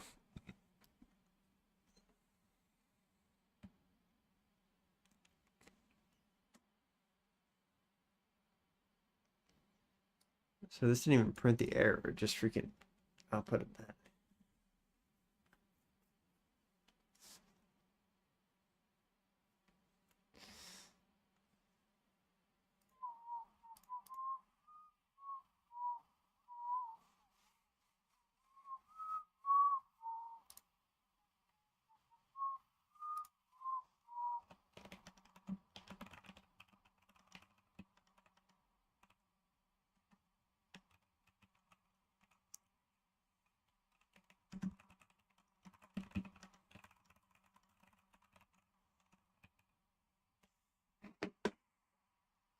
It's almost time to get off.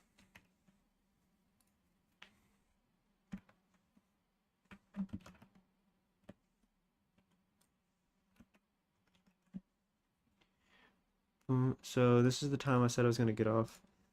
I did good. Did good so far. Yeah, I'm largely satisfied with that. So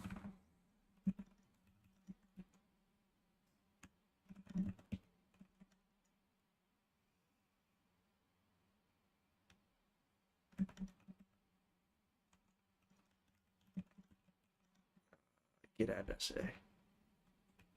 Get on at dash A.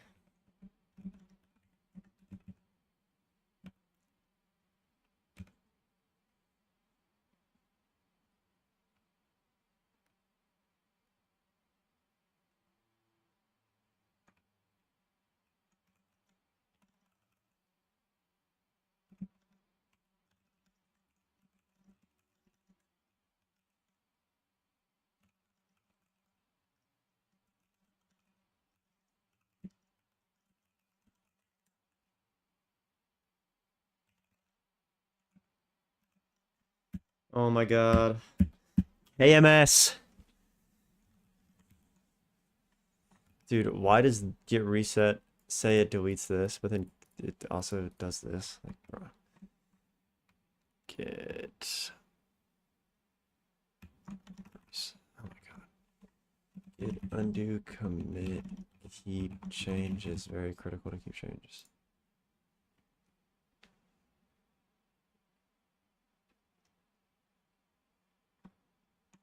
Get reset.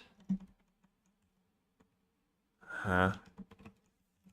Get reset head up. Get add dash p. Add this. We can remove that debug. And search script debug. Debug.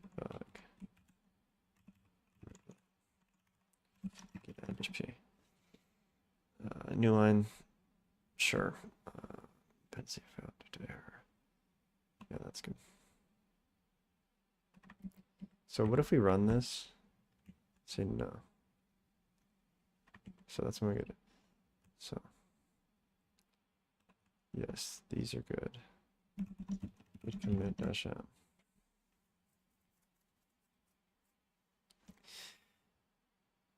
Correctly match on new with locked type. Initiate CI action.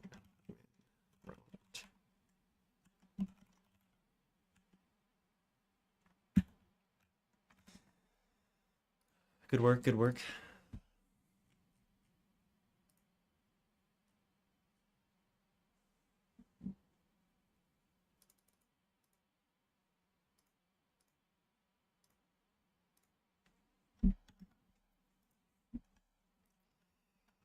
Test.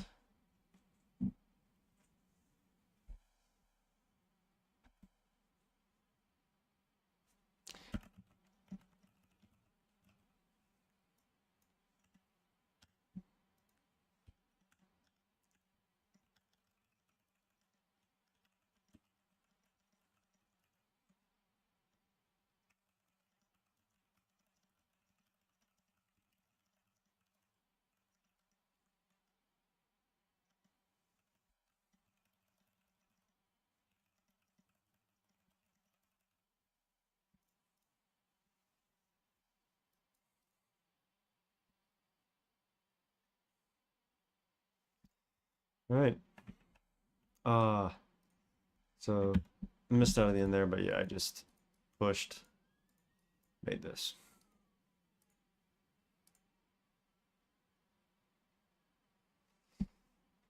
I let it get to 5 hours just to say I did 3 5-hour streams in a day.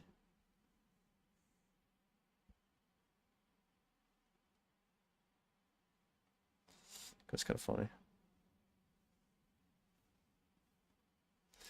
So yeah, I'm just gonna casually brush my teeth. Pretty insane day today. Probably one of my best days ever. In terms of the work I done, let's do a quick recap. Going into IP mode. From 8 to 10, worked on my website. 10 to 15, I did some Leetcode. Did my laundry. 10:15 to 3:15, I was reading system design. 3:15 to around 6:15, I went to the Amazon locker, messed around. I don't remember what I did in this little portion. Then I took a shower. Then I started reading about Redis and all that at 6:15, and until now at about 10. Sorry, or I guess it's like 11:15 already. I was just working on Gleam, and actually, like, I probably got like 0.3% better at programming today. If I keep doing this daily, even within like 3 years, I'll be quite good.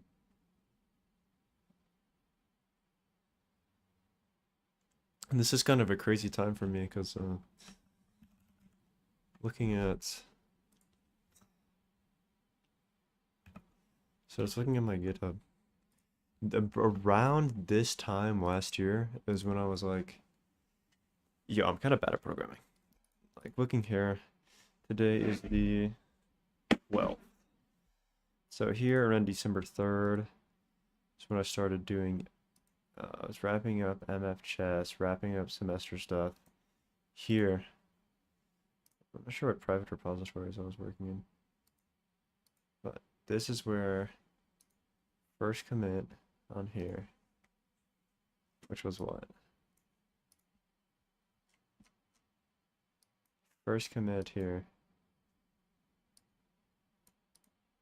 The readme. Updating the readme. Bond. Oh my gosh, this is old. Wow, this is old. Like poker audio and algorithms.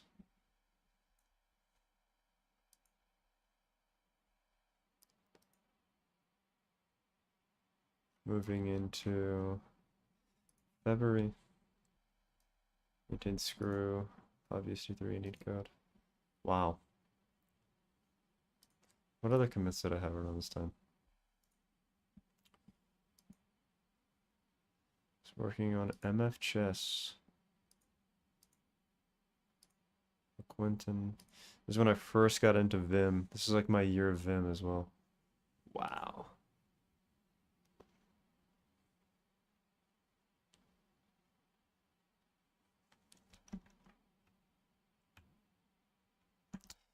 Wow. And also, like, consider my book list, my reading list. Uh, I started college. I started programming in like 2020, that is insane in itself. Wow. Really, only in 2024 did I commit significant time to really trying to get good. And tomorrow is a great chance to show that. I think looking at like a okay Leetcode, I think I'm, especially after this recent study, I think I'm quite good at system design. But that is a small sample size.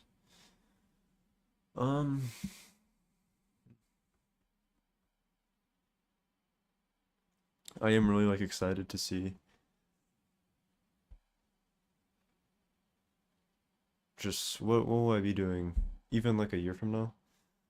A year from now, I graduate as an undergraduate. Yeah, I mean, it is really like convenience.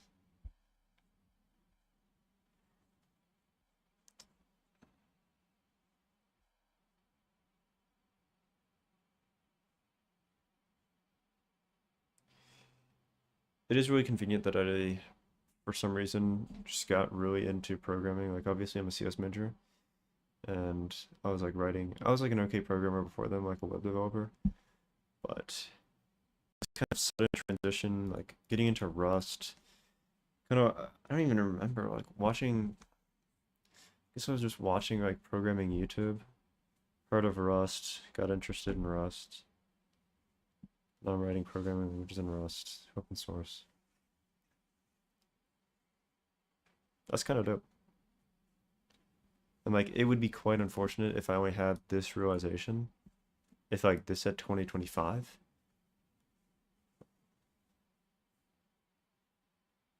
Because just the amount of stuff I've done in the last year.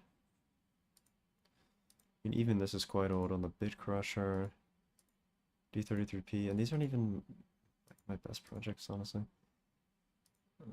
Working at Credit Karma in here and there on Haskell, even then these projects are quite weak.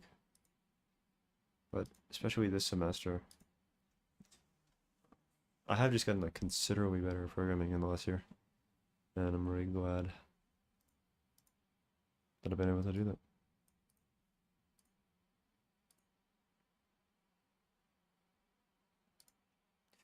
But yeah, tomorrow, NVIDIA interview. I gotta get this, bro.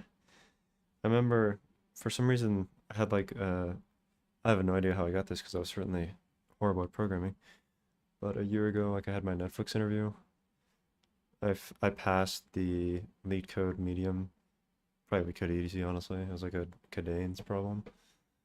Um, but I didn't get the system design interview. I was like, damn. But then I still got Credit Karma. I still had another offer. I don't know. I feel like I'm considerably, quite literally twice as good at programming as I was then. I mean, I already had like my internship with Kubernetes and such and going, but I seem to kind of be like not getting as much, no increase in the like interview rate. Curiously. Like I really need to get something for the summer. Like I can't get twice as good at programming, but infinitely worse internship. That being nothing.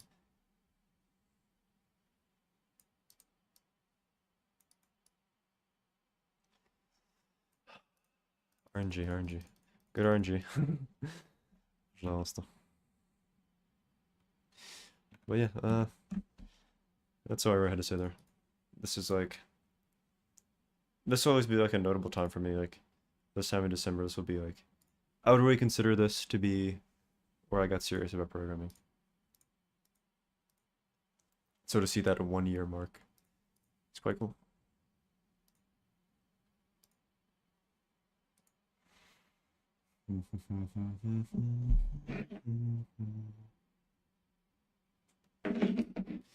Yeah, what's coming on? What's coming up next year? It's a great question. Likely, hopefully, working on distributed systems at NVIDIA. Finishing these books either this year or the next. Finishing this. These are my textbooks for next semester. Yeah. Sorry, these are my textbooks for next semester. I'll likely read this static program analysis SQL category theory for programmers on the side. Projects, I'll certainly be working on my FPGA trading engine with the trading club. I like to make requests more usable. I'd like to continue contributing to Gleam, get some bigger contributions in Gleam.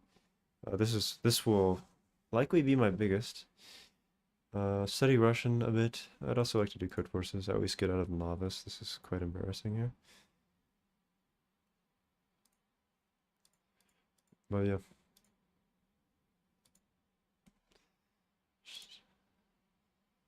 Just look at this dude sitting around reading. Yeah. Okay, fair enough. Dude, my memory is actually cracked. Let's be honest. That's good. All right. I'll see you.